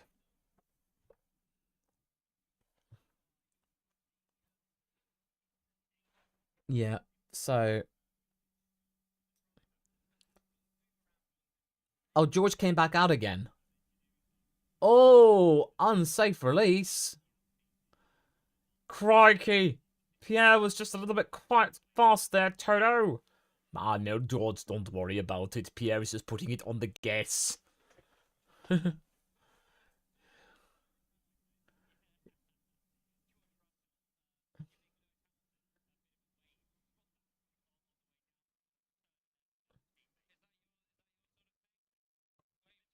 Well, Rue, that's a shame. I feel bad for all the Australian drivers. You think they would respect them more? Oh, okay, Gasly. Gasly's on a bit of a flyer. Gasly's on one. So fastest first sector for Pierre. So got that going on. So let's just check how my headphones doing. So let's probably just put that one down. It's not entirely comfortable.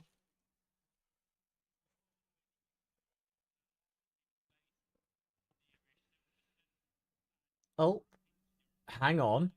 Something's going on here. Pierre is onto something. Like, my telemetry has pointed out, it's like highlighted Gasly for some reason.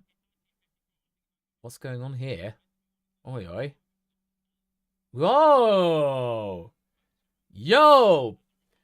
Pierre Gasly! Gasly P1! They cut to Paul Aaron and he's just like, what? I think he just looked really surprised. And Pierre went wide. He kicked up a bit of dust. So he might have been even faster. Wow. Okay. That Alpine just put in the fastest time. But then again, to be fair, this is still slower than it was yesterday. Although it's gotten a little cooler than it was this morning. Like, it was 33 degrees when we started the stream. It's now down to 28. So, yeah. They are 28 degrees now. But to be fair, I think it could easily be down to fuel loads. We don't know for sure. But one thing I've noticed, it's been nearly half an hour since the session started. We've not had either Lance come out or Oscar come out. Cybernetic Overload, thank you very much for these 100k kudos. Thank you very much. But that's the thing. I've not seen hide nor hair of Oscar. Where's he gone? Like, I've got no idea. That's not good. I'm a little bit worried.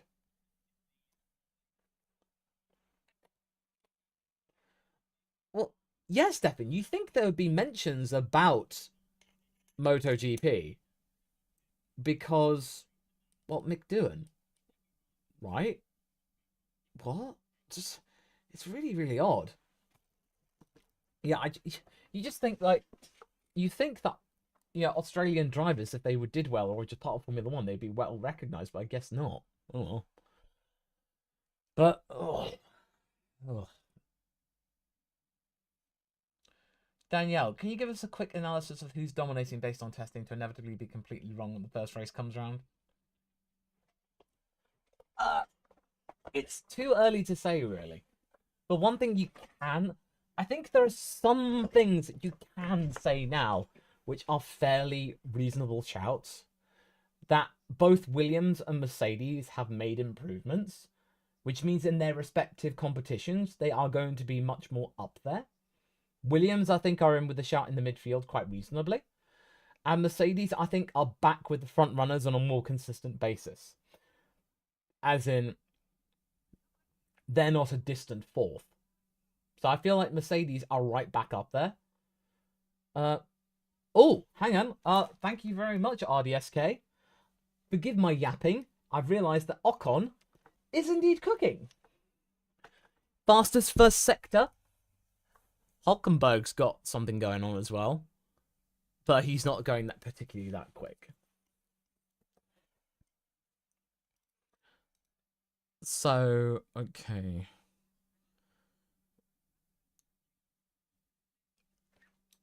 Yeah.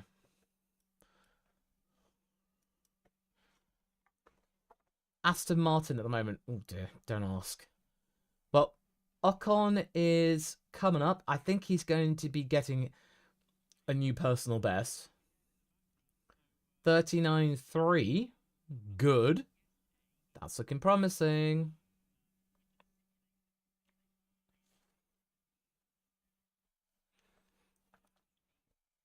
Here we go. Let's see what we can get with Ocon. He's coming out the final straight.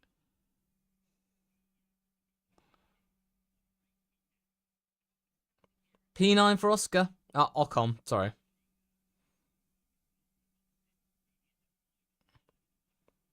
So there we go. So that was a 131.6, which is only a second off Gasly, which is not bad. Oh, hang on.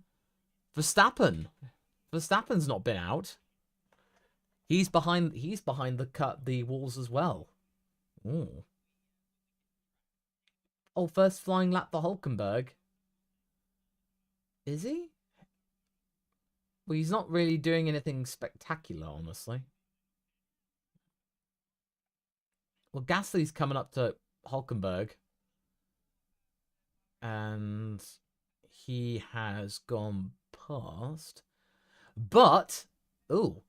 Patrice, thank you very much for the super chat. Thank you, thank you, thank you.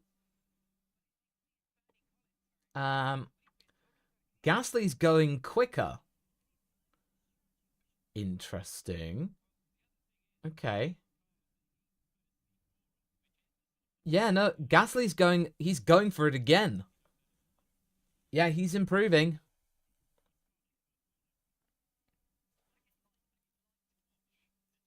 Hey, Germont, welcome, welcome. I see a purple mini sector. Ooh, 0.2 quicker. He is 0.2 quicker, people. He's stepping on the gas. Yeah, Stefan, I do rate Gasly well. I mean, as a team leader for a midfield team, he's great. Like, Alpine are really lucky to have him. And there we go. Fastest final sector of the entire session. So, yeah, 30.4. So there we go. Thoughts on Kimi this morning? Basically, yeah, no, this is good.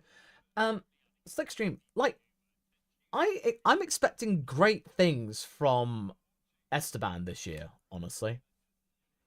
I do expect a lot of good things for him because I feel like him being at Haas, at a team that wants him, it's going to be good things.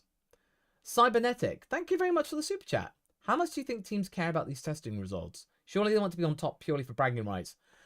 I think that depends on the whims of the sponsors. But in reality, I think it would be just a case of what they were going into and what they were expecting, as George has a major lockup. Crikey. I think Ferrari might be quite happy with what they've got. I think Mercedes will be especially. McLaren, can't really get a read on them. Hulkenberg's coming with his fastest first sector. Yeah, I think JR, I think they've got their own priorities going right now. So I think so long as they know that they got everything done that they wanted to, that's fine by them, realistically. And I think Stroll's come out now, so Stroll is on the track. Watch out. But it's like Oscar's still not been. Like, that's not good. Like, what's going on? Yeah, so what's Hulkenberg got in the tank? I'm not seeing much in terms of stuff. So what do we got? Faster, but it's like 133.3. That's not great. DV Radio. Hi, Law. Love the channel. Maybe this season we can spell Haas properly and not Haas. Yeah, okay, it's Haas. I know. This is just something that it's been conditioned in me since they arrived in the sport in 2016. My apologies.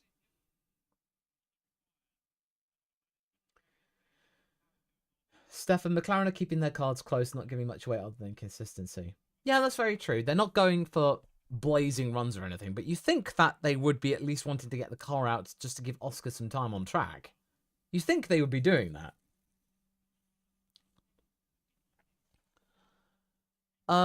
Tushar, my thoughts on Verstappen Red Bull. I feel like based on this test, some people's faith is restored in the possibility of Verstappen defending his title. Like, you can't just... I don't think you could now just go, oh, Max isn't going to get it, or something. I don't think you can say that anymore.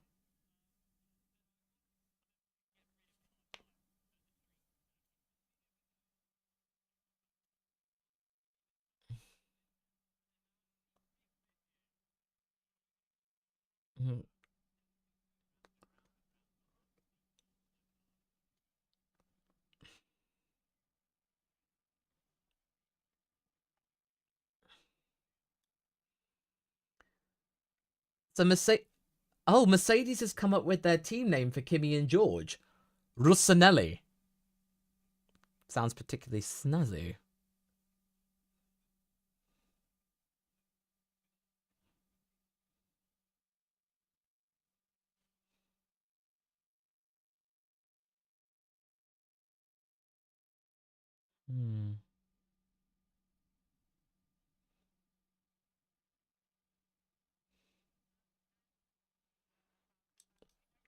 I was just checking social media and people are not liking the Sky Sports commentary.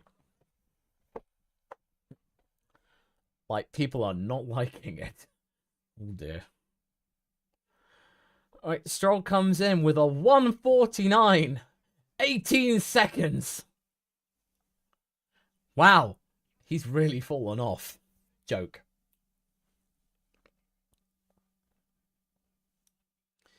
I think he's just getting his eye in. It's nothing. I don't think it's anything major really. So don't worry about it. Everything is fine.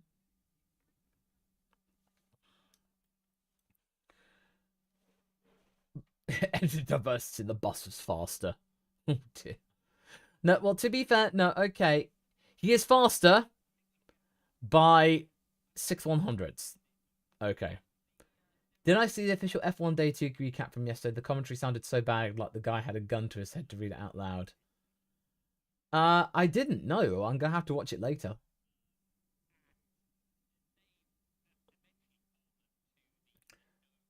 No, Saj, I wanted V-Card to be in the points this season, but looking at these times, not good. I don't think they're not setting the world alight, honestly. Comrade, Dyatlov, where is Science? He did all day yesterday, and Alex is doing all day today. So they're taking, like, all day shifts. Well, lady, that's easy for Lance to do, because Oscar's not moving. Oh, Ocon's gone in the pits.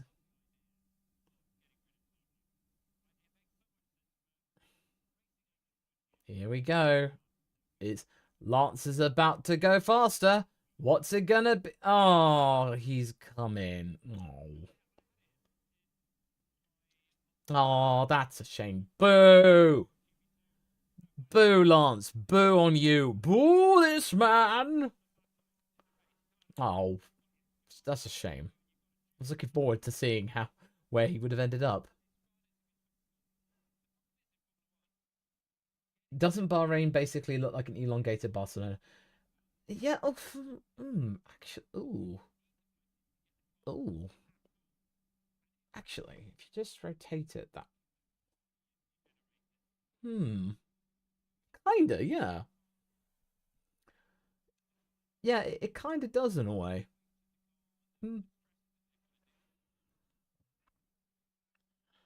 Okay. Oh, here we go. Oscar's out on track. Yeah! Oscar's out on track. Brilliant. Finally. Thank goodness. I was a bit worried about that. I was really beginning to wonder about that because, like, I was starting to get curious about why Oscar was taking so long. But hey, at least now they at least can go and do stuff. Kulvik, since Fernando did the morning stint, is the Stroll going to do an afternoon stint? Yes. Yeah, no, I think they just swapped places because I think Fernando was going to do the afternoon, and then Lance was going to do the morning. And yeah, Bad Riders. Well, come on, Oscar's my boy. Oscar's my boy. So yeah, so he's my guy. Although although this year I'm also cheering on Gavi, and I'm also cheering on Carlos. So Carlos, Gabi, Oscar. Oh, I want to listen to this.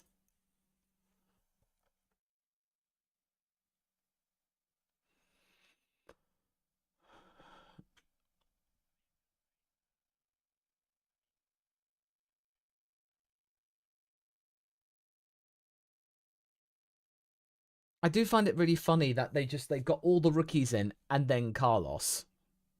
It's a bit of an odd combination.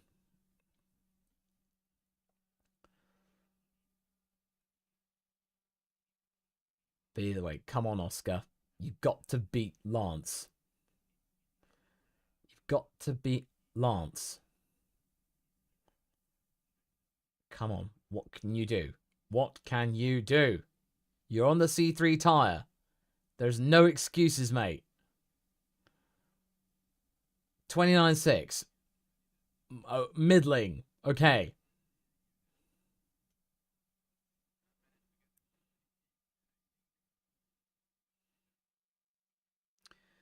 Well, Rue, honestly, if they don't... I think if it becomes clear that Oscar's being held back, I think that Mark Webber will not tolerate that, and he will just go, hey, Red Bull, do you want Oscar? And then Christian will be like, well, I guess we had no choice but to give Oscar a go. Because, yeah, you don't turn down Piastri. So I think McLaren knows this. Okay. Yeah, Oscar's like 1.2 seconds already behind. But then again, I suppose he's just kind of like warming himself up in a way. He's getting himself prepared.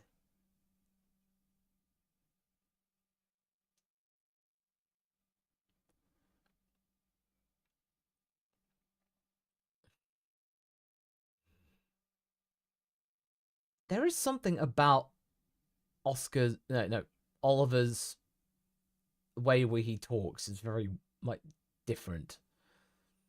I know that they claim it's because he spent a lot of time in Italy, so he kind of the way he kind of like speaks is a bit kind of Italian in a way, but it's just a bit something off in a way.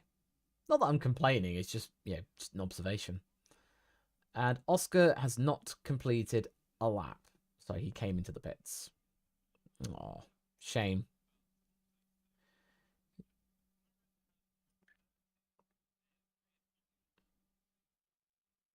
Oh,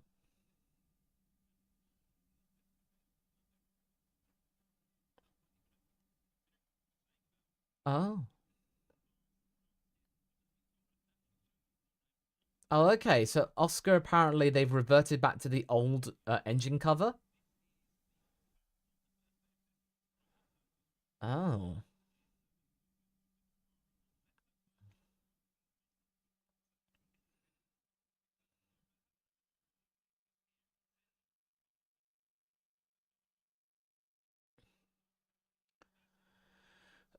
oh, we're getting a little bit of a schooling from Sam Collins here.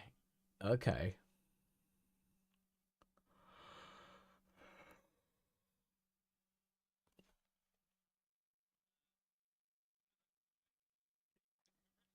Oh, Sam Collins been given the wrong clip. Oops.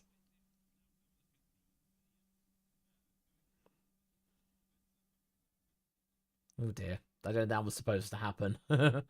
Oh dear. Technical difficulties. This is F1 testing, to be fair.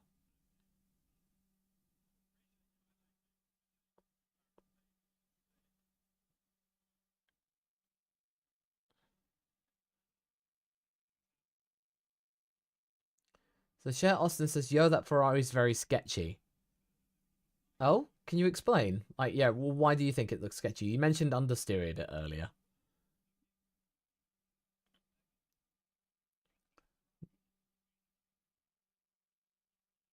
Oh, Alex Brundle's brought that up as well. Okay, Hamilton's faster first sector and second sector.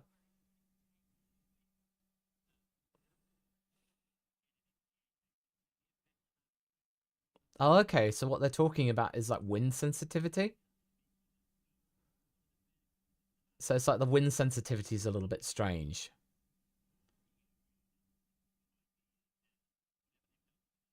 Okay, so Hamilton goes up to seventh. So about 4/10 behind Leclerc. Front end not as planted on the Ferrari, pushes and nervous.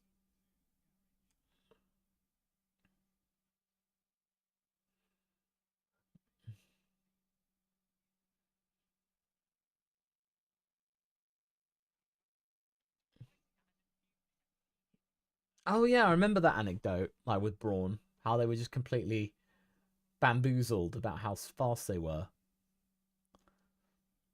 Oh, looks like George might be starting a flying lap.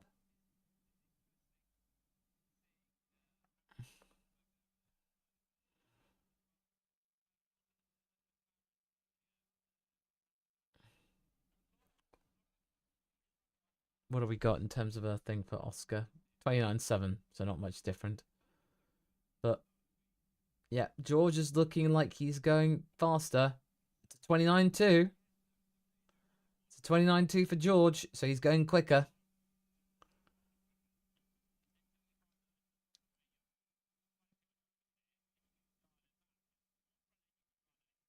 Oh, okay. Thanks, Cher. Much appreciated. Okay.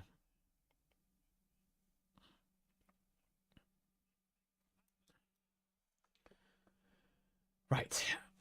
So far, George has had a couple of yellow mid sectors, but I think it looks like odds are he 38.9. Okay. 38.9 is looking very curious. So Hulkenberg improves to 14th. So he's a 10th slower than Gabi. Okay. Interesting.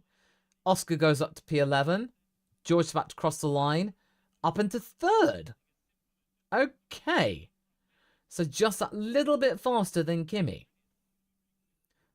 Here we go. Oh, it's all kicking off now. Like, Albon's coming across the line, but he's not doing anything fast. Ocon's improving. Kind of. So Ocon he's got a faster first sector. Fastest first sector, fastest second sector, a 39.1, which is just a couple of tenths behind George. So at the moment, he could slot in around about the Verstappen-Doohan area. So let's see. Where is he going to go? Where is he going to go? Ahead of Max and Jack. Oh. There we go. Ah, it's a C4.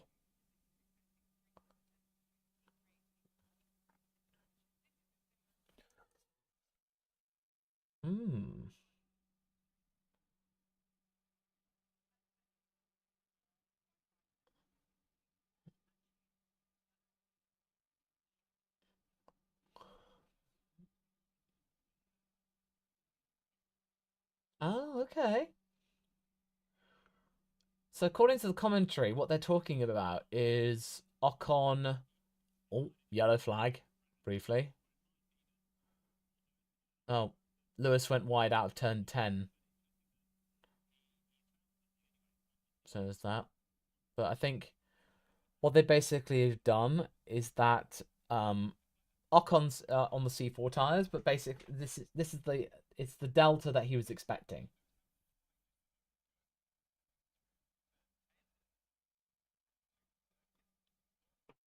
Yeah, Zach, I think this has been deliberate. I think maybe now they've gotten everything that they needed. And now they're just kind of saying, okay, now we can just start to turn up the heat a bit.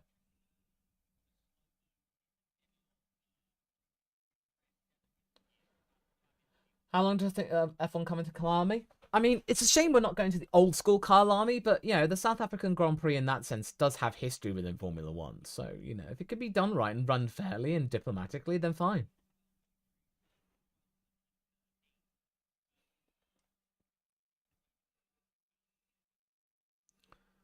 Piastri. Oh, Piastri's picked up speed a bit. Hulkenberg's got the fastest first sector. His fastest first sector.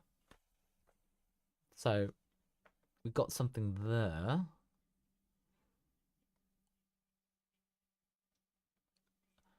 So, at the moment, Oscar's on the C2. So, he's on the C2. Lance is a 29.8. Hulkenberg's on a 29.5.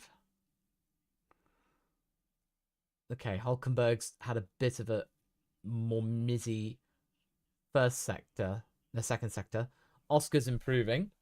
He's improving slightly. All right, Sonoda, Albon's crossing the line. I think doing a race simulation. Sonoda, is he going to improve? No. It's probably not. Oscar, is he going to improve? No. Oh, no, slightly. Slight improvement. But then again, he is running on the harder tyre.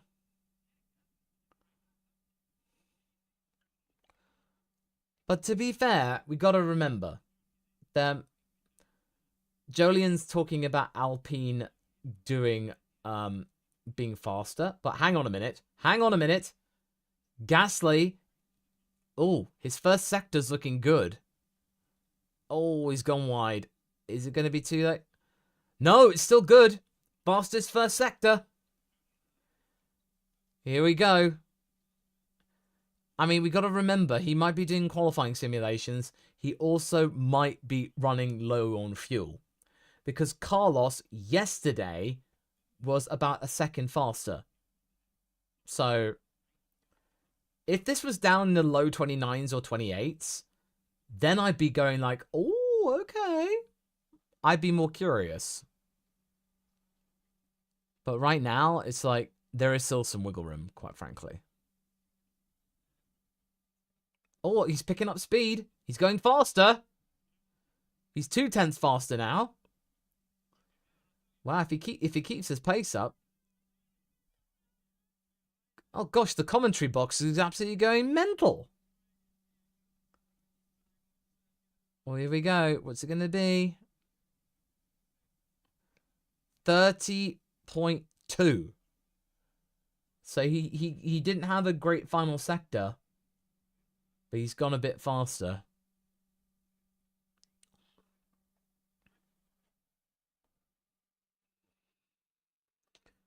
But yeah, we've not had anything major. Oh.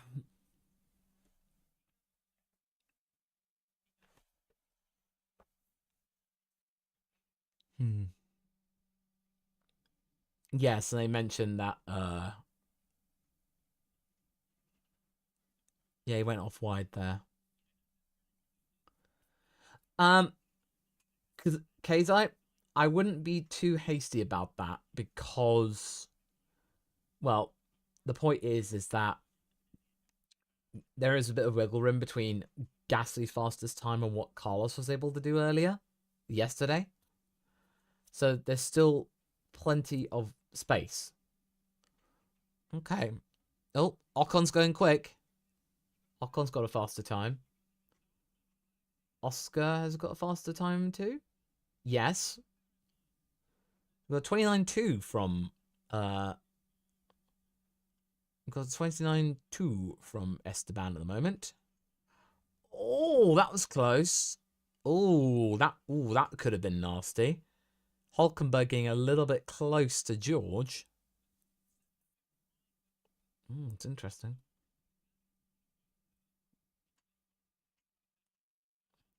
Whoa. That was close. Unfortunately, you know, we don't get to hear George on the radio go, oh, he just turned into me. Oh, Ocon's faster still. Ocon's going quicker. He's going quicker. Piastri's not. Ocon goes slightly faster. He goes slightly faster, and Oscar goes in the pits. Aww. Boo! Scrubia, how strong are my calves after standing on ladders for hours? It does mean that there has been a positive side effect in that it does mean that I can go walking for quite a while and it doesn't hurt. So there is a benefit to being on the ladder for that long period of time.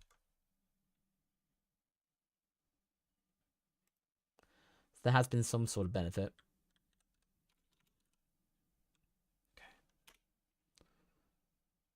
Just double checking various things.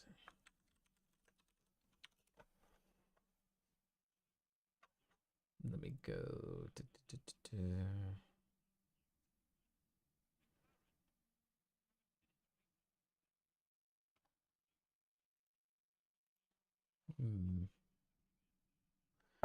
Starkiller goes, McLaren, stop teasing us. We can't take it.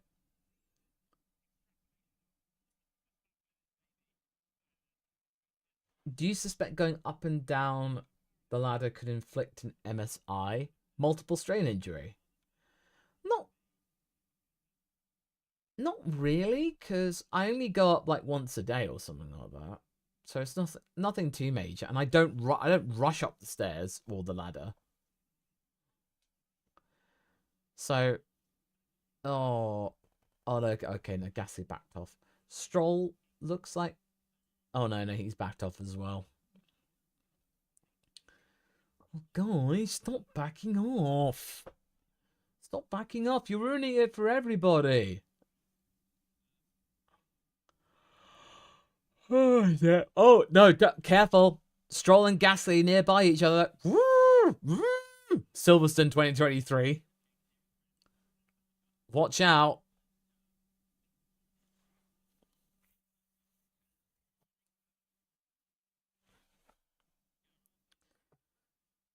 There we go.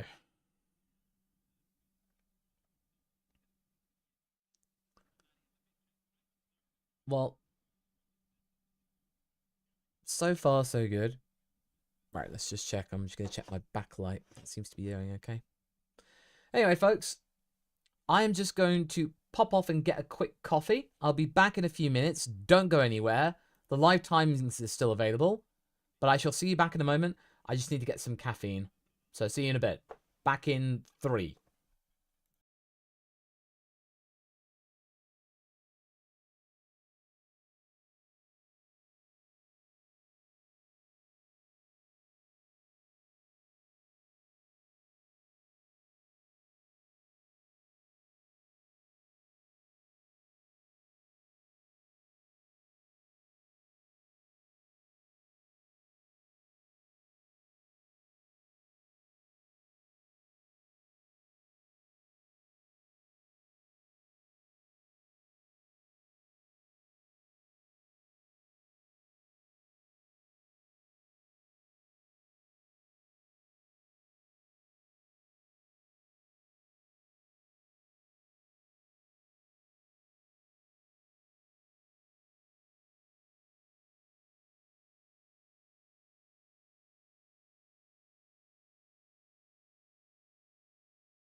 Hello, I'm back.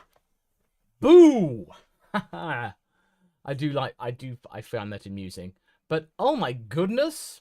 Oh my goodness. Stroll is 17th. That's crazy. And oh yeah, George is fastest. Yeah, that seems to be standard basically. But yeah, don't worry. I am back. I am back. I have my caffeine. Yeah. I was hoping that I wouldn't need it until later, but it was just I was starting to flag, honestly. So I got myself my Center Parks Winter Wonderland cup. Basically, health and safety, etc. You know, because I want to make sure I don't drop any on my kid. Oh, no, that's not Piastri purple. That's just him coming out of the pits. Oh.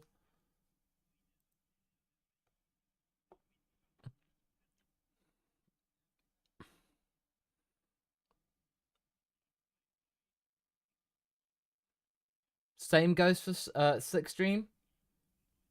Same goes for Stroll, that he's just come out the pits. Right.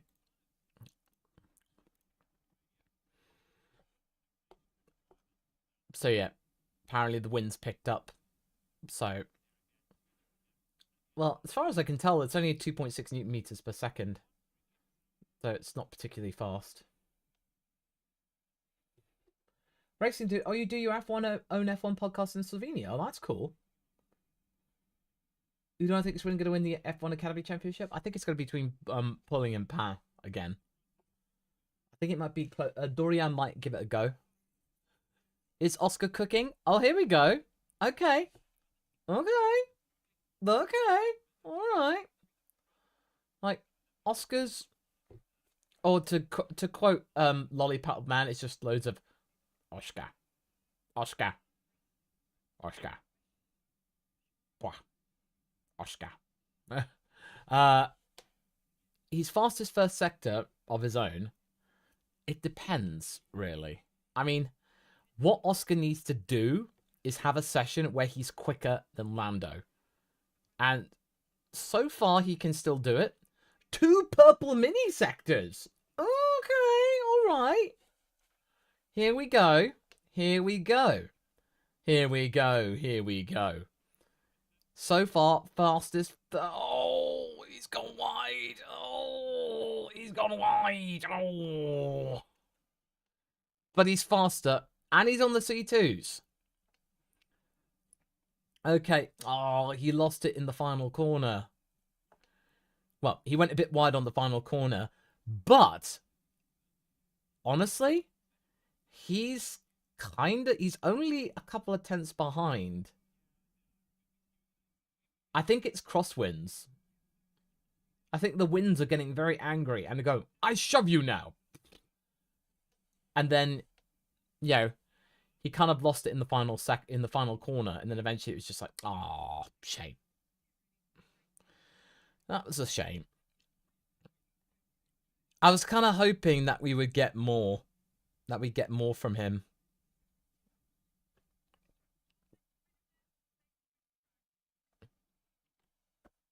Okay. So...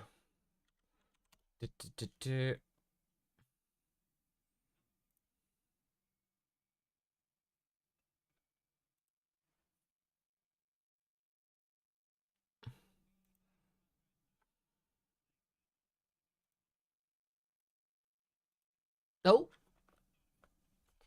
Apparently Andrea Stella said that Oscar's going to be doing some performance runs. Goody! Good job! Oh, goody gumdrops. I'm so glad. And wow, these are really cool. That we're getting these like aerial shots where they're static. That's really cool. We need more of those. Honestly, they're really cool. What do you think about those like static aerial shots? I think they're quite fascinating in their own right, honestly. Well, at the moment we've got Lewis's we've got a fastest first sector of his fastest first sector from Lewis. The second sector looks promising. So, okay, that's good. So fast. Oh, okay. This is looking good. This is looking like a potent lap. Okay. Well, watch out for this. Is he going to get it? Nice. Okay. This could be something. Let's go. Watch. Watch. And he goes faster than Stroll. Very faster than Stroll. There we go. Yeah.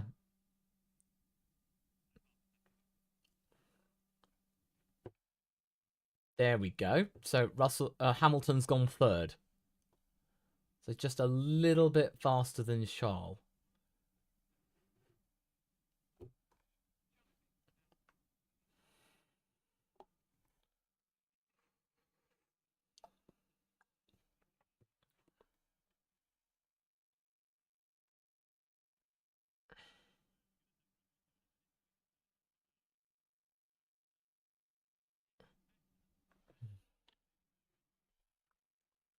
Well, Ujo, to be fair, this is like, we don't know what exactly is going on with this performance run.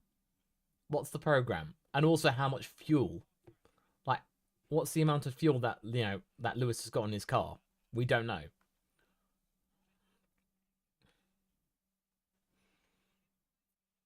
I mean, yeah, Lewis is, you know, okay, he'll end up with a faster time than Charles.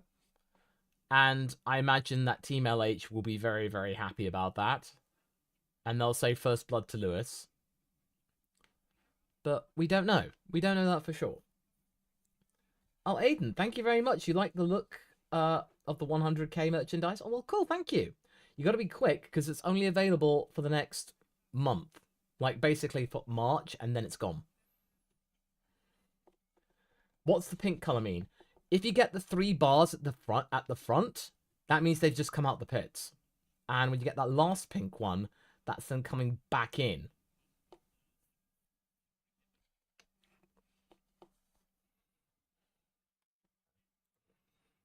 I'm going to see if I can adjust the timing things a little bit, because I think I can interact with this. Let me see if I can interact and then just tweak. So we can get the pits thing onto here. There we go. Nice. There we go.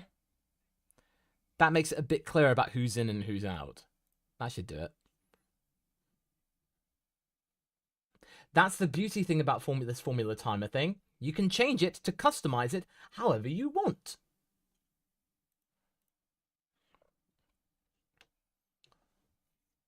Oh, by the way, as we were talking, Esteban, on the C4 tyre, went faster and split the McLarens. So we got that. And he's starting to ramp it up, actually, Esteban. So that's good. That's good. He's definitely now back in the mix. And Oscar, a fastest personal best second sector. He's getting it. He's going. Okay. Well, Henry, to be fair, he was running Carlos all day. So there is that to consider.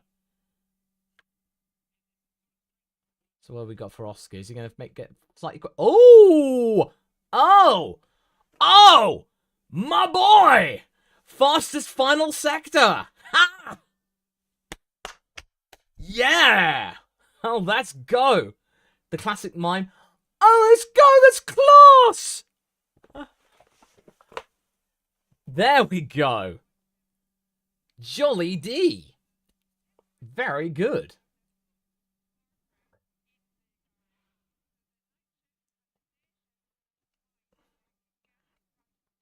That's good.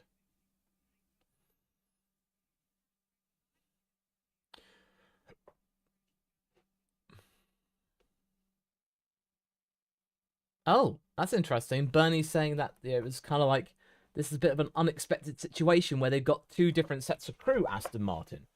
And to Law13, thank you very much for joining the VS posse. Welcome as a member. Thank you.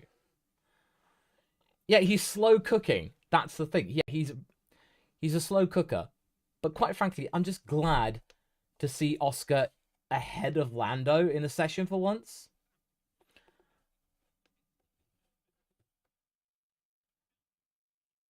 Oh, Sam Collin, I thought he said Gasly had a bit of ketamine. I was like, what? What? Fettling, as in like, you know, tweaking. I was a bit like, whoa. I mean, Pierre was fast and all, but blimey. No, that was not correct at all. But Gasly is cooking.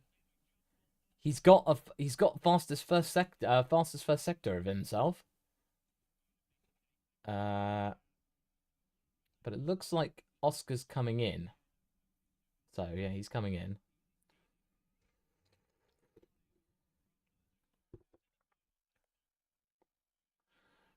Okay, Oscar's in. Gasly, he didn't improve in his second sector. What's he gonna do for his final sector? It looked clean. Okay, what's he gonna do? Oh, he does! Gasly goes faster! Pierre Gasly goes fast. Fastest again.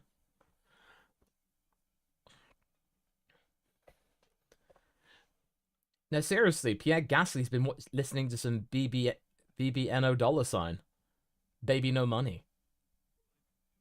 He's been definitely listening to that guy.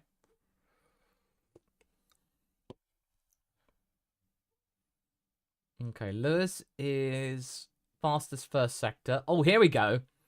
Max is up to something. Max is definitely up to something. What are we getting? I'm not really getting much of anything, really. So, I think he's just getting his eye in on the C2s. Okay, 9/10. Okay, he backed off. Okay, so Max backed off. Okay.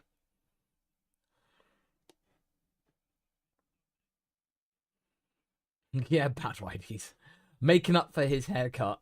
I see what you did there. Okay.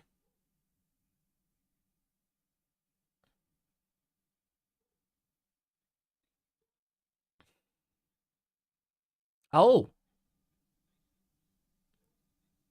interesting.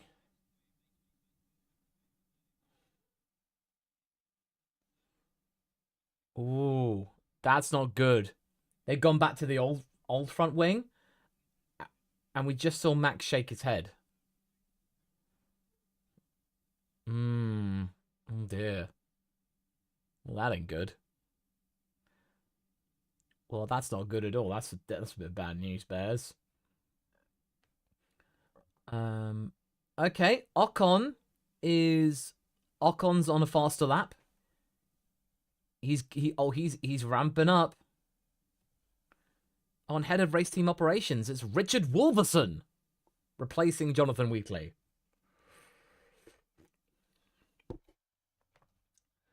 Aiden, we don't have grilled in the UK, so we don't have the Oscar Piastri burger.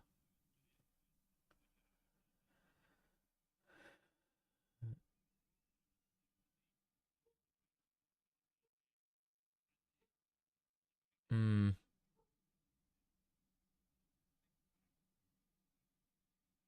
Well, okay. Okay, Ocon slowed down a bit. I mean, he might be a little bit quicker. We shall see. Okay, he's over the line. SD. What's he gonna do? Okay, no improvement. But okay.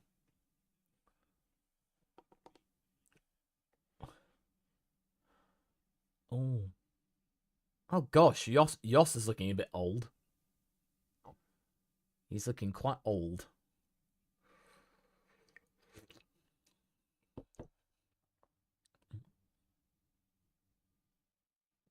Yeah. Oh dear, that's not good. Okay. Looks like Max is going up for another run.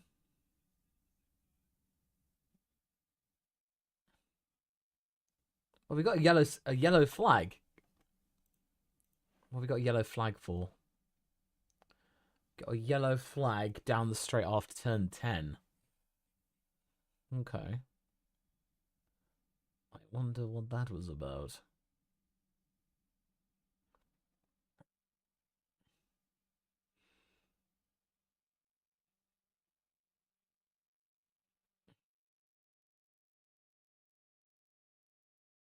Oh, whoops. Bit of a commentary snafu there.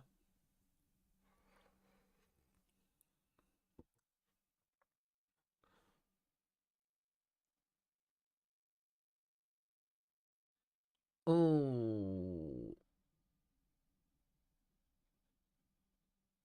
Oh, that's okay. It was just a bit of an overzealous yellow flag. Where's this page getting all the timings from? If you look at the pinned message above and in the description, Yujo, it's from formula-timer.com/live timing. Absolutely great tool. Thiege, well, Red Bull has reverted back to the older spec front wing, and basically, it's not looking too good. Let's just say that the Red Bull doesn't look quite as good as the McLaren on the same C2 tyre.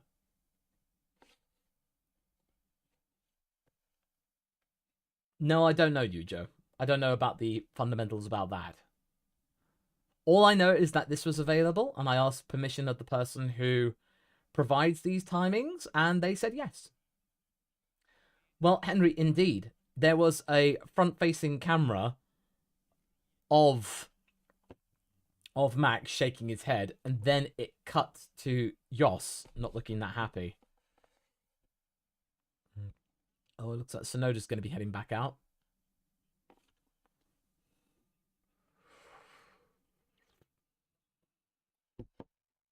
Okay.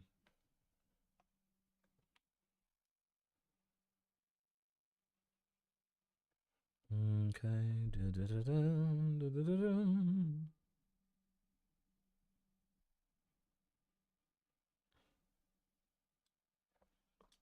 Yeah. Antler, Aston Martin slow this season? Yeah, probably. I mean, it seems quite likely. Like, it does seem like that's going to be the case. Oh, 1 second. Just gotta get the door. I'm just going to be 2 ticks. So, 2 secs, Ted.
Boo! I have returned.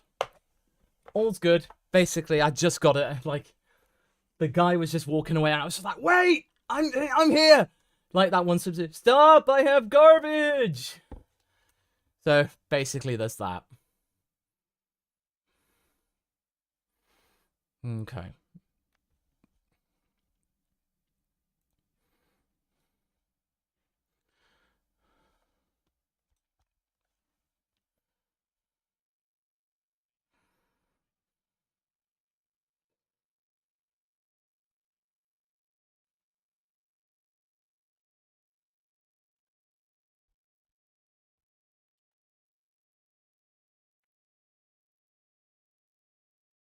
Sorry, just contact with the missus. It's a child-related logistical thing.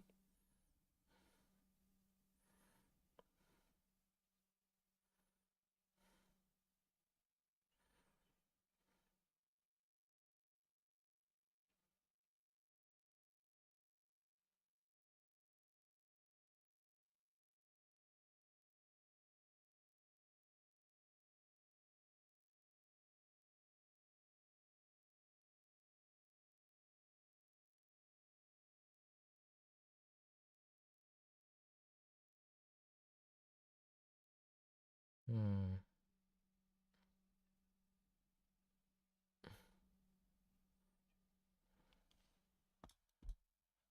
Okay.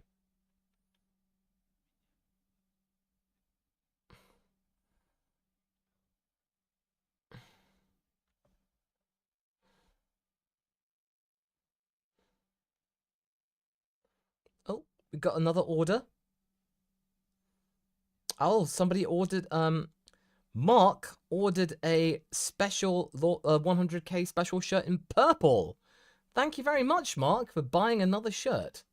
That's awesome. We're getting a few orders, so that's really, really cool. So I'm really glad. I'm really glad that people are looking and purchasing them. That's awesome. Thank you very much, people.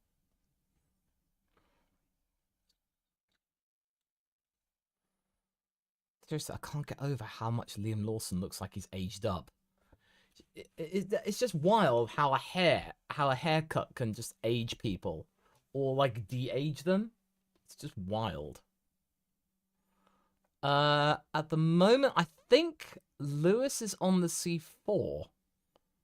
I think that looks like the C4.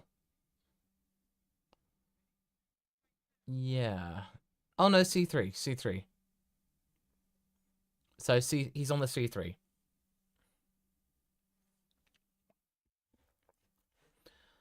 And right now, Lewis is not setting the world light, but Lance, people, warning, Lance Stroll as his fastest first sector. Yeah, Thomas. Jos didn't look that happy, and I was wondering that does Max's contract still have that stipulation that if he's not in the top 3, then he has an exit clause? Like, I'm not sure about that. Like, I know that they tied off that, they nipped in the bud the Helmut Marko clause, but I don't know about the top 3 one.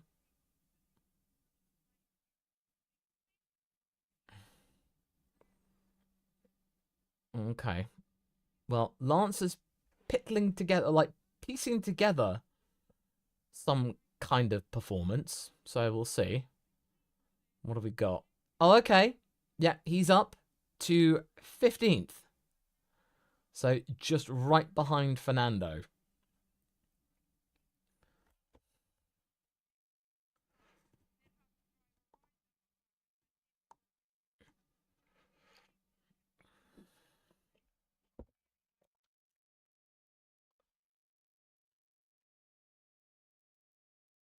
Okay. Carmania, I will always support Yuki. Short Kings need to stick together.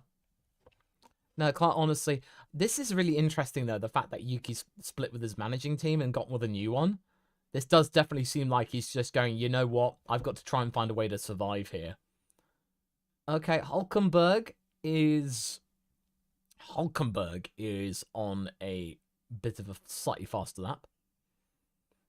Like, it's not faster. I mean, the first sector was faster. Second sector is... It looks like he's backed off. Oof. Loads of people sliding off in that area. Whoosh. Oh, yeah, no, Hulkenberg backed off entirely. Yeah, oh, okay, never mind.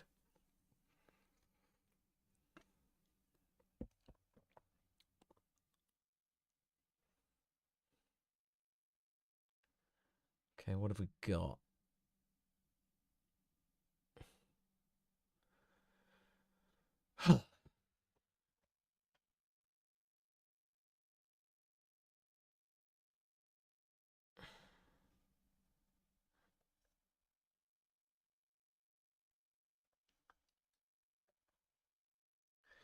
Antalol13, do you think Adrian Newey might make a car around Alonso and not around Lance? Well, I feel like Adrian will... I think he will find out in due course as to how committed Lance truly is. And it might get to a point where if Lance doesn't provide like meaningful feedback to him in terms of the technical level, then he might end up just having an absolute just voicing his concerns, basically. Kazai, what have we figured out from the testing? Well, Mercedes seem to be faster than expected. Like, yeah, they are back in the game in the top 3.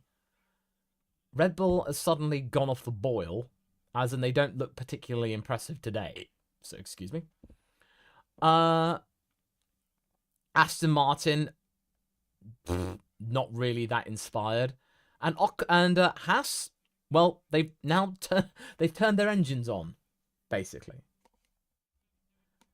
Predictions on how spicy the memes will be this year. I think pretty spicy.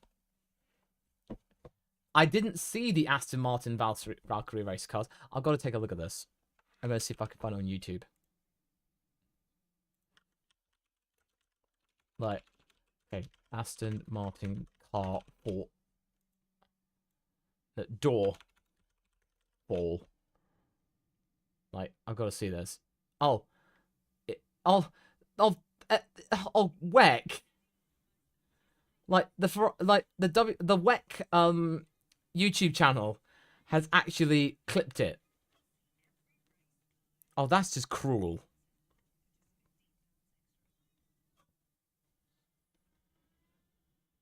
That's just mean. Like,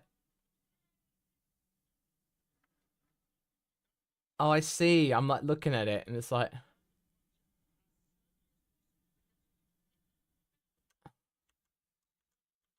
oh, it's just flapping around. Blimey.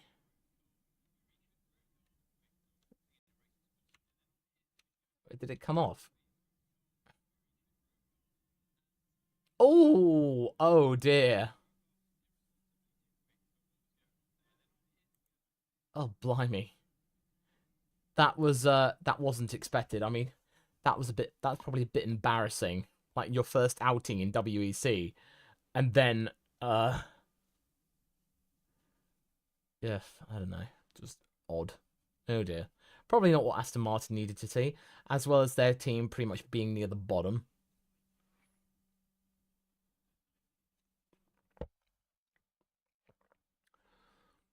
Oh, incidentally, I think George just put in the fastest final sector. Just missed that.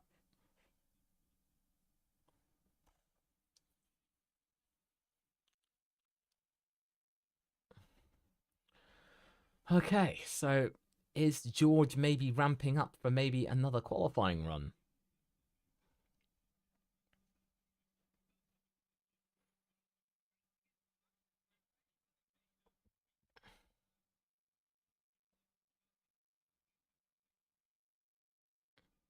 Oh no, oh, okay, Max has gone back out with the new nose. Okay.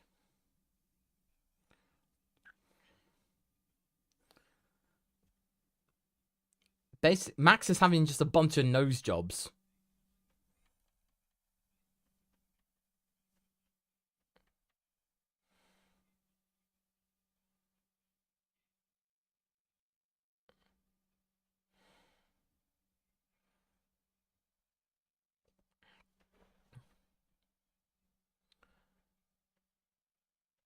Yeah, Max is going a bit quicker, but the commentating team is saying that it's gone a bit like it's a bit shaky.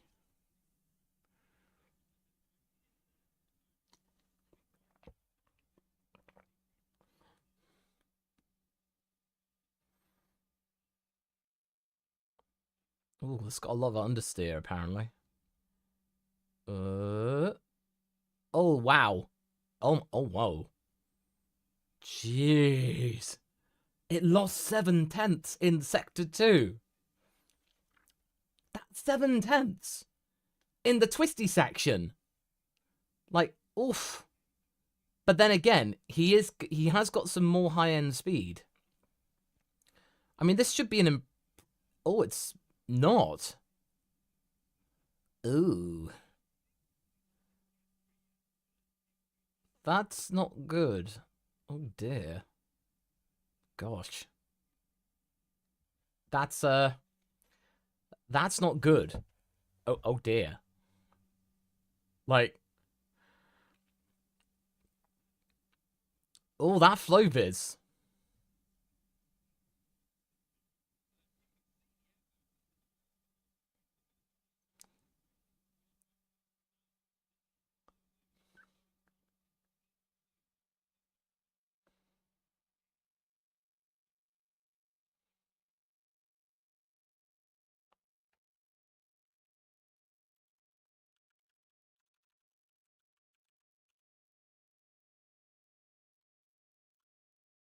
Mm. Sam's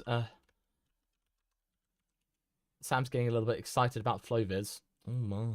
Oh gold. Oh goodness. Goodness me.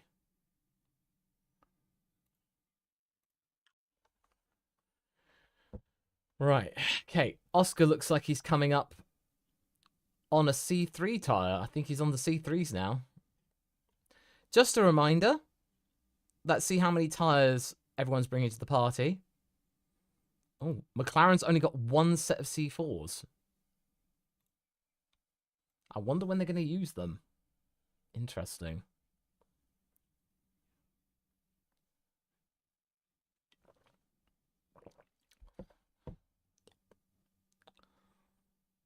Hmm.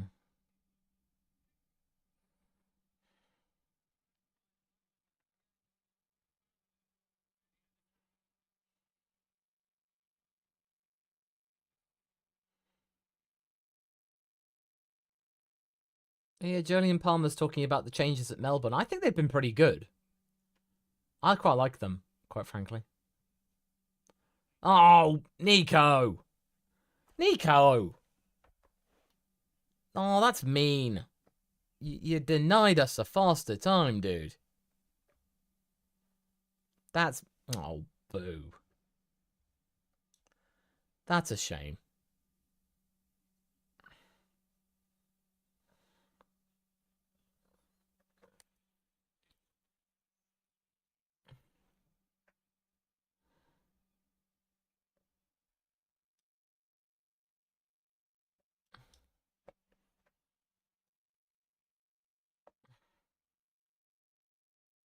Hmm.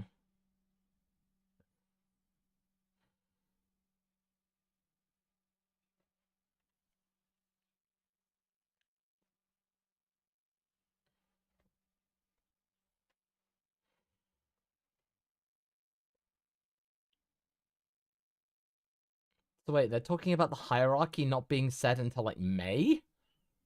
Wow.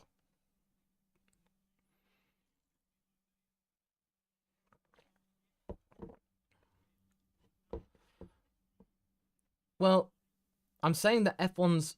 It's gone a little bit uncertain. Yeah, it's a bit of a surprising thing. I mean, that's cool and all, but it'd be nice just to have some kind of basic idea of the pecking order.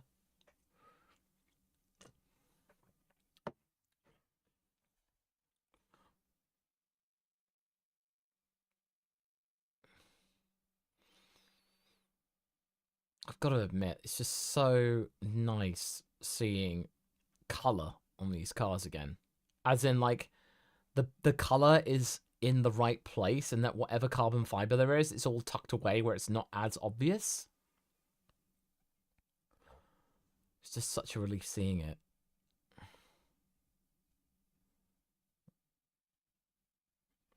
Mm.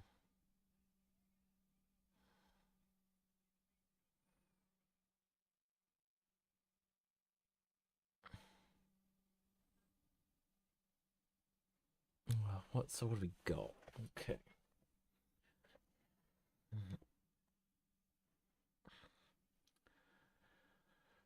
So, what have we got? Anyone kind of going particularly fast? Not at the moment. Things have calmed down a little bit.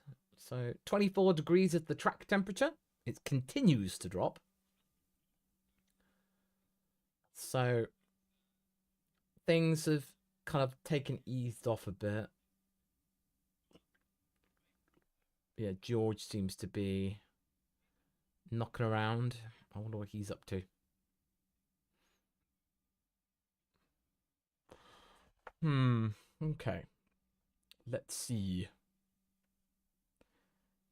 Is George going to start a good lap? Oh, okay. Interesting. Now, what have we got? So far, he is doing personal... Oh, no, he's backed off. Boo! How's the 4-hour live stream feeling, Bron?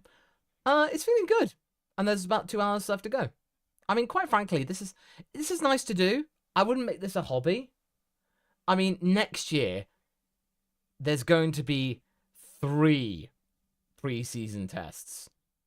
So, oof, that's going to be rough. Like, doing 3 whole days? Like, 9. No, 9. I mean, if I can, I would try and, like, if there was a means I could do it and live stream, but I don't know how I could do it by live streaming from the track. I don't think I could. I think all I could do is, like, live stream my feed from the phone or something. I don't know. I don't know how I'd make it work, honestly. It'd just be like, either way. Yeah, I'm not too sure what we're going to be getting for that. But George looks like he's backing off right now.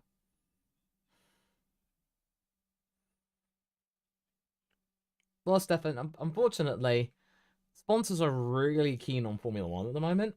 So, most likely, we're going to be getting loads more sponsors wanting to kind of have their place.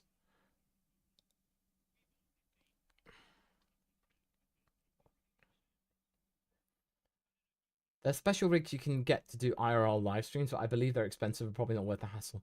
Also, not to mention, I imagine that security at these events would probably not be looking too kindly at you coming in with a big hulking broadcast gear.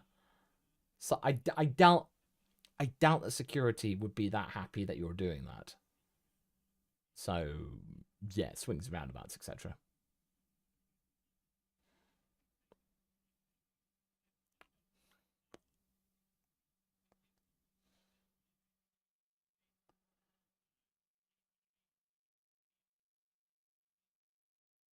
Yeah. Look, can you give us a total lap summary for each team? I don't know for sure, but I'm going to have a look online.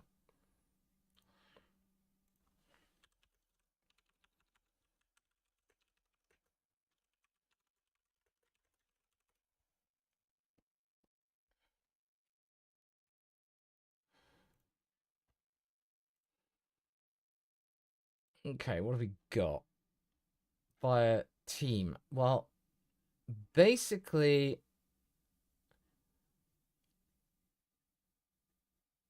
So from what I can tell... That... I don't know for day 3... But for day 2, up until the second day... Haas had done the most amount of laps. 229. Mercedes 219. Racing Bulls 200. Ferrari 186. Alpine 180. Williams 175. Sauber 170.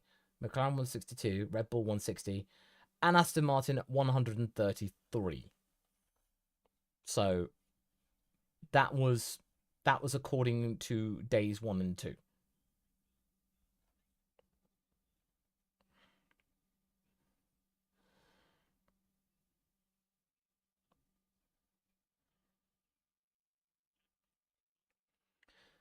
So yeah, at the moment, Aston Martin are not looking good. There's like, I don't know whether or not they're just planning to sacrifice this year and then just being near the back to get the ATR time for 2026. I don't know. But yeah.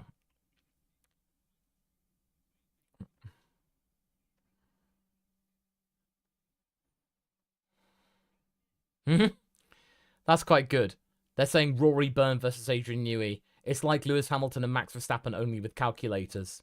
That's good. I like that. That's clever. I like that.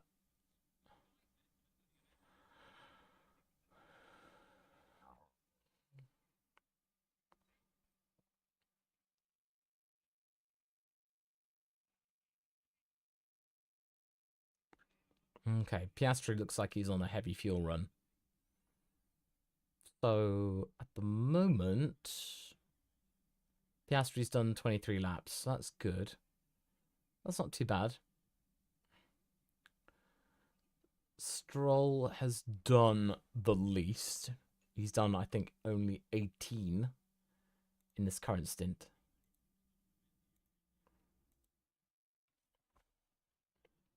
Yeah, so at the moment, we've only got Piastri, Ocon, and Albon and Tsunoda on track. Oh no, Albon is he? Oh no, Hamilton. Okay, Hamilton's come out now as well. So got 5 cars out on track.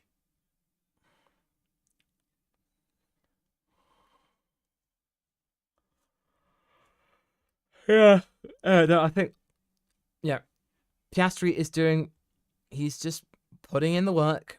He's getting the miles in, which is good. That's exactly what he needs to do.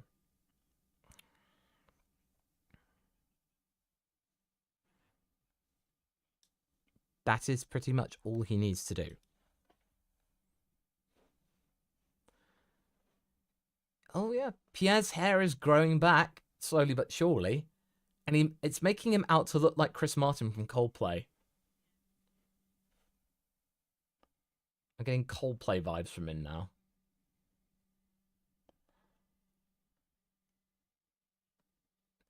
Yeah, but you wonder what on earth is going on with Yuki, because he's like 6 seconds. Like, this has to be all, like, this has to be, long race runs. Like,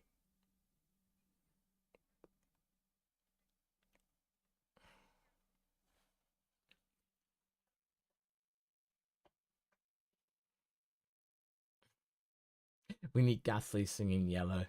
No, it needs to be clocks.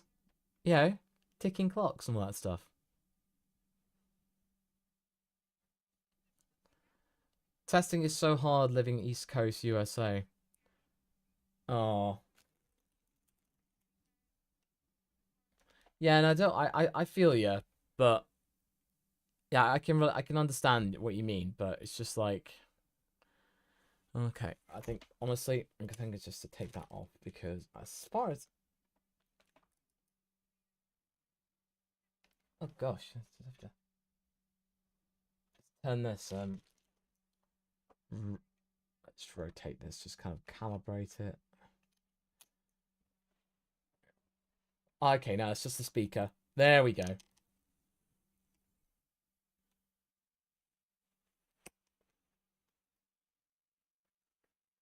There we go. Unfortunately, just wearing the same set of headphones for like multiple hours in one day, it's like, it's tricky. It's tricky, and it just gives me a bit of a headache, and honestly, I could do with that nap. I've been up since 4. Preparing the live stream assets and getting a video done for tomorrow. Ugh.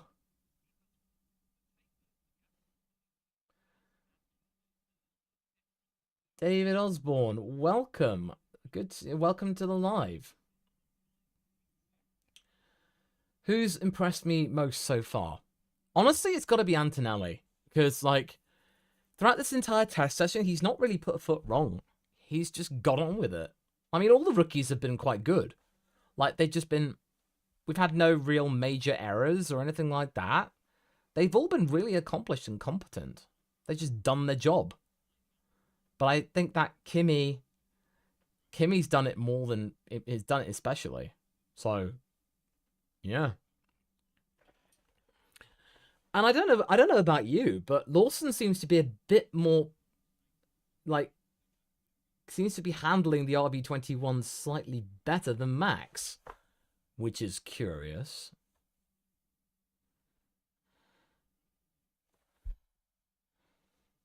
Oh, here we go.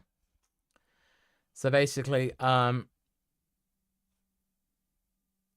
no, never mind. Oh,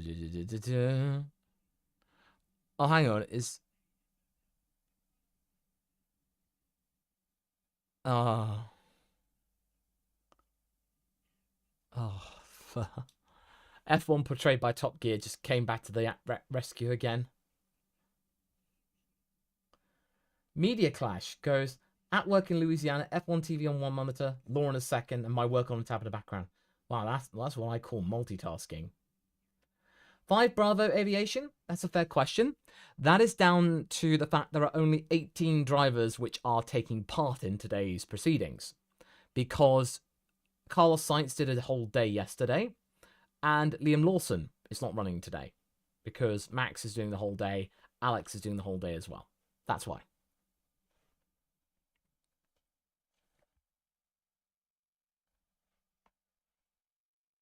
Okay. What are my thoughts on Carlos's performance yesterday? I would say that Carlos did a fairly good job, actually. As in, like, yeah, he just got on with it. He seems to be getting on well with this car. He seems to be better than Alex in a way.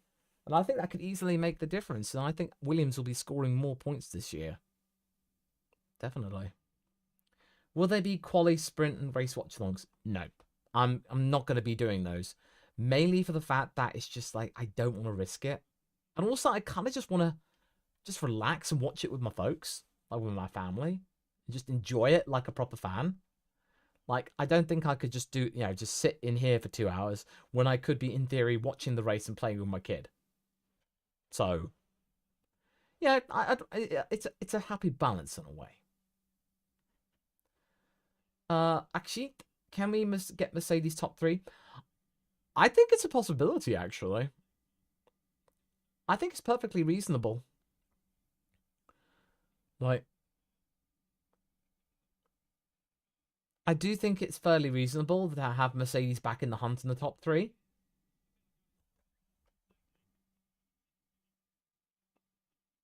Okay.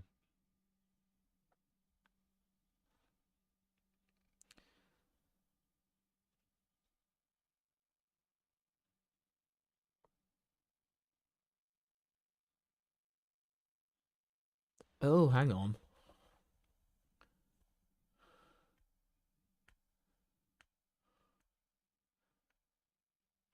Oh, Sam Collins is talking about Yuki Tsunoda. That Max Verstappen is really close to a 1-race ban. And since Yuki Tsunoda is the reserve, that he could be promoted to the top seat.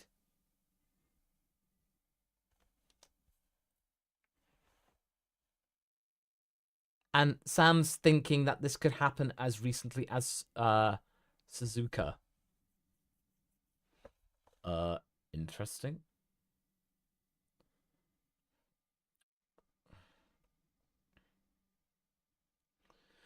Well, because Sam Collins is theorizing that Verstappen is really close to a 1-race ban to his penalty points. And the fact that he just gave a middle finger and it was on the cameras, that, yeah, I think the FIA will be quite hot on it. That's their thinking. And that if he gets 12 penalty points, then he'll get a race ban. That's an automatic race ban. And Tsunoda is the reserve driver. Yeah, Henry, imagine if they do that. Imagine if they just go, oh, Arvid, Christian goes, hey, Max Verstappen's getting a 1-race ban. Come on in, Arvid, give it a go. And Yuki's just like, what? I mean, if that happened, I think I wouldn't be surprised if Yuki was like, yeah, I know, actually, I know, it's silly. It is absolutely silly, but you never know. You never know these days. You never know, basically. But yeah, so far, so. Okay, so just checking various bits and pieces.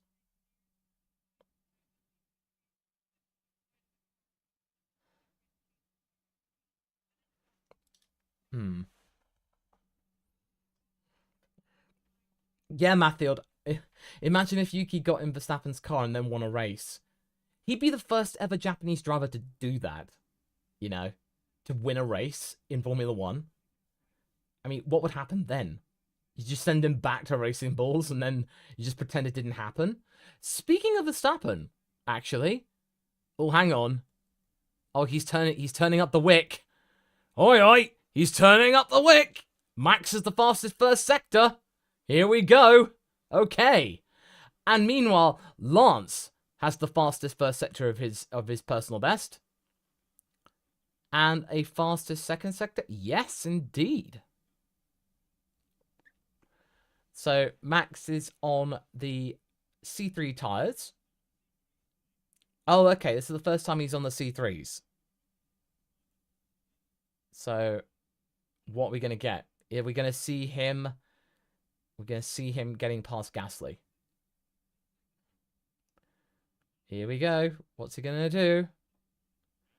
Oh, it's a green sector too. Oh, hang on. Looks like he didn't get that right out of the last corner. And is it an... Oh. Oh, okay. Oh, okay. He's a 10th slower than Gasly. Hmm.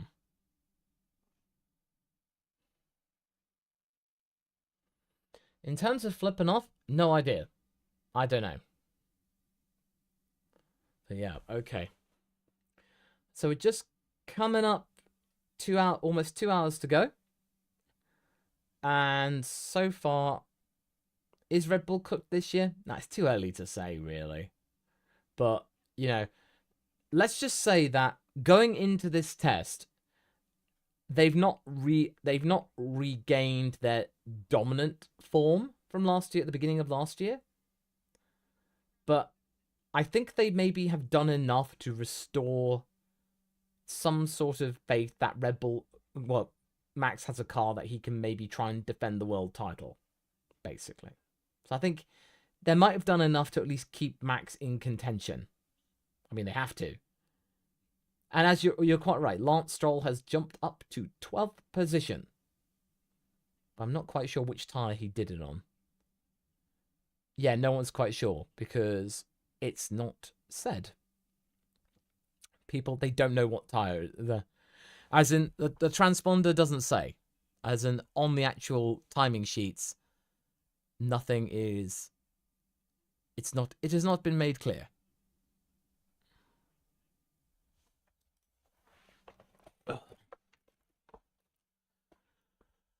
Okay, so where are we at?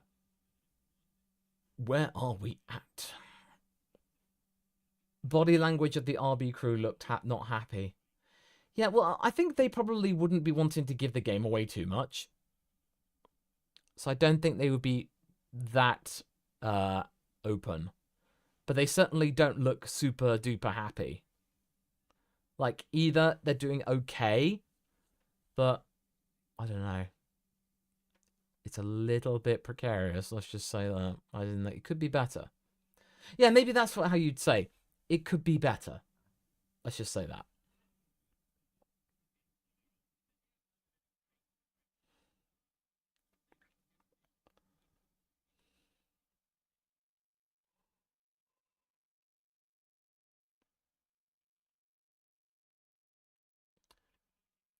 Aiden, is your merchandise in UK dollars and changes it in your country? Yeah, it should be adaptable to whatever territory you're in.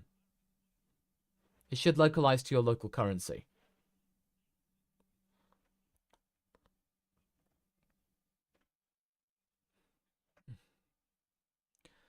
Okay.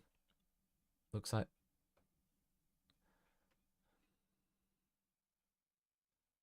Oh, okay. So, at the moment, McLaren are kind of like changing up their bodywork.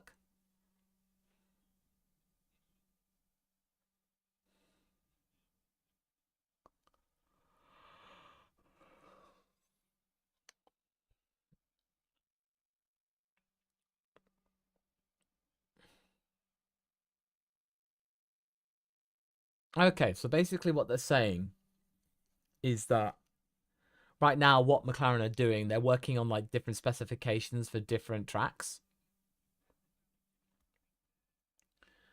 Well, Peter, any notable upgrades? Well, there's not really any big upgrades. I mean, the only notable upgrade I can really think of is the new nose for the McLaren. That's it, basically.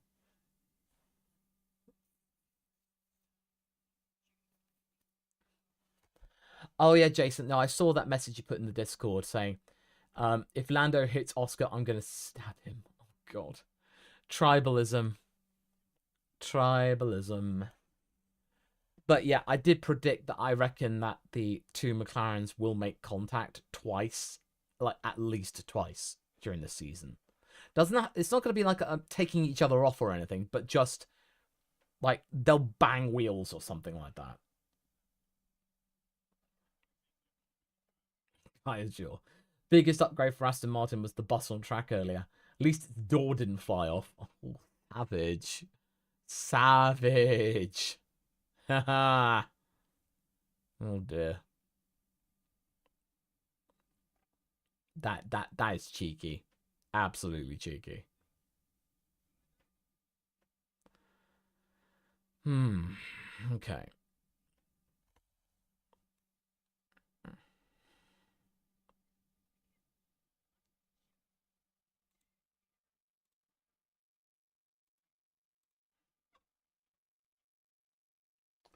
Okay, so any 129s today? Well, I mean, Gasly's close.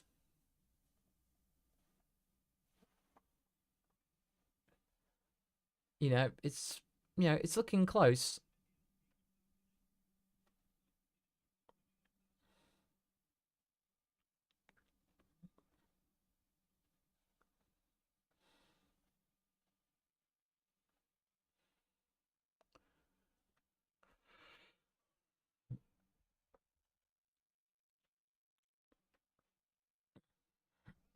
No, yeah, they're all commenting about how smooth the entire test has gone. Well, it has, but maybe just for the fact that well, I think it's just down to the fact that the car has just been all the cars have been fine. It's just the track that's fallen down.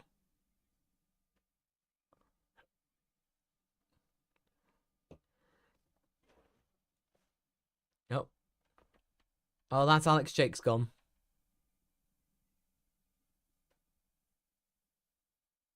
Oh.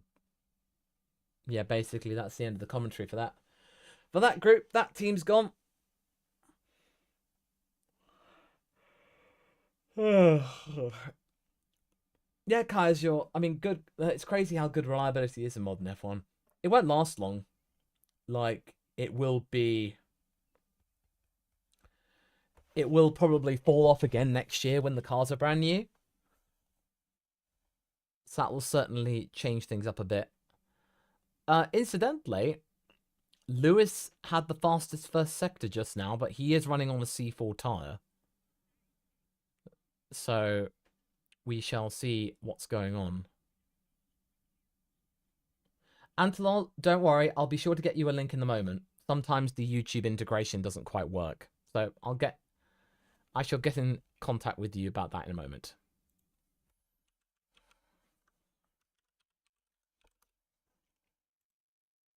Anyway, Lewis just about to cross the line. Is he going to go faster? Okay, he's closed in a bit. 130.3. David Osborne, I'm planning to go to the Austrian Grand Prix, just so you know.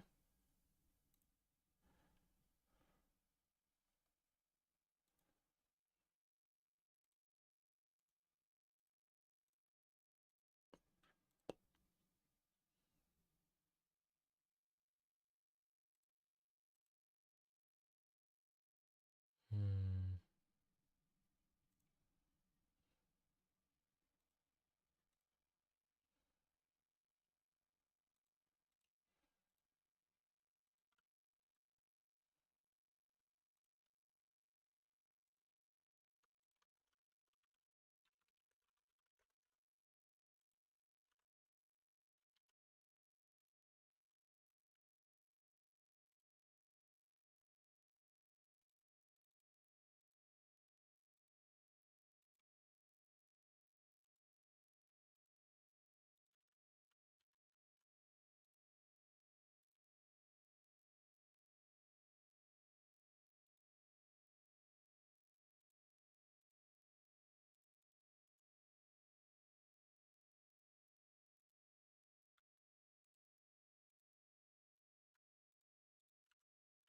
Hmm.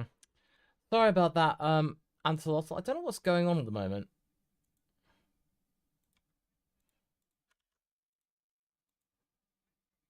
I'm not entirely sure what's going on at the moment. I can't seem to be sending over a link, so I'm just going to have to...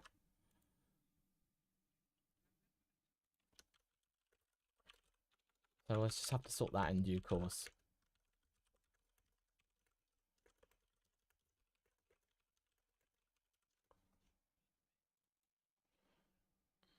Okay.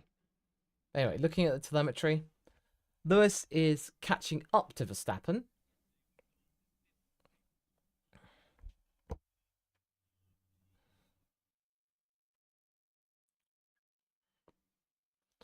Where's the ladder? If you look to your left, it's right over there. So it is in the corner with the flame of doubt.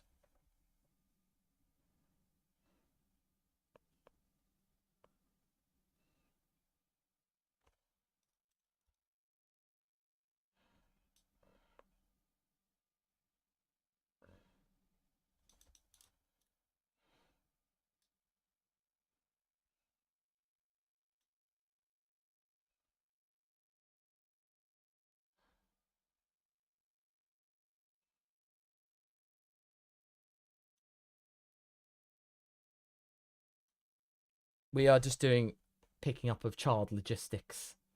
So that we are working on that. But anyway, so far we've only got Gasly and Piastri out on track.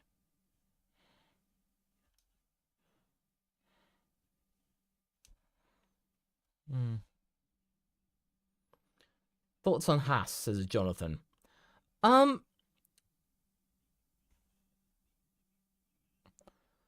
Basically, as far as I can tell, from what I can see... Oh, by the way, the Verstappen thing, yeah, he's just come out. But thoughts on Haas, they seem okay. Like, they're back up where they're supposed to be in, like, kind of, like, competitive points-paying positions. But I think it was just a case of them doing their own thing. They're kind of figuring things out and then just kind of doing it in their own time. Yeah, Antolol, basically, I tried to do that, but basically it just kept saying hidden. So that's all I could do. So I think all I got to do is just try and just exit out and then try again. I don't know what's going on in that sense.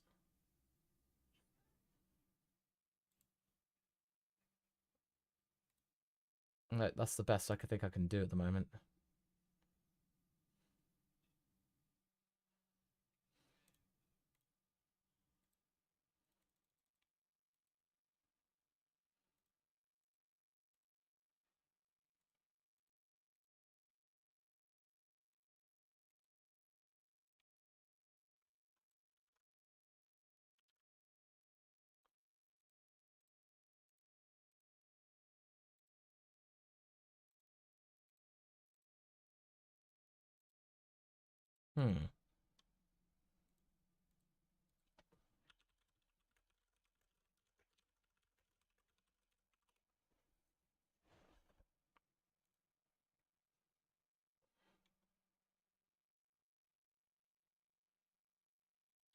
Oh, I see. Okay. No, I got it now. There we go. Okay, now I got it.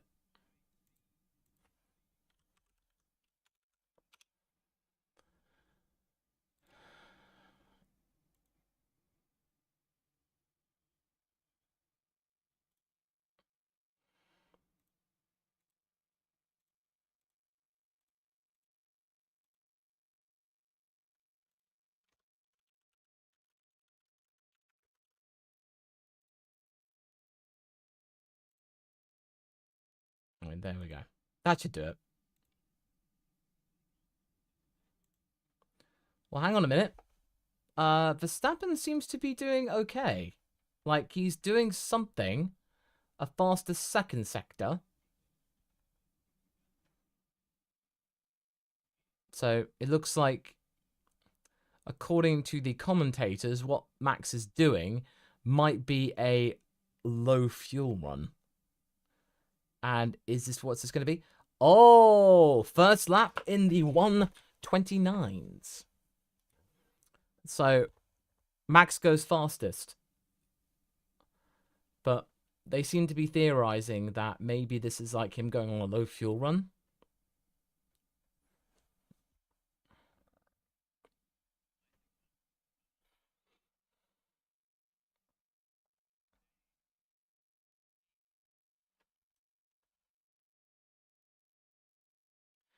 Well, basically, from what I can tell with Max, is that, yeah, it seems to be okay. Like, it seems to be okay, but not spectacular. Do you think that's fair? Do you think that's a fair assessment? Do you think that's fair, chat?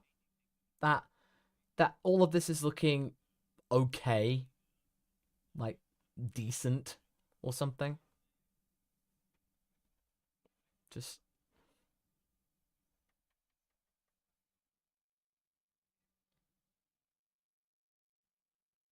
Law, have you ever gone G? Store discount code if you have one. I'm looking at stuff at the moment, looking on getting something. Uh well, Aiden, if you just pay attention to the well, yeah, basically it would be available on the actual Discord, just so you know.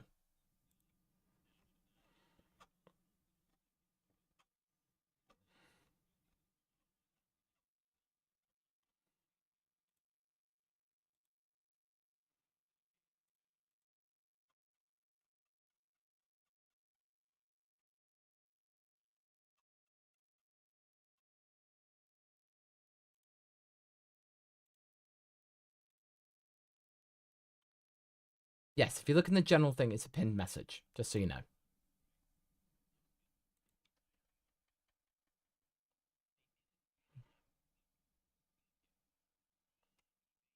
And incidentally, oh, Aiden, if you're not a patron or a YouTube member, yeah, then currently at the moment it's only available to those. Maybe if we get to the end of the month, maybe I might put one out as a general one or something. Right. Do I do sim racing, Stefan?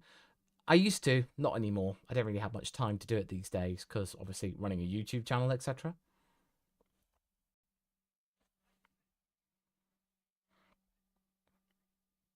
Okay, Max was on C3s. Okay.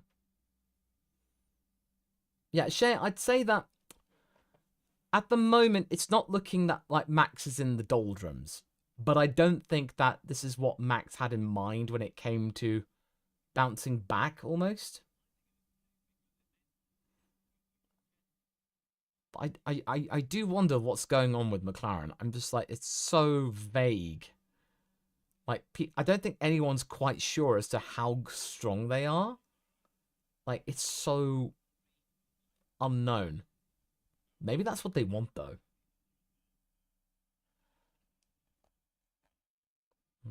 We shall see.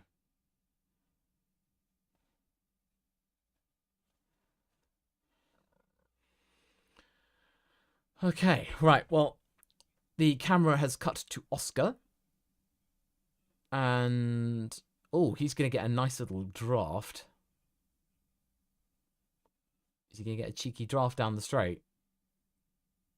Hey. Yeah, there we go. That's just, you get that straight going. Yeah.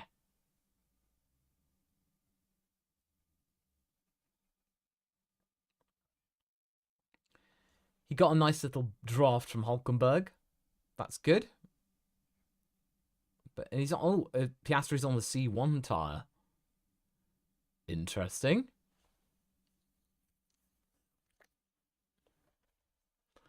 I mean, can you imagine that if like McLaren just bump out a really fast time on the C1 tire? That'd be crazy. That would just leave everyone flustering in panic. Like that'd be quite interesting. Hmm.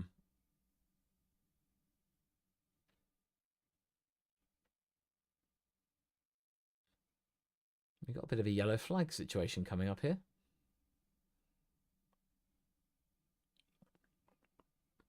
And of course, you've got Alex Brundle as well.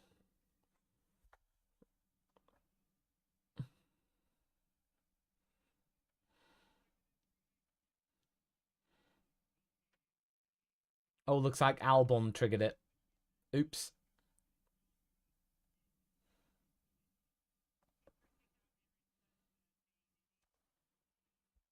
Okay, this is interesting. The race is reporting it. Okay, this is according to the race, so this is just a qualifier. Verstappen is out with a splash of Fovilis down the right-hand side. You could argue it's what testing is for, to check things. But there's a feeling in the paddock that the Red Bull isn't quite sorted, so you could also interpret it as they're still chasing some answers. Oh, okay. Interesting. That maybe the Red Bull isn't quite as sorted out as they would have hoped. I would not call it that Red Bull are washed. It's still too early to say.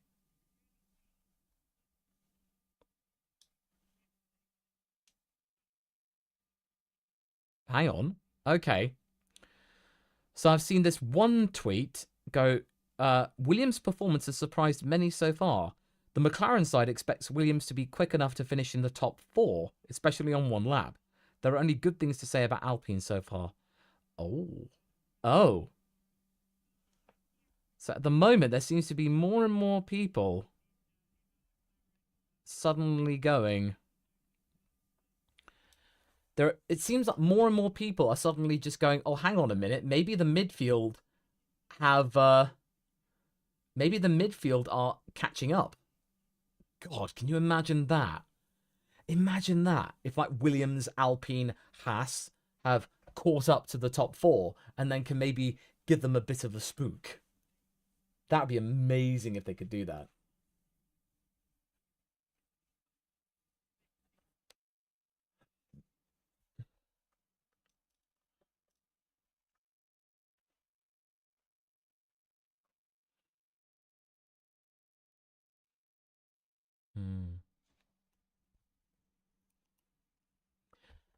Yeah, Peter, I do not see that happening with, you know, Williams being the constructors championships and Sainz drivers champion. Not yet. No.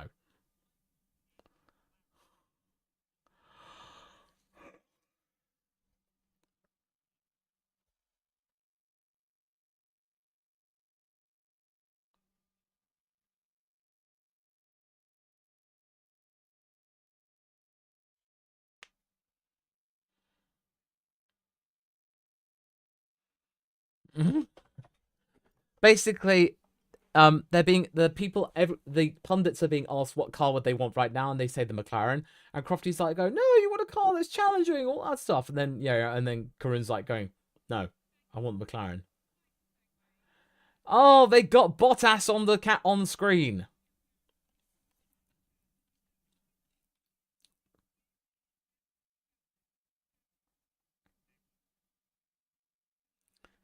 Oh, it's Valtteri. He's back.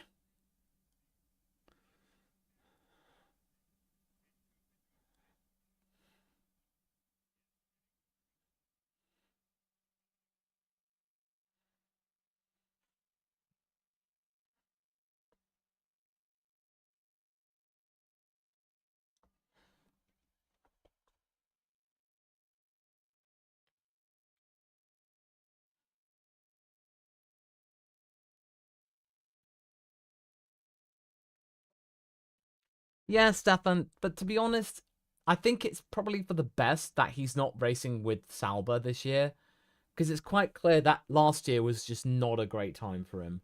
I think even he admitted it, that it was a mistake for him to do that. That, yeah, it's just not worth him doing it.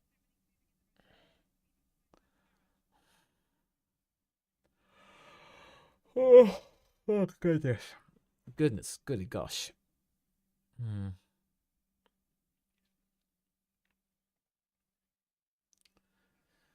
Yeah, so what have we got?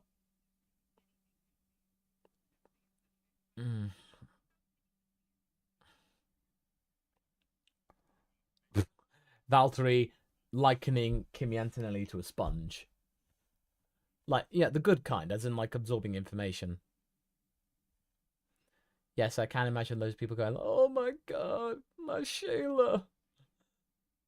As in, like, it's Valtteri. Generic programmer, why am I not in the loft? Well, of course I'm in the loft. I mean, the ladder and the foam moved out are right there. But in reality, it's just because I just was thinking, no, I can't do 6 hours. No, probably 7 hours on a ladder. I can't do that. It's just not. It's just far. It's just too impractical. Well, yeah, Stephanie should have pursued Williams, but honestly, I think Williams got themselves a coup with the likes of Carlos. So I think Carlos right now has more to offer and more to prove, like more determined. So, oh, did I notice there was a bird that crossed the there was a bird that crossed the road.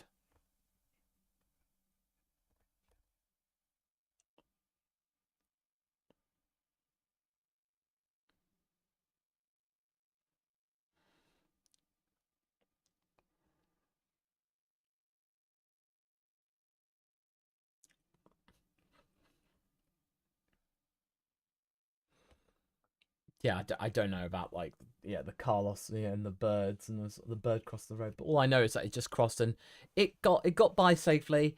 It was not hurt. No birds were harmed in the crossing of a circuit.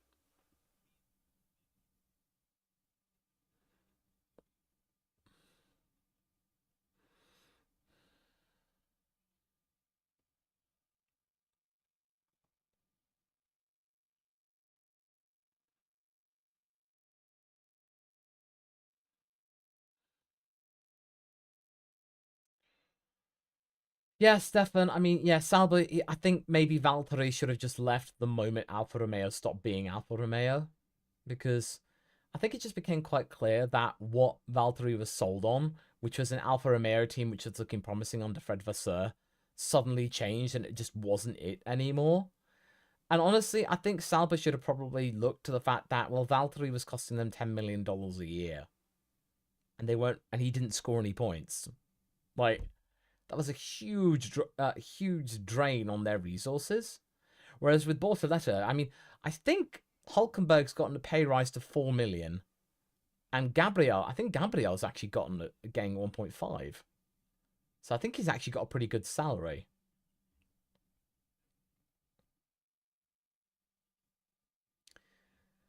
Oh, I mean, look at that. I mean, you're seeing people with Ferrari HP laptops with the laptop premium laptop logo.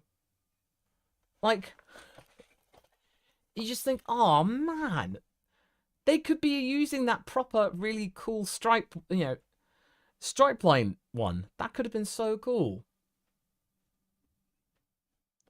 What team could Bottas race for if you got another thing? People are pointing him more toward Cadillac. I mean, maybe because he has experience with Ferrari power units. But I don't know. I don't know about Valtteri. It's hard to say right now. But I think the only way that we can realistically see him back in is, if we get a couple of other drivers falling out and then Valtteri finds a way back in, or maybe Toto gets some kind of connection.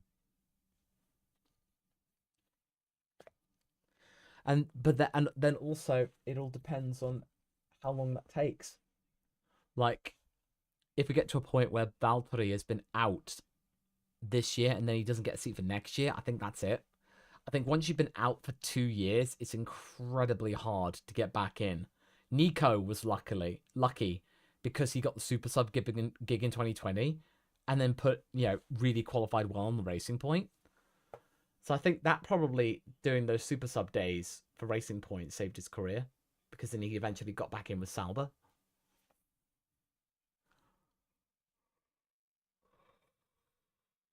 Hmm.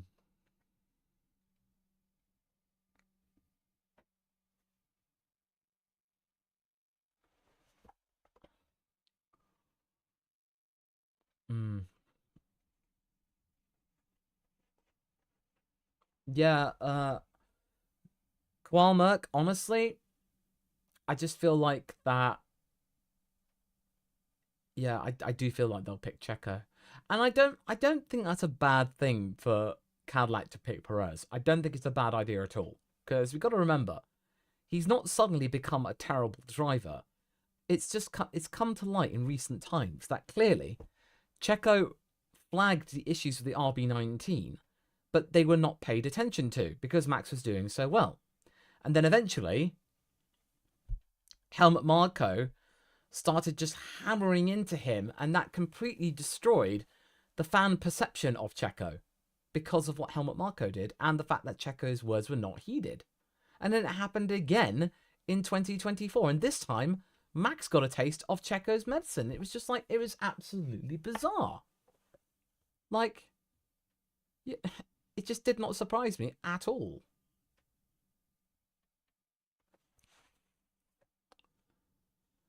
Okay, so... God,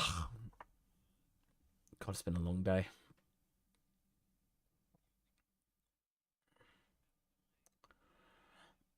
Oh, L. Oh, dear. Sky F1 says video on VIP. Oh, that's a shame. I guess it's geo-blocked. Oh, sorry about that, mate. Well, that's okay. You got this place at least.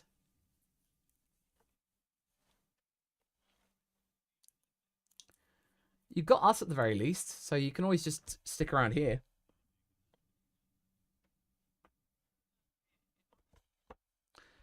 Well, don't worry, Al.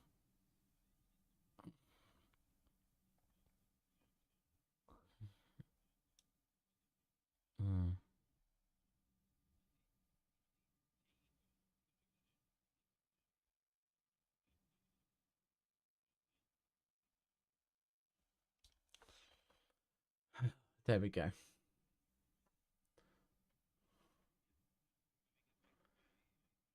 Generic programmer? Well, I think rumors are pointing towards Checo potentially signing with Cadillac.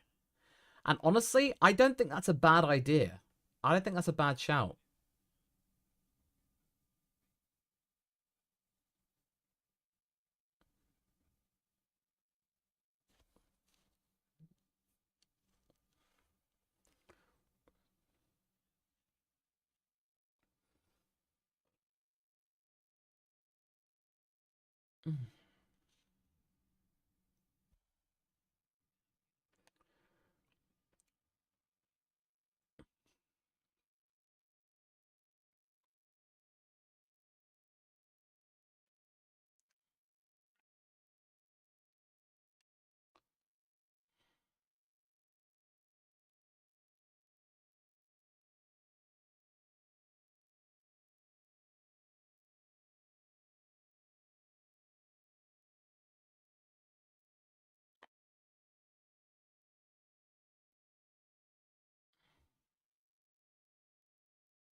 Oh, so Karun's basically talking about Oscar being on a tire, but he was, I think I recall Oscar being on C1s.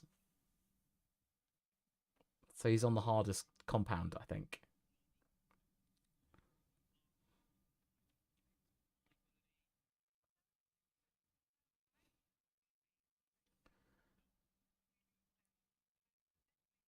And up here, have Mercedes showing promising signs? Yeah, I would say so, actually. I would,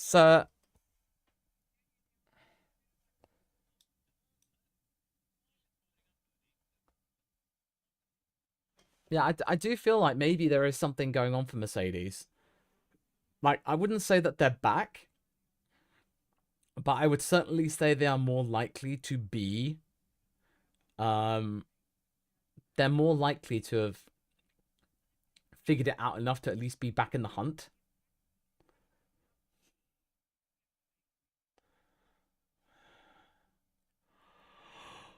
Oh,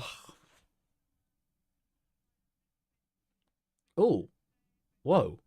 Whoa, whoa, whoa. Hang on. Oh, okay. Oh, okay, never mind. Never mind. False alarm. Piastri got loads of, like, he got loads of, Oh, okay, never mind. Oscar like got 3 purple sectors, but that was because he was getting a toe from Ocon.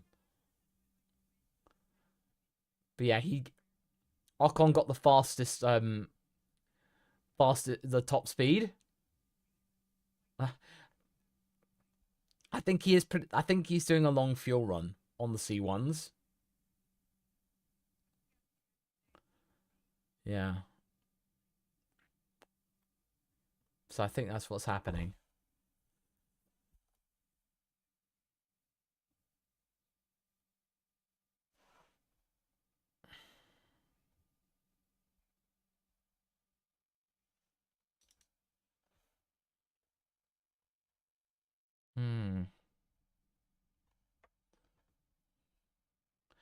Interesting. So the commentators are basically saying that maybe Oscar's trying to get some good data of what it's like behind a car, which is a fairly good response, actually.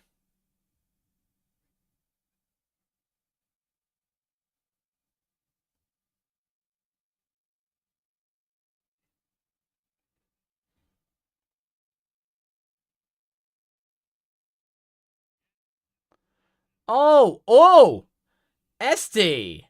Esty's getting testy. Oh, oh, oh my golly gosh. Oh, Esteban was getting a little bit spicy there.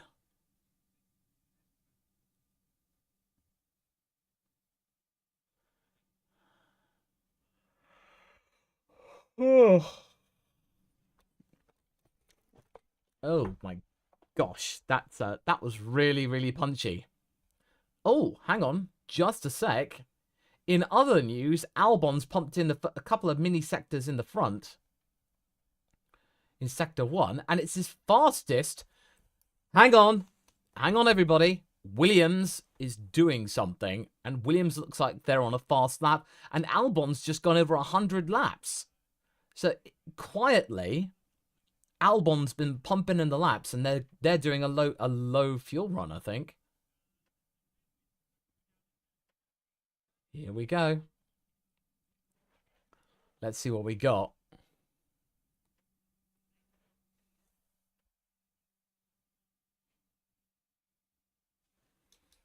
Let's see what we got. Let's see. 38.8.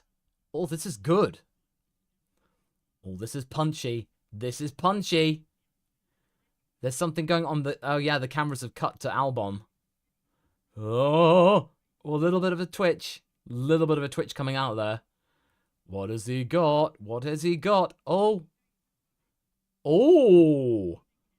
Oh. 4th place. He got P4. Not bad. Not bad at all. And on the C3. Well, how about that? Or to quote Slinky the dog from Toy Story, "Howdy, boy, howdy." That's certainly something I did not expect. That's pretty good. And I think he could have been quicker because, yeah, no, he got a little bit of a wiggle coming out of the last corner. He could have just gotten a little bit further. Ooh, interesting. That's a very curious development, I will give it that.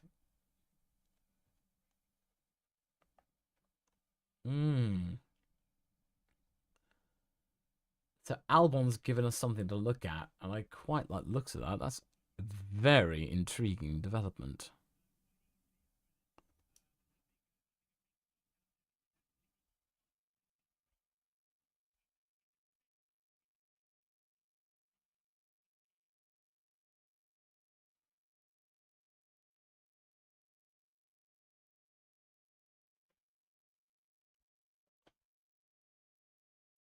Yeah, no, Williams seem to be doing something here. This seems to be developing into something very intriguing. Like, yep, sure enough, Piastri is currently on the C1.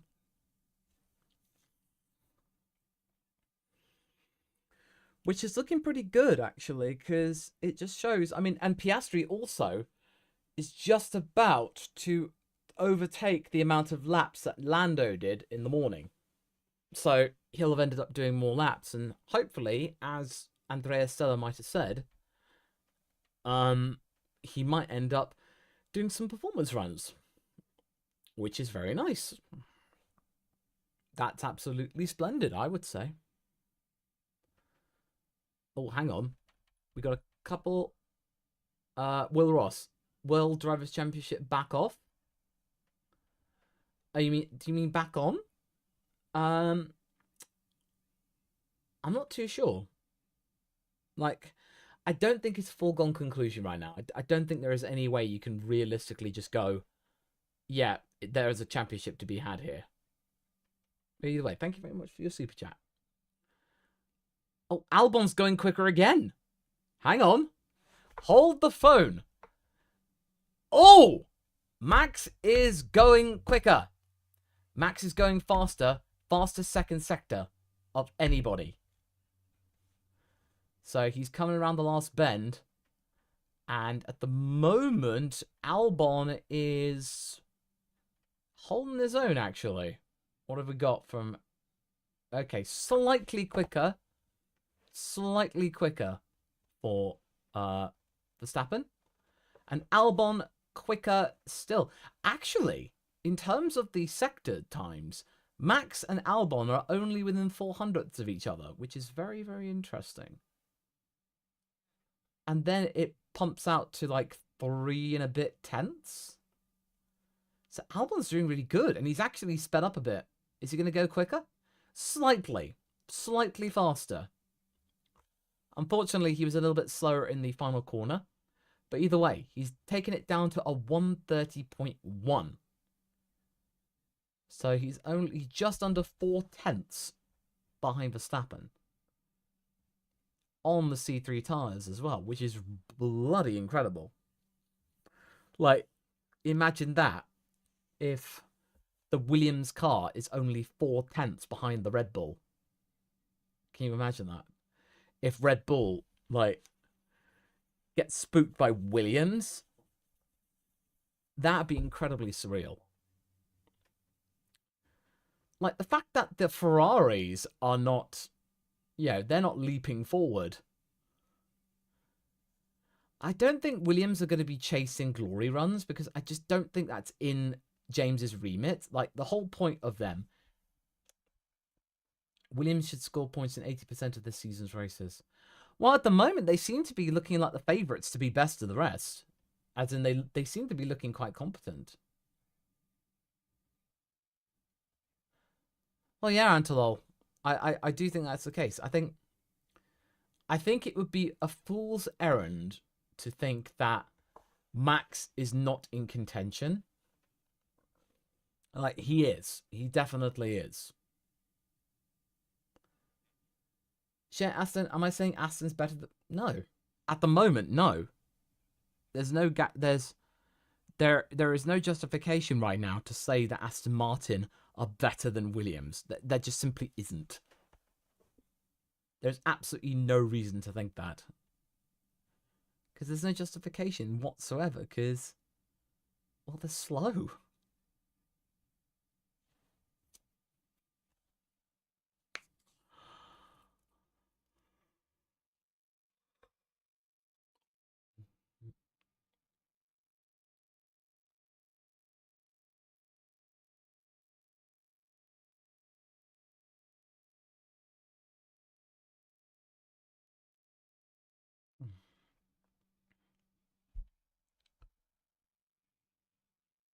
Hmm.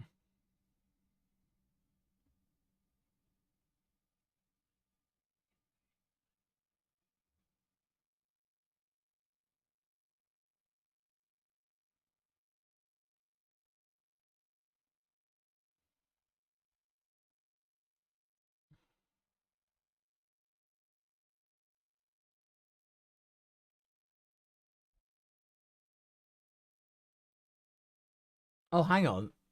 Is that... Oh, the clip of the Cadillacs crashing? Oh my god, that sounds... Interesting.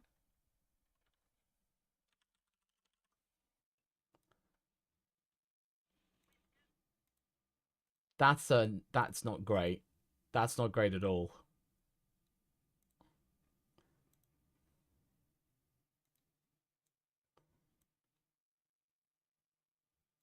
Yeah, okay. I need to take a look at this.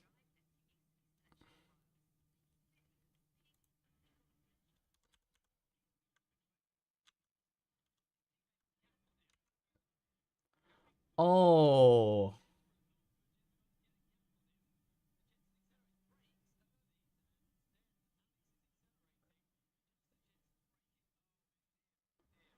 Oh.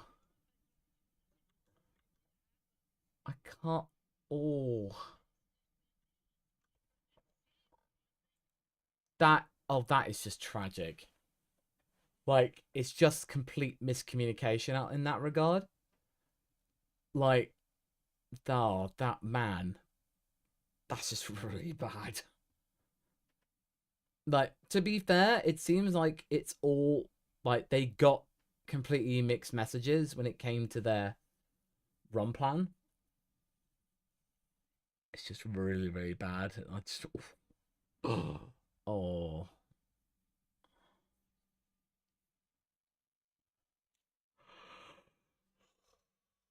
Yeah, it don't, to me it just sounds like a complete and utter miscommunication, simple misunderstanding, but oof, it's a very expensive one at that if they were 1-2.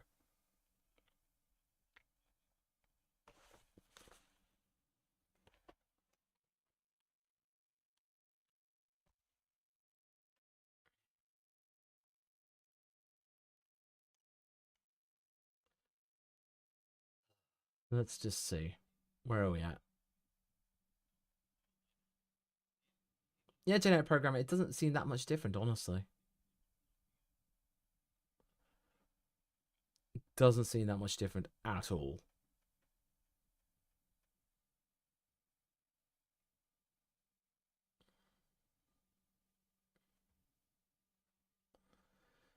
Yeah, Aiden, it just seems absolutely bonkers that that could happen.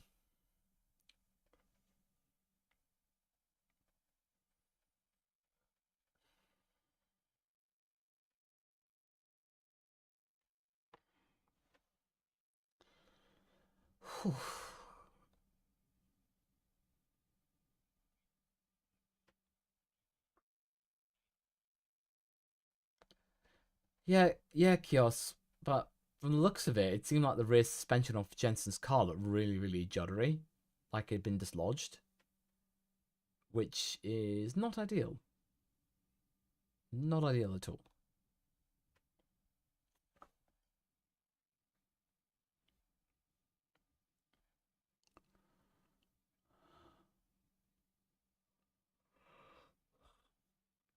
Mm.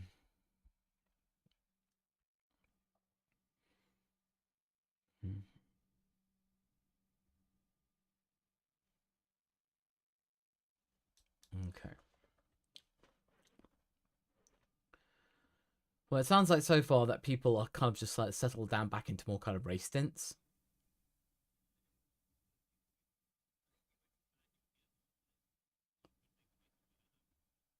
Oh, hang on. Wait a minute. What's going on here? Alon Alonso's all kitted up. Hey? Hang on. Like, Fernando's getting kitted back up again. Is he going back out?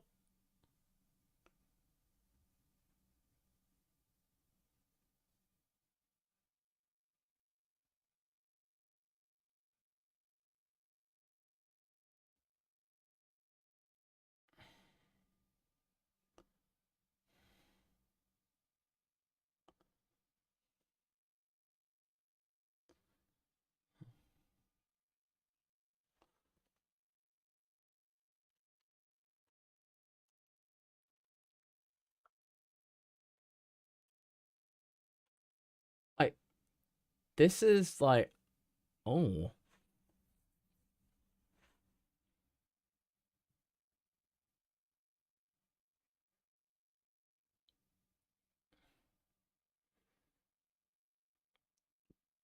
Blimey, okay.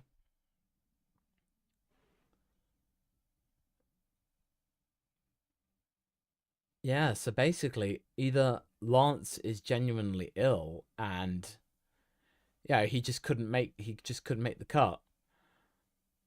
Or ultimately, well, who knows? Maybe he just didn't feel like doing it. I don't know.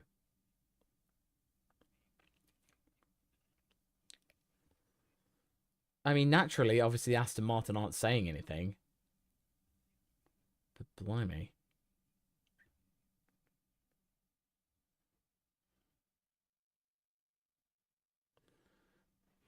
Oh, Oscar's going to get another toe from Hamilton.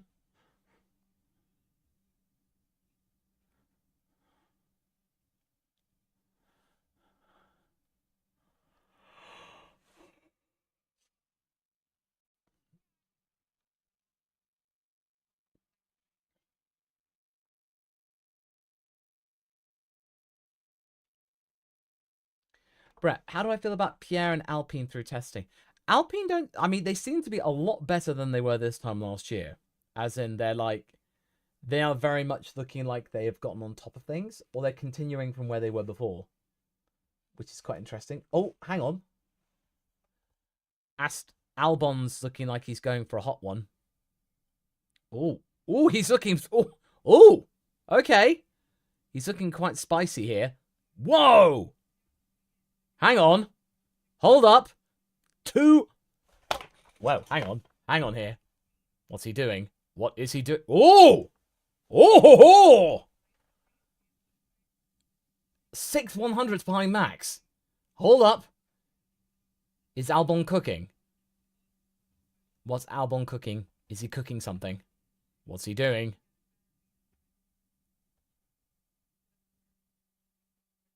Oh, it's a little bit of a twitch. I mean, so far, this is looking spicy. What's he got? Is he still onto something? Is he still onto something? No, okay. Never mind. Never mind. Never mind. Okay, false alarm. False alarm. I mean, unless he can actually then get improve in his final sector. But is he able to do something? What? What? What? What? Out? Whoa! Hang on. Woo! Ooh.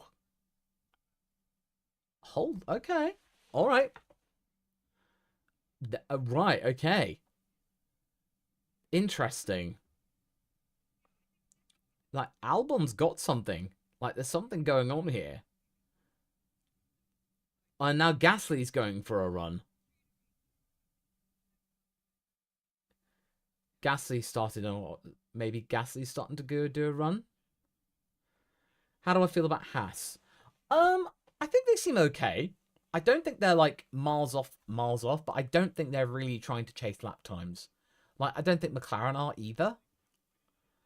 I think Red Bull are kind of got hand tied behind their back where they have to really get loads of big times, because if they don't, yeah, then it's not great. And Sticks, oh, are you okay, mate? Because an after motorcycle crash, oh, ouch. Well, I wish for you a swift recovery. You haven't missed too much right now. The Ferraris seem okay. The McLaren seem to be doing fairly decent. Gasly, though, is causing a little bit of interest.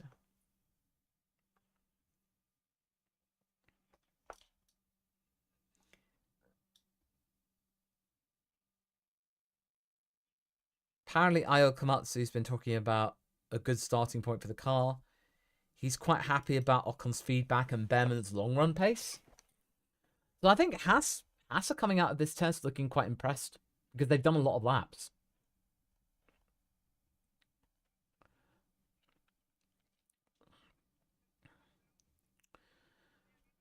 I'm still quite curious. When is Sonoda going to be allowed to do like a quali run? But I'm intrigued now because it's like it's getting to that point where I'm just like I've got no idea.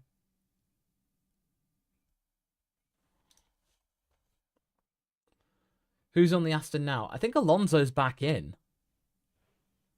Alonso's back in and he's going to do a run. Oh.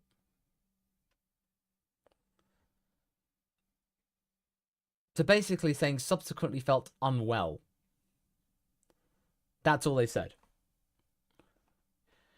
I mean, if the foam of doubt was right there, I'd be reaching over to the foam of doubt right about now. I'm like, I don't know. Just unfortunately, with the politics around Aston Martin, I can't fully trust that statement. I'm like, not sure.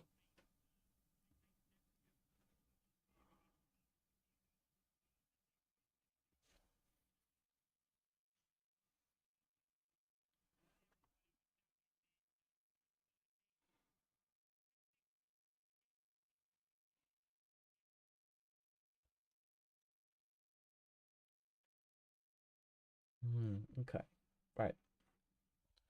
What have we got? Richard Wood says, I'm liking the Williams. Ferrari fan here, but I really like the Williams.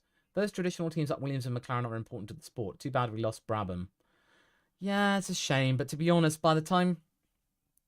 I think not long after Bernie sold Brabham, it just kind of fell off, lost its identity, really.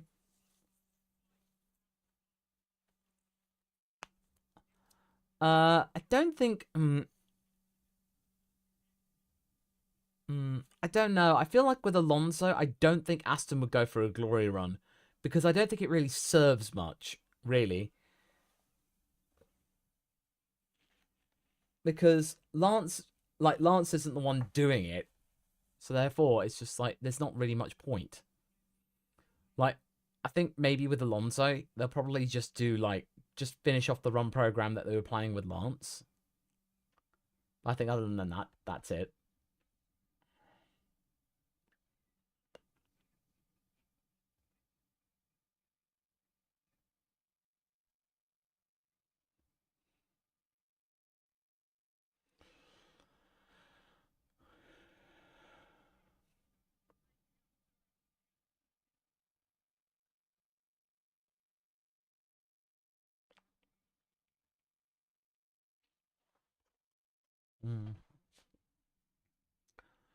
Okay, right. So let's take a look at the laps completed. So Alex, 108. Wow. Verstappen, 65. And he's been doing the whole day. That's a little bit concerning considering he's done the whole day. Whereas you've got people like Oscar has done the same amount of laps in the afternoon. That's kind of concerning, wouldn't you say?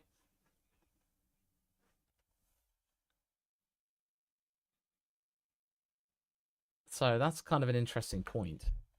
But yes, Alonso's on the C3s. Let's just take a look. What do Aston have in terms of tyres? Let me remind myself. Oh. Well, they can't. The C3 is the best tyre that they've got. Like, Aston have got no C4s, no C5s, no C6. They've got 3 inters, though. That'll do. Because, quite frankly, they're sinking. It's a shame, really, because that livery's actually looking kind of good on that car.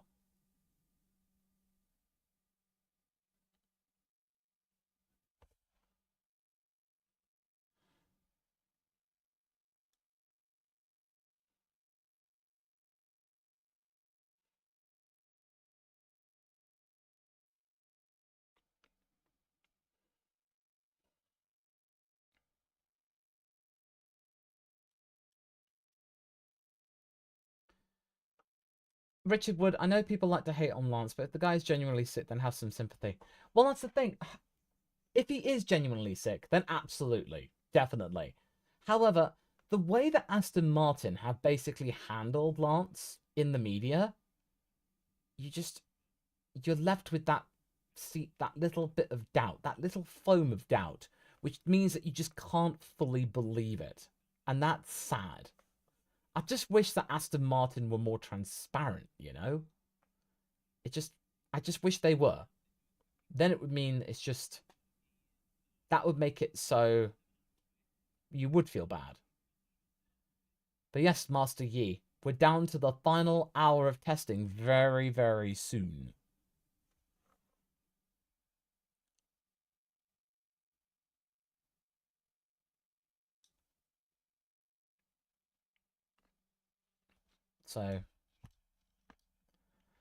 So far, people are...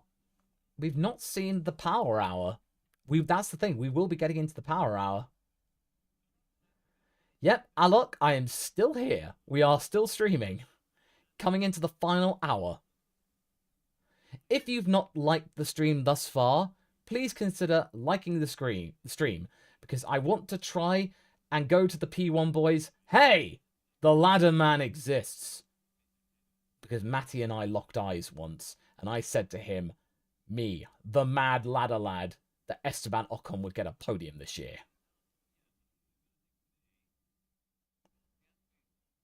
So, yeah, we need P1 to notice. Because I know that Tommy plays the guitar, and I can shred a couple of good vocals. We can have a jam session. Well, hang on. Okay. Albon's had a couple of good mini sectors.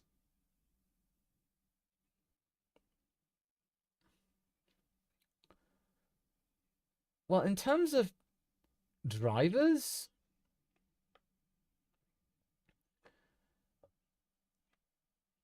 I'm not really quite sure about what to pick in terms of a driver. I mean, Behrman's not really had a chance to show his full hand. Bortoletto, well, he's driving a Sauber, so there's not really much he can do.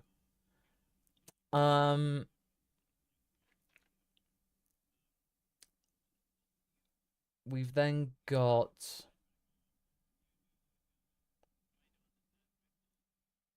Doohan seems quite... I mean, that's the thing. If you think about it, with what Doohan's done, I know that Gasly was on the C3s and Doohan set his fastest time earlier in the day, but there's 1.2 seconds between them. I mean, would it surprise me that Alpine would just look at that and say, how are we supposed to work with this? There's a 1 second difference. We need Franco in the car. They'll use any excuse. One of my bold predictions being that Doohan might be replaced before Miami. Like, they'll find some sort of excuse to do the deed, which I personally find to be incredibly unfair. I want Jack to have a proper go. As far as I'm concerned, I just want Doohan to have the seat for 2025, no matter what happens, and then 2026, if he doesn't cut the mustard, fine. Put Franco in the car, train him up in the A523, get used to the whole workflow of the Alpine division when it becomes high-tech, whatever. Well, okay. Interesting. Albon looks like he's doing a fairly pokey run.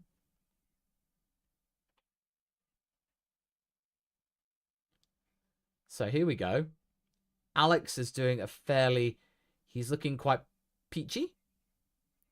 Ooh! Ooh! Okay. Fastest sector 2. Interesting. Okay. Here we go. But seriously, honestly, we need... Oh, hang on. What's Albon going to do? Albon is doing faster. Ooh, okay. He's right... Oh, wow. Whoa. That's cool. Albon's time is just hundredths. Like, 17 hundredths off George. Like, you got Albon just shouting, George! George! That's great. And then Gasly, not that far ahead either. Wow. This is legit. Like, even if they're not quick amongst the front runners, what this shows is that Williams has a pretty solid machine under that underneath.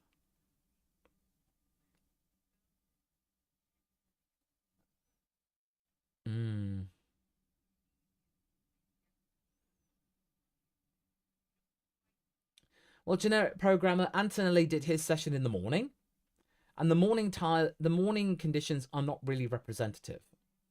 So we're not really getting those. But I'm looking C6. We've got a C6 tire that Williams has, and I don't think they've used it. I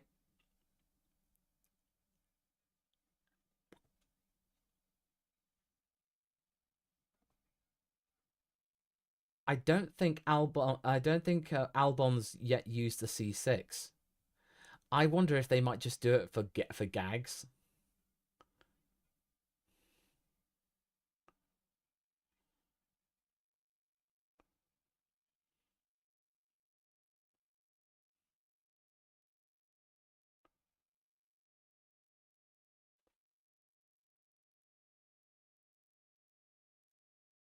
Hmm.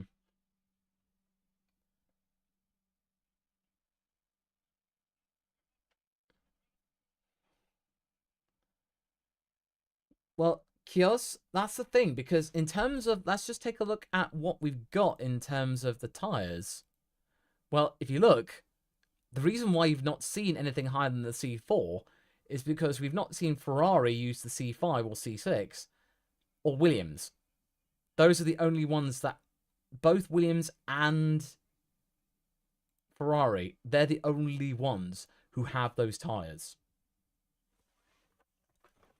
So I'm surprised they've not bolted them on. So I'm like, okay.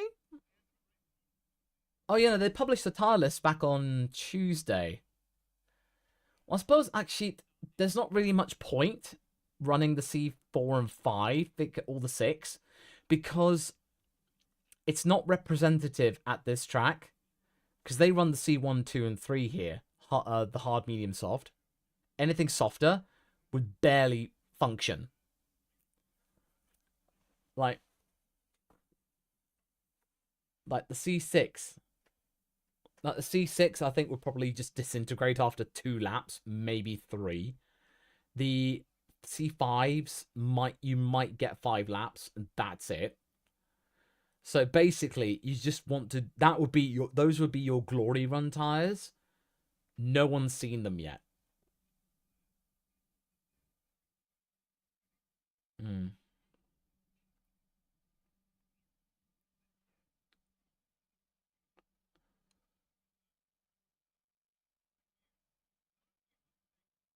Well, yeah, Yash. Basically, I think McLaren was saying that the Williams looks like a really fast qualifying car. Which, honestly, that's what you need. Because in the midfield, you need to qualify well, get into Q3, hold your own, don't get contact off the line, and then you go from there.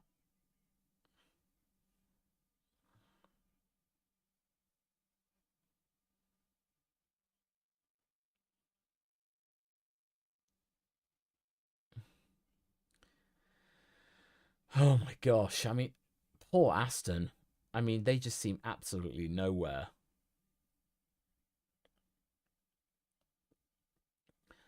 Uh, Generic programmer. I don't really think this is going to be Max's last season with Red Bull. I don't think he would jump ship that soon. I think probably what will happen is that he will most likely... Yeah, he will most likely just go... He'll do 2026 and see what happens with these new cars. Oh, Albon's back out again. Oh, he's got some C4s on. Oh, hang on. Hold the phone. This looks like C4s, lads. Is it? Hang on. Is it C4s? Yeah, it's C4s. Looks like Williams are going to go for it.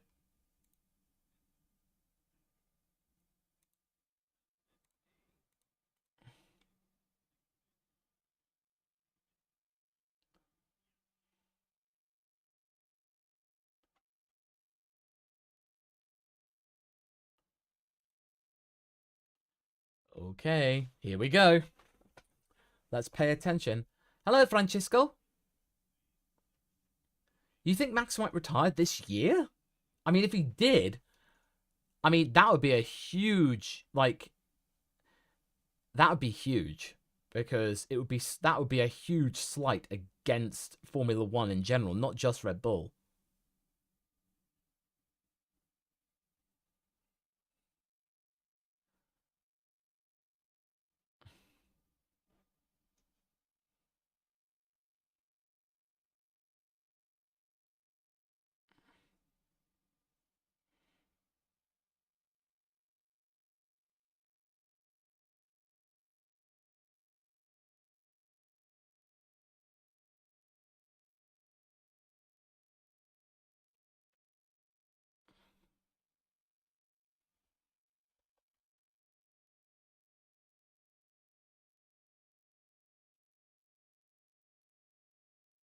Oh, okay.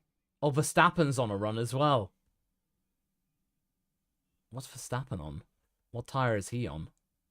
Pinch the ladder, as you can see, is on the left side of the screen. Fastest first sector for Max. Oh, he's on a push. He's on a push on a C3.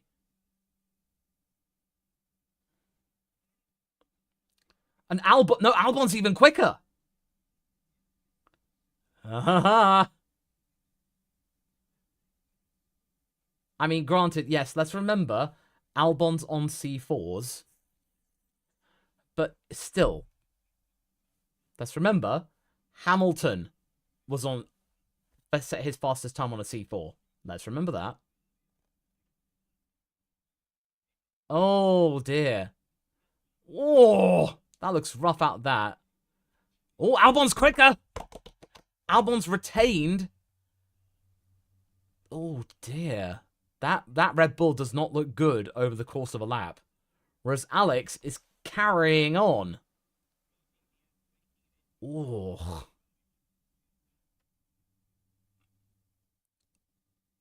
Yeah, there we go. Albon goes quicker. Whoa. Ezekiel. Law, I've only started watching F1 for the first time in my life during last year's season. Thank you for making such interesting, comprehensive videos that help newbies understand stuff better. Oh, thank you, Ezekiel. I'm glad that you're with Formula One. Welcome. I'm glad that you're here. And let me make one thing perfectly clear, is that even though I've watched Formula One for like 25 years plus at this point, I don't judge. I'm not here to gatekeep. I'm here to open the gate and enlighten people in whatever way they choose to. Like, I applaud people coming in, and I'm like, I'd be saying, you've come to the right place. How can I help you? That's what I'm here. As a quote from one of my favorite movies goes, one is glad to be of service, basically. That's what I'm here for. Yeah, we may not see eye to eye in terms of favorite drivers, favorite teams, etc., but I'm not here for tribalism. Like, if you're here, yeah, if you're here and you don't like McLaren, and I'm a McLaren fan, okay, all right, fair enough. Okay, we can agree to disagree. That's fine. That's just how things go. It's healthy rivalry. It's like how even though I'm a McLaren fan, I am so happy that Lewis at Ferrari is happy himself. I want Ferrari to be re-energized. I want them to be a good rival against McLaren. Because it feels right. For Formula One, these teams have been around for 50 years as rivals. It just feels natural. And now Williams looks like they might be coming back in terms of being good. Not great, but good. Like, it'd be great if they can get Nigel Mansell to kind of like be an ambassador. You know, because that's quite cool. Mitch, love your channel, Law. I'm a Red Bull fan myself. When it comes down to it, I'm a fan of most of the drivers. I just want a competitive season. Well, yeah, exactly. I mean, I do make a lot of videos about Red Bull, but it's never done to like say, oh my god, they're terrible. I just get frustrated with sometimes they just make some questionable decisions sometimes. But I never discount their achievements. Yeah, 2023, you can't deny that that was one of the best seasons of dominance ever. Like, it was better than McLaren's in 1988. It was, no doubt.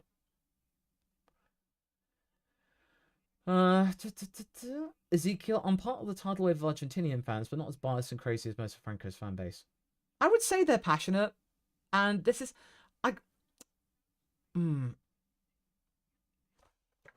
Look, I could probably say that maybe, like, Argentina needs a hero on the international stage, and Franco looked like that. And so far, he's done a better job than the likes of Esteban Tuero and Gaston Matacane. So, it's been so long since Argentina has had a compelling and charismatic fellow in Formula One. So no wonder the country's gone absolutely balmy. And Williams fostered it. And now James has gone fla. And now he's flown over and gotten Franco the Schumacher-Alonso treatment, a 5-year contract under Flavio. That doesn't happen very often. So no wonder people are absolutely thrilled. Yeah, I don't know about what Prost's doing. Oh, hang on. Hold the phone. Tsunoda is on a push lap. It's not a very big push lap, but it's faster than it has been. It's been faster than it has been recently, or in fact the entire session that he's been doing this afternoon. He's quicker. He's still 2 seconds off, but he's quicker. Oh dear. Oh, gold.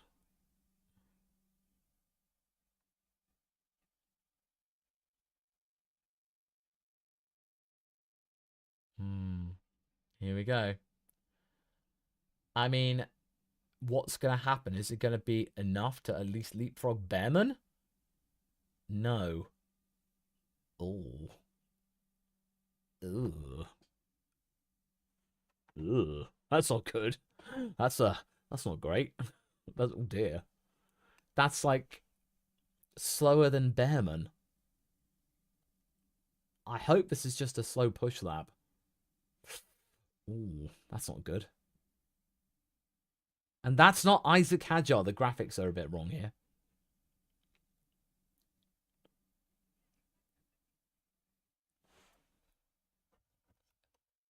Oh, wow.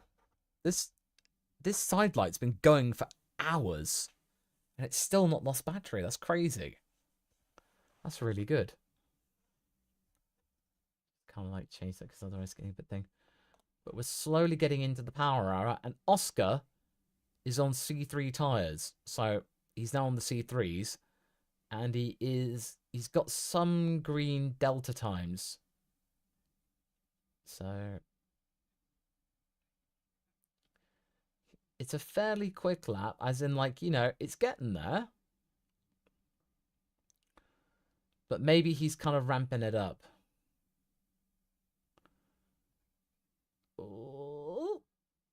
Oh, Oscar! Dang it. Ugh. Boo.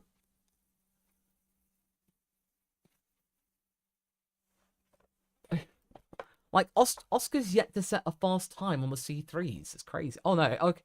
Well, they've changed tyres. Or they've done a pit stop.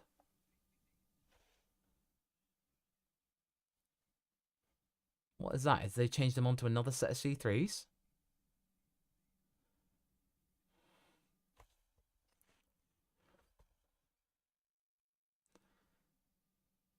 I got to admit that Ferrari red looks so good underneath lights. It does look very nice.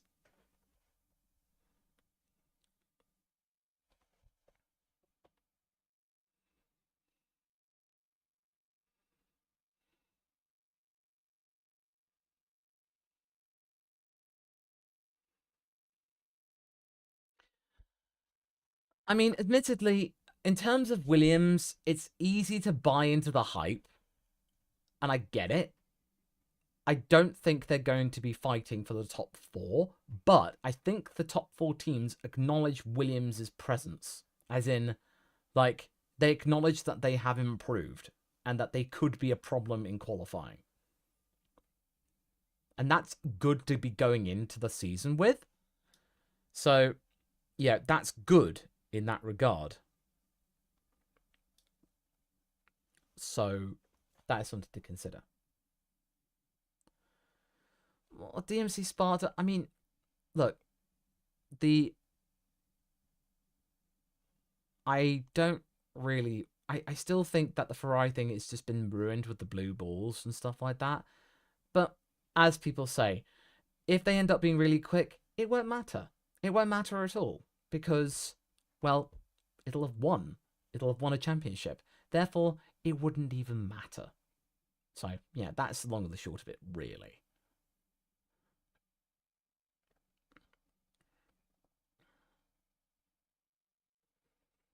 But yeah, so far, no one's looking like they're going on any big push laps. You know, it'd be... Where are we at? Where are we at with all of this?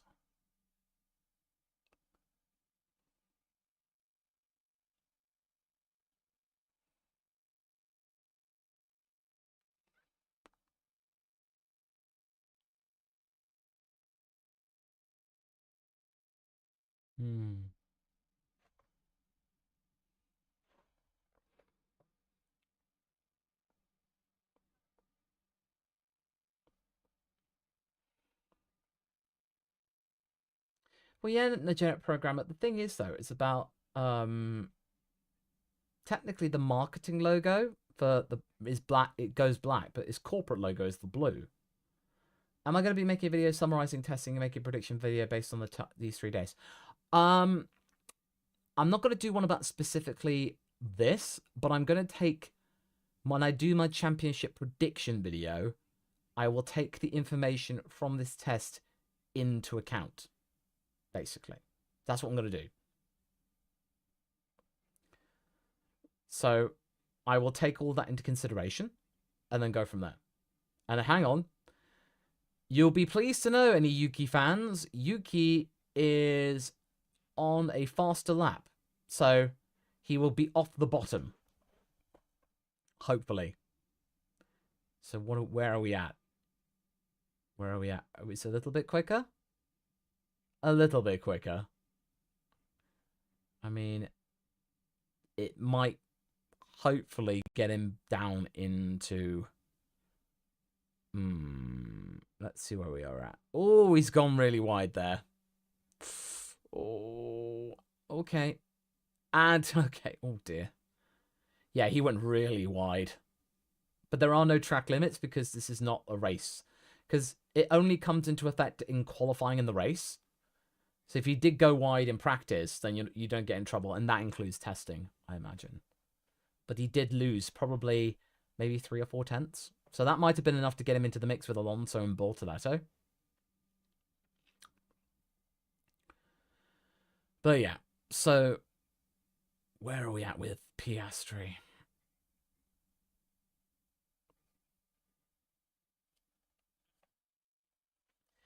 Well, Richard Wood, one of my predictions is that I wouldn't be surprised if the stake sponsorship, the stake logos get taken off the Audi. And the Audi just goes, you know what, we're just going to run with a black car the rest of the year. Or change it to red. Yeah, red and grey. Make it look Audi-ish. Well, okay. Looks like Oscar is doing a relatively faster time. I'm seeing some green dots, which is a good sign. Okay, so this is where we're getting to. This is looking good. Well, not looking good, but it's looking a bit more productive. Oh, it's getting a bit wide. But still fastest second sector. That's good.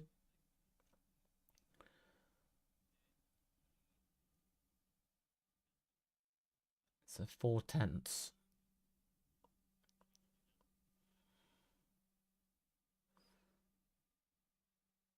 It's going to carry on. Come on, it's going to be faster. It's going to be faster. Yeah, slightly faster. It's faster than Leclerc. Okay.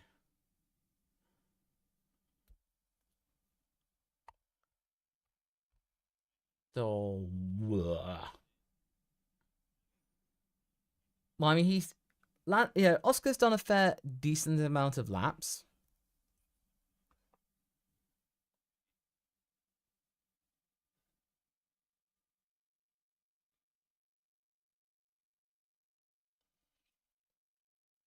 Well, one thing I find really interesting, CDI, is that in the East Asia market, Audi is rebranding itself and just calling itself Audi without the four rings, because that heritage doesn't mean anything in the East Asia markets, but the Audi name does. Oh, hang on. Max is on a push. Max is on a push lap. He's not got the fastest first sector, and he's got some Flovers on. Here we go.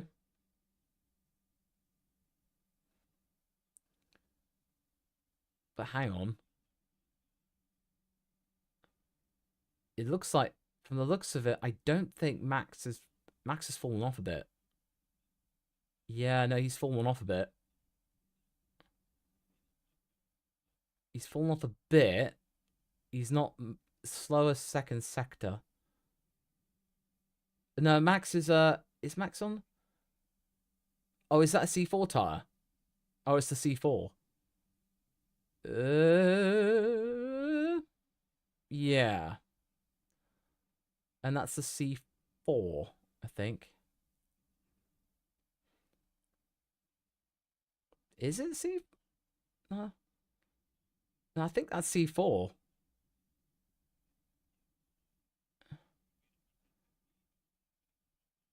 Hmm.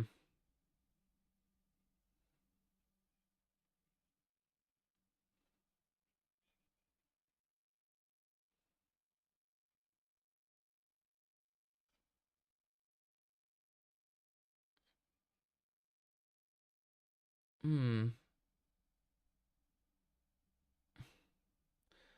Well, did you? I think the thing is, though, about the whole thing with the times is that they're all running different programs. So, you're not going to be getting consistent times. It's all about a work in progress. The ladder's right here. It's right there. And the phone moved out there is making a cameo. Oh, Laura Winters talking to Pedro de la Rosa.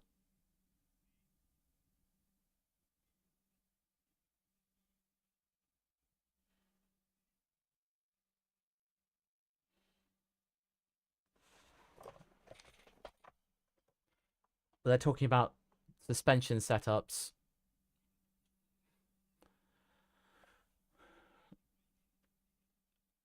And apparently Fernando's not feeling great either. It's not like it's like they don't have a reserve driver. Like, but, but Felipe Drugovich was right there. Why couldn't they have just put him in there? Surely he's a reserve driver. He's got to have his kit there in case. Just weird. I just feel bad. Well, actually, no, I don't feel bad anymore. Because if you choose Aston Martin to be your team where you become a reserve, you're a fool. Because it's just like you're not going to get anywhere, at least for now.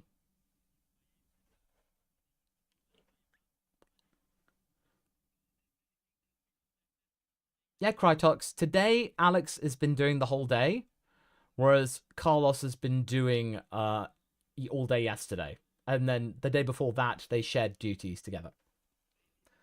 Ezekiel, how much of an actual possibility do you think it exists of Stroll just finally being off the grid anytime soon? I think, honestly, people would rather see new talent. Yeah, but I think it's just a case of, like, no one's sure about what it would take. I personally think it's either going to be down to one of two things. It's either going to be down to Lance just simply going, I don't want to do this anymore. I don't care. Like, he's tired. He's done.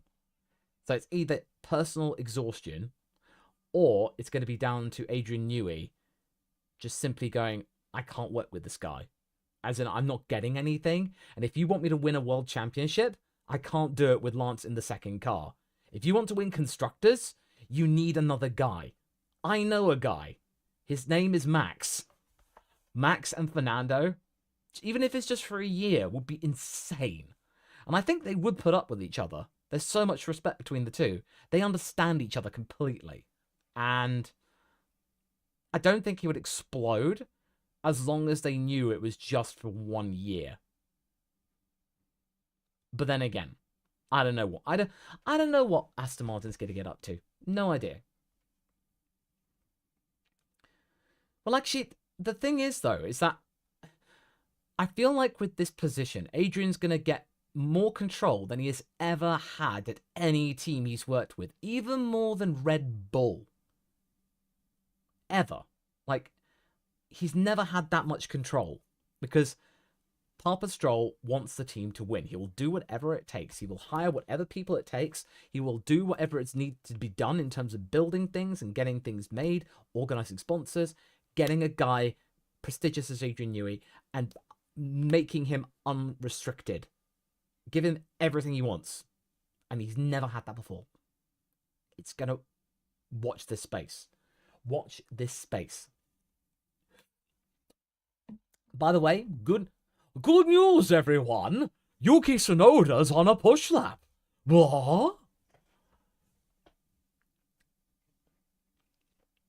Oh, hang on.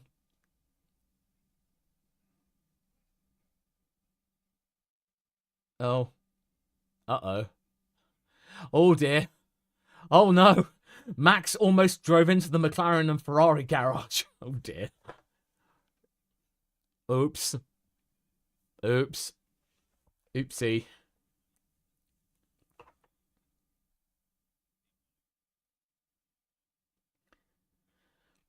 Oh, by the way, just so you know, oh, Yuki's on a push lap. Is he going to... And it looks pretty good, actually. Not too bad. Where's he going? Yeah, there we go. Ah, there we go, Yuki. Good job. Yuki is now in 12th. He's now into 12th. Well, that's good. I'm glad. I'm happy about that. That seems about right. Which means that he's now about 0.3 faster than Isaac.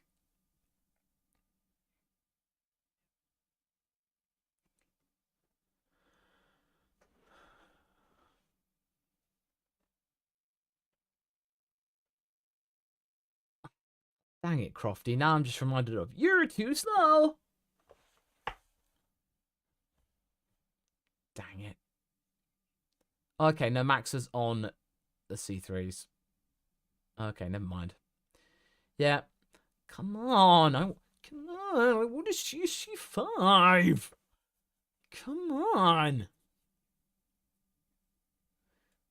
Where's the C5s, guys? When are we gonna get to the C5 factory? Like, seriously. I'm like, where is it? Gabe, I've been watching the whole time. We've been going for 6 hours. I mean, I took a little bit of a food break earlier. And I probably will dash off not long after this finishes. Because I've got stuff to do. But the fact of the matter is that this has been worth doing. It's been a nice little experiment. I'm not going to be making this a habit in terms of watch-alongs. Because I kind of want to watch the race with my family. Be social at a weekend. So I don't think I would do it, honestly.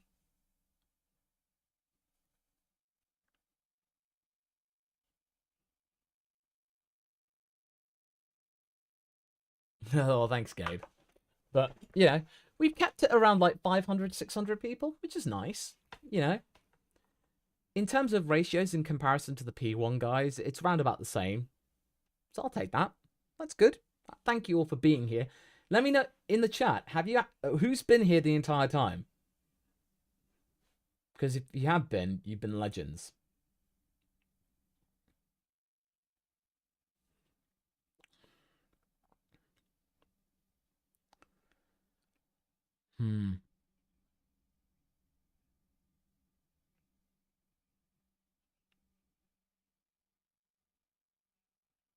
Oh, well, Brad, no, that's okay. It doesn't matter if you just popped in and out. It just means that I'm here, and then, yeah, I'm still here, and, yeah, good to see you back.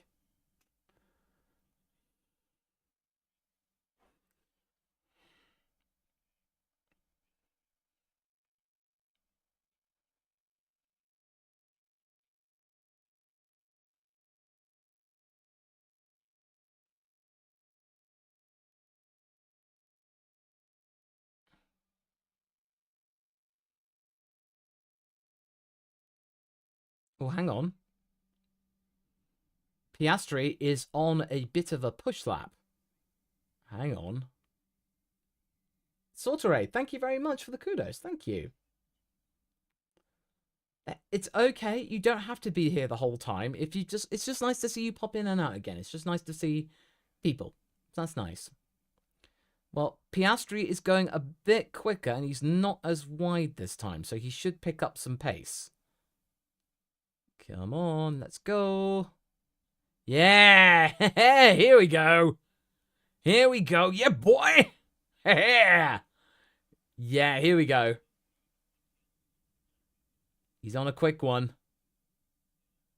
Yeah. Yeah, there we go. Come on, boy. Come on, boy. Come on, come on, come on.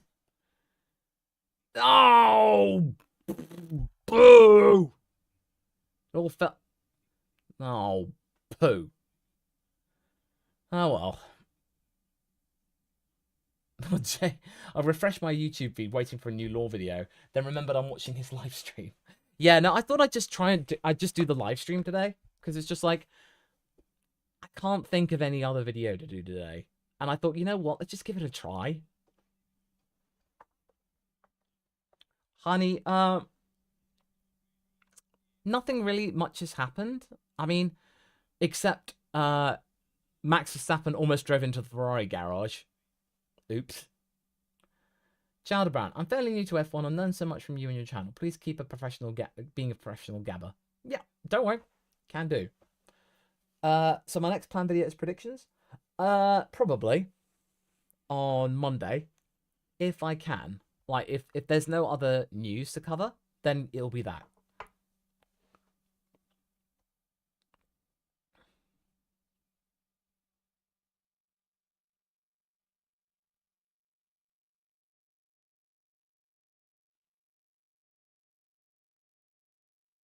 Oh, hang on.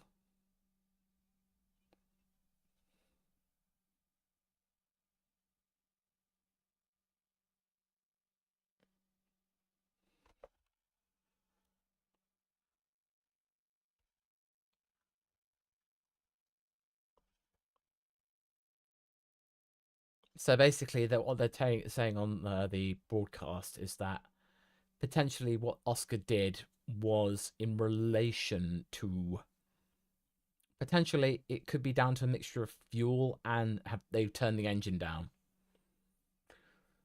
Well, I suppose really they just want to turn the engine down because, you know, they don't want to, you know, they don't want things breaking. They don't want extra work as they're packing things up. Oh, has it just crashed? Oh, dear. Is it just crashed? Oh, no. Just don't leave me. Oh, no. You've hung in there so well. Don't leave me.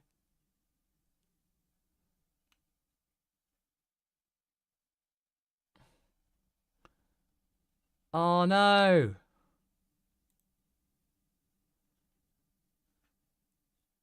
Oh, no. Is it just conked out?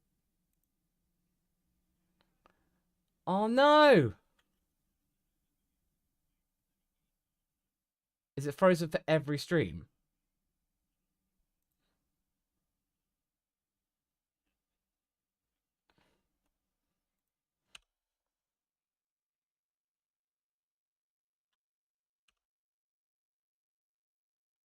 Oh, no.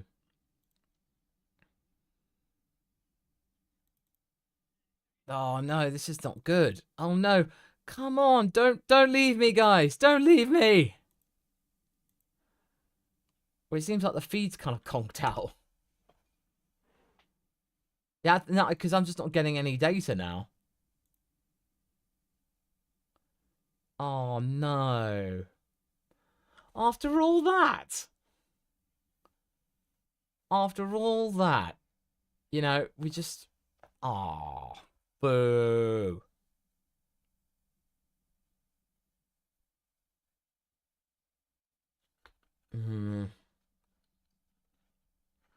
I don't know what's going on. I have to just check some of the other feeds. What's going on? Maybe they kind of crashed out as well.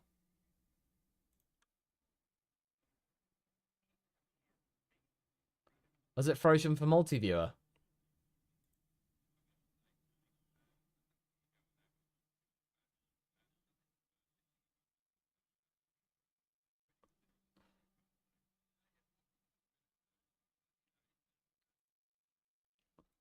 Oh, okay. Yeah, I was just taking a look. It's all frozen everywhere. And we are hanging in there around about the same amount of viewers as the F1 word. So that's great. I'll take that. Oh! And because of that, we didn't get the news that Hulkenberg had a spin on an Ocon. Ocon had a spin. Oops. He's okay. No damage.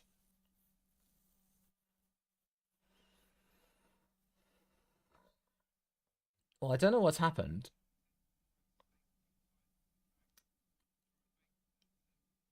Hey, Slane. Welcome. Welcome. Good to see you.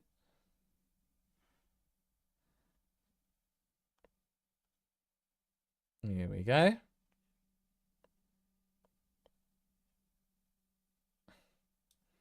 Hopefully we're going to get more people tuning in.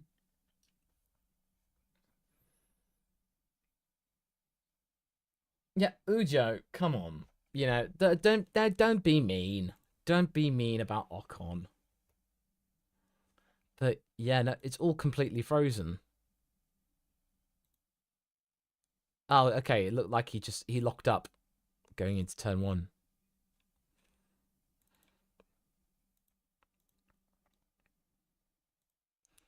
Yeah, no, something's amiss. I think it's just the general feed that's kind of conked out. That's a shame. But yeah, we're still all here together. Don't worry, you haven't missed much right this second, mate. But at the moment, okay, Law, realistically, do you think Oscar has a chance of the World Championship? McLaren, Ferrari, a similar place? Look, my heart wants to say that Oscar will win the title. My heart really wants to. But I've got to be realistic, and I just cannot justifiably say he could right now.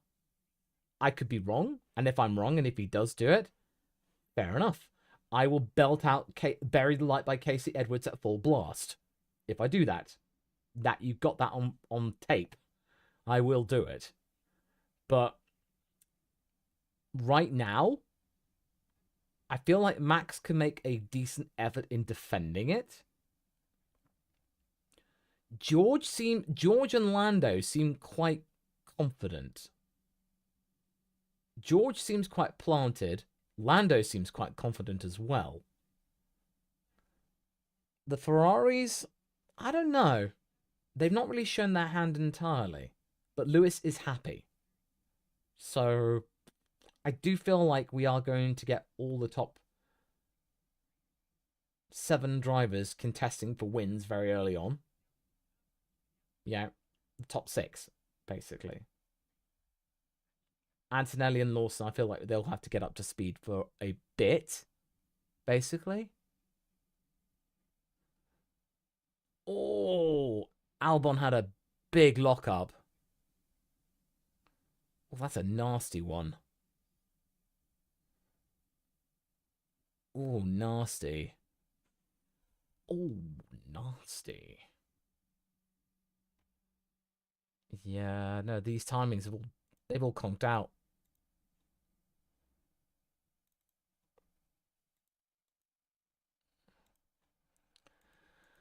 Oh, hang on. Wait a minute. I sense life. Life is coming back.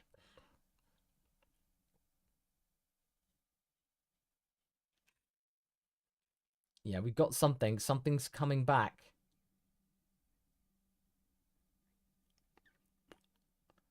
Here we go. I think it might be returning.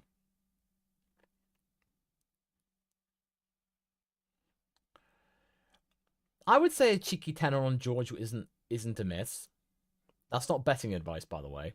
But that's just me kind of just going, you know what? It's not entirely out of the realms of possibility.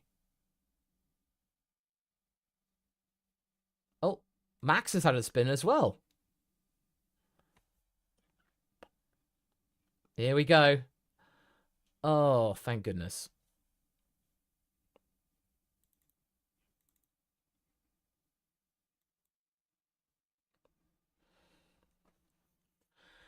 Oh, there we go. All right, we're back. We're back for the last 20 minutes. Hooray! Oh, okay.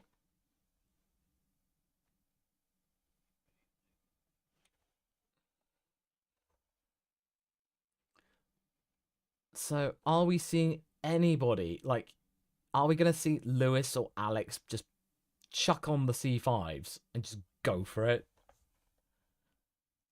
Like,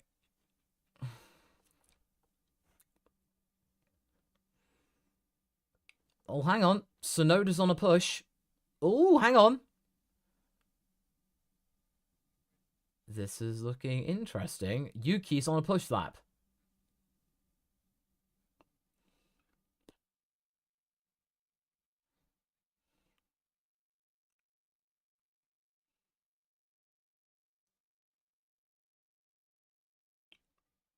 I think right now I'm starting to see what the lineups look like. Certainly 8th, 9th, 10th.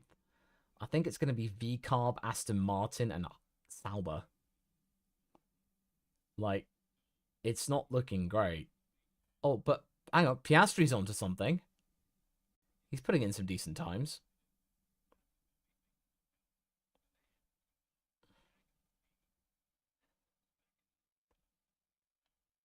Oh, cool. Fastest final sector. Yuki's got a good lap. Hey, ooh. Hang on, this just got interesting. Yuki P7. What tires are he on? What did he do those on? That looks like the C3. Interesting. I wonder if that's a low fuel run.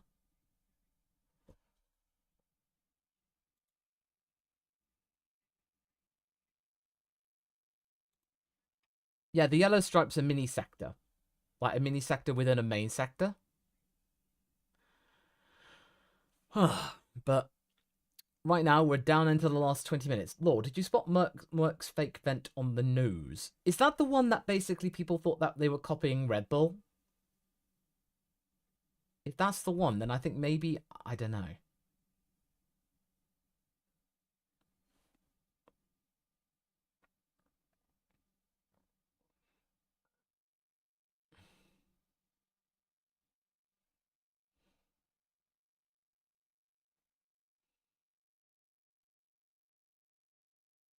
Oh yeah, no, Sonoda did that on the C3s. Hmm. But yeah, no one's going on the C4s.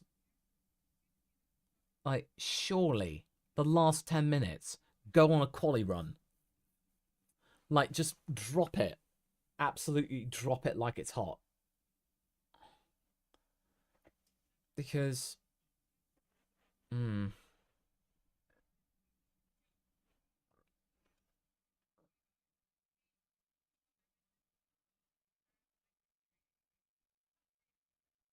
Oh, it sounds like there was a bit of a technical gremlins and glitches there as well, because Bernie lost communications.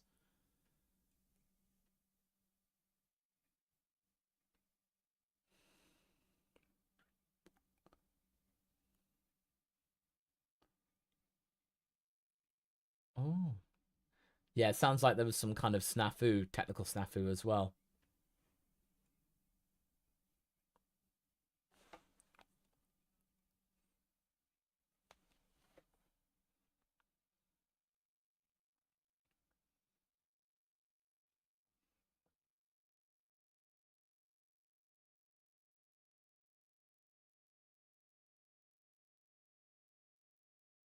I think they mean 2011. They're talking about Canadian Grand Prix 2011.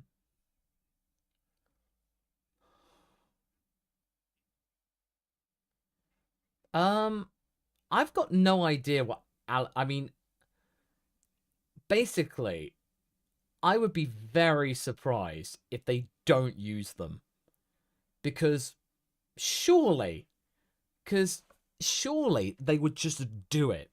They've got them. There's a set of C5s or even the C6s. Just why not? Give it a go. Basically. Now, as far as I can tell, you're asking Shri, what's up with Haas? Basically, I think Haas are just doing their own thing. They're not really fussed.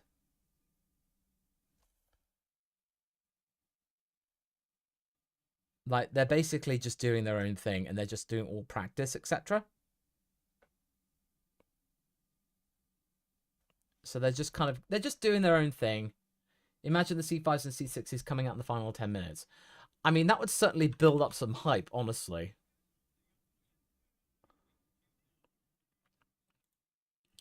Car Tech and Gaming, I think the vent there, I think they're testing out because that's the mandatory cooling mechanisms that become mandatory if the air temperature is above 30 degrees.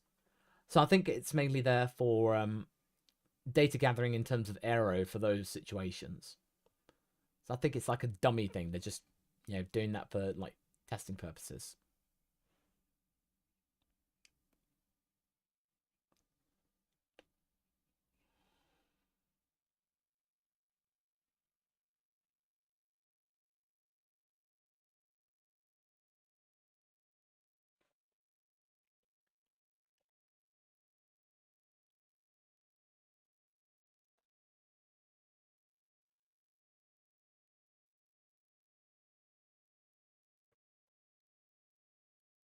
Okay. We've got 15 minutes to go.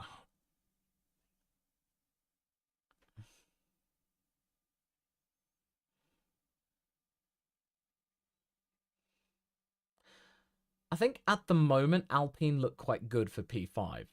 But it really depends on whether or not Williams is wanting to go for P5. It's all depending on whether or not they're even bothered, if they would chase it. Because they're looking at 2026, Williams. I don't think they would chase it that hard. Because otherwise, they lose important ATR time towards 2026, which is what they're looking at. They want that time. So I wouldn't be surprised if Williams they start off pretty decent, but then you get to around May or something like that, and they just end development, even though they're on a good run, and they just fall backwards. So I predict probably that Williams will end up in 7th. I think a 7th is perfectly reasonable for Williams, for sure. 6th, maybe. It just depends on what happens with Aston Martin if they really fall off, and Haas turn out to be just like so-so. Because you've got to remember, Haas might want to do the same thing. Alpine, though, I think they'll just go for it.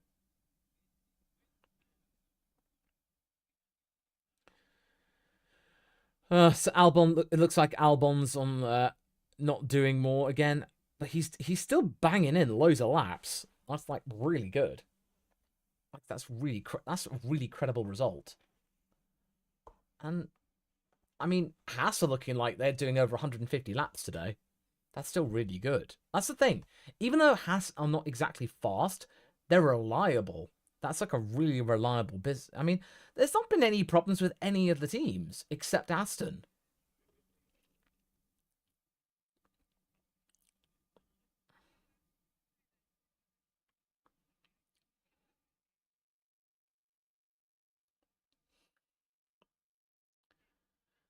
Well, I would imagine probably Max is just like, you know what, I'm done. I don't think Max will be coming out again.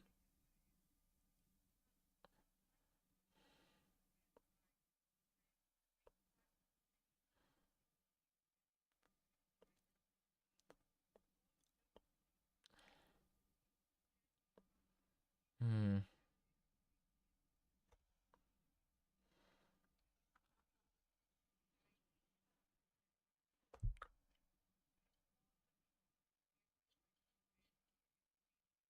Hmm. Okay, looks like Piastri's coming back out. But is Piastri going to be on a C4 maybe?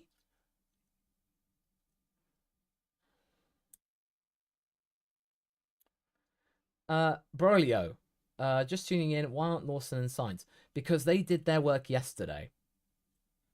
They did their work yesterday. So, and now Albon and Verstappen are doing their work today. Oh, no, actually, no, we are seeing Max out. Max is coming out. And, oh, Sonoda is on a fairly quick lap.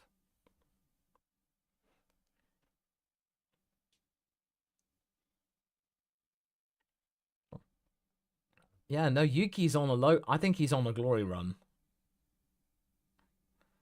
Because so far, Yuki is putting in a fairly decent shout. His Sector 1's pretty decent.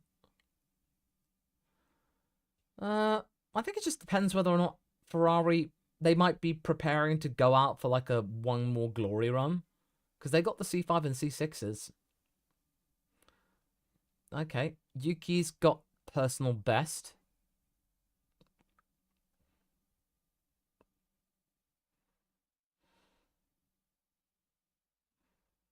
Okay, what's Yuki gonna do?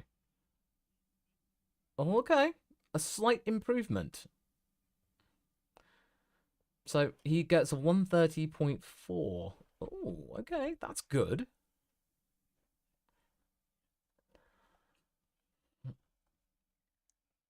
Well, I think Gabby doing 35 laps is probably not great. Really? That's not ideal.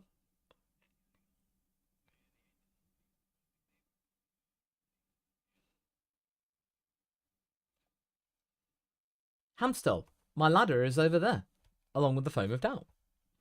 I managed to figure out a solution where you can have the best of both worlds.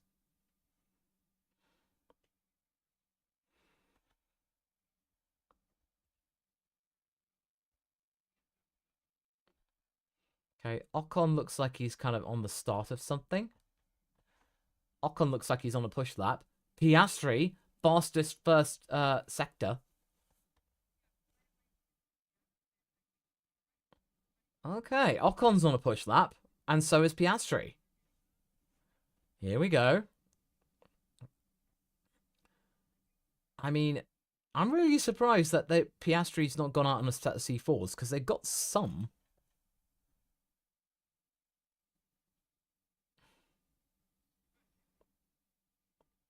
Okay. Oh, hang on. Oh. Here we go. Oscar on he's fastest sector 2. Come on. Hook it up. Hook it together. Oh, he's gone a bit wide, but it's okay. There are no track limits. There are no track limits. Oh.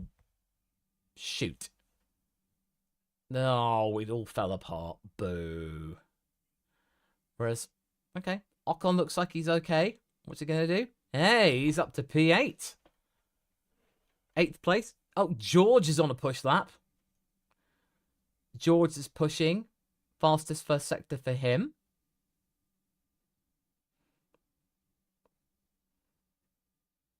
Okay.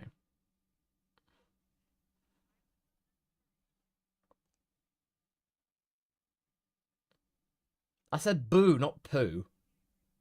Shri. Oh, hang on. Oh, George. Blimey, I'm just about to put in the fastest second sector, and look at me, I'm going down the final back straight in turn 14 and 15. Oh, whizzo! George is just about to slam in. Is he just about to slam in the fastest lap? He's only gone and done it. George! George!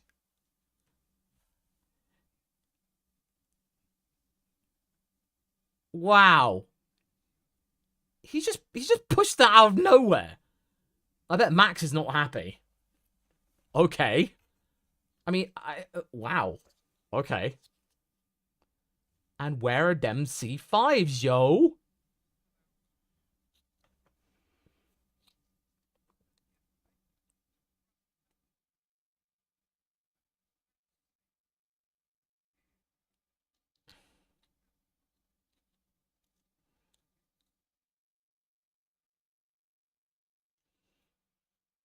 Thanks very much, Shree. I think this is the best of both worlds. If I'm going to be doing any long-term tests or something, or streams, this would be the way I'd do it. Oh, Phenom. Phenom. Oh, that's tough. I'd say in terms of racecraft and elegance, a Leclerc-Piastri battle would be amazing to watch. Memorable in that way. Max and Russell, it would be absolute bedlam. Morning, Motor Rider. You joined us with only 5 minutes to go. It is quite... Wow. Okay. George just... Blimey. George just put in the best time. And so far, I don't think anyone else is planning to go faster.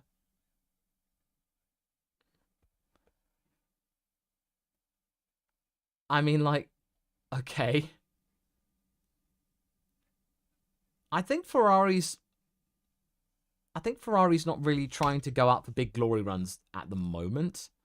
I think right now they're just kind of looking towards making sure that Lewis is feeling comfortable.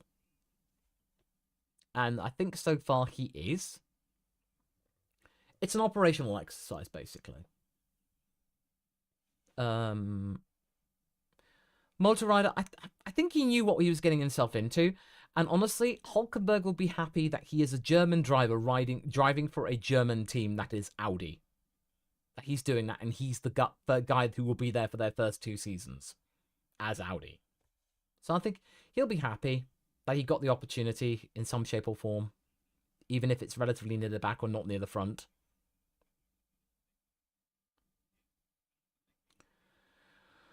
Oh. Now, come on, Alex. Come on, Alex. Come on, Lewis. Bolt on them C5s.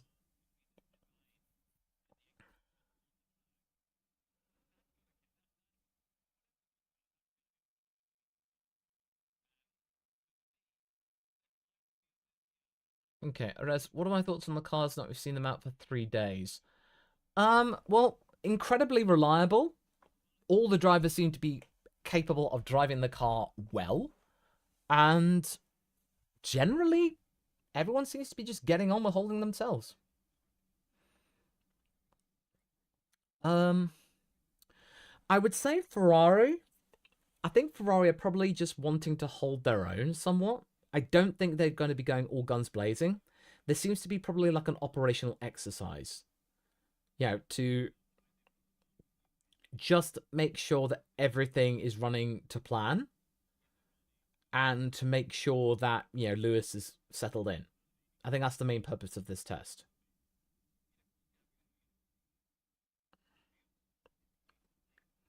But yeah. So, yeah, that's pretty much the long and the short of it is, really. Yeah, I think from the looks of it,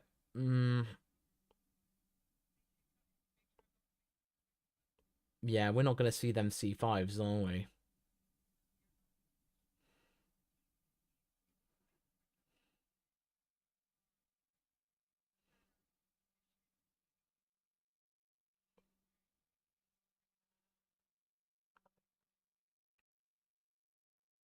Nope. There we go.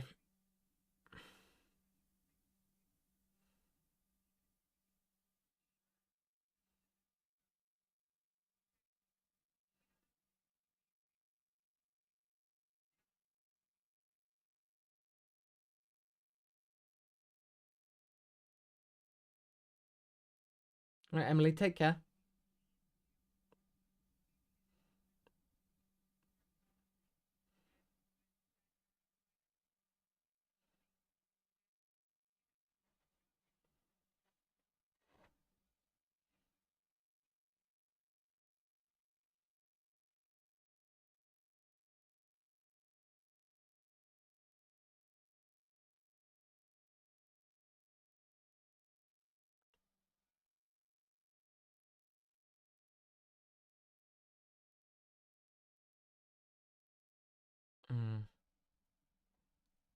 Mm. Mika, you like the cap? Do you plan to come up with more colors eventually? I think probably we'll keep it as it is for the 100k. But if I develop a brand new design, like a bit more of a standard one, then I'll just see how things go.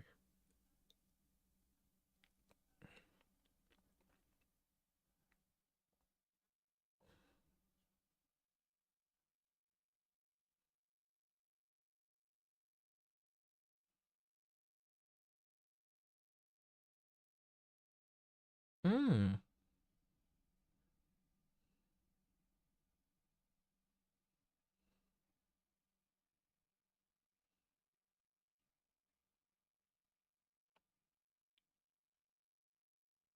Oh, they're basically talking about race pace. And even though George did good in terms of that one lap, then basically it's Piastri who's ahead. So McLaren have got that pace.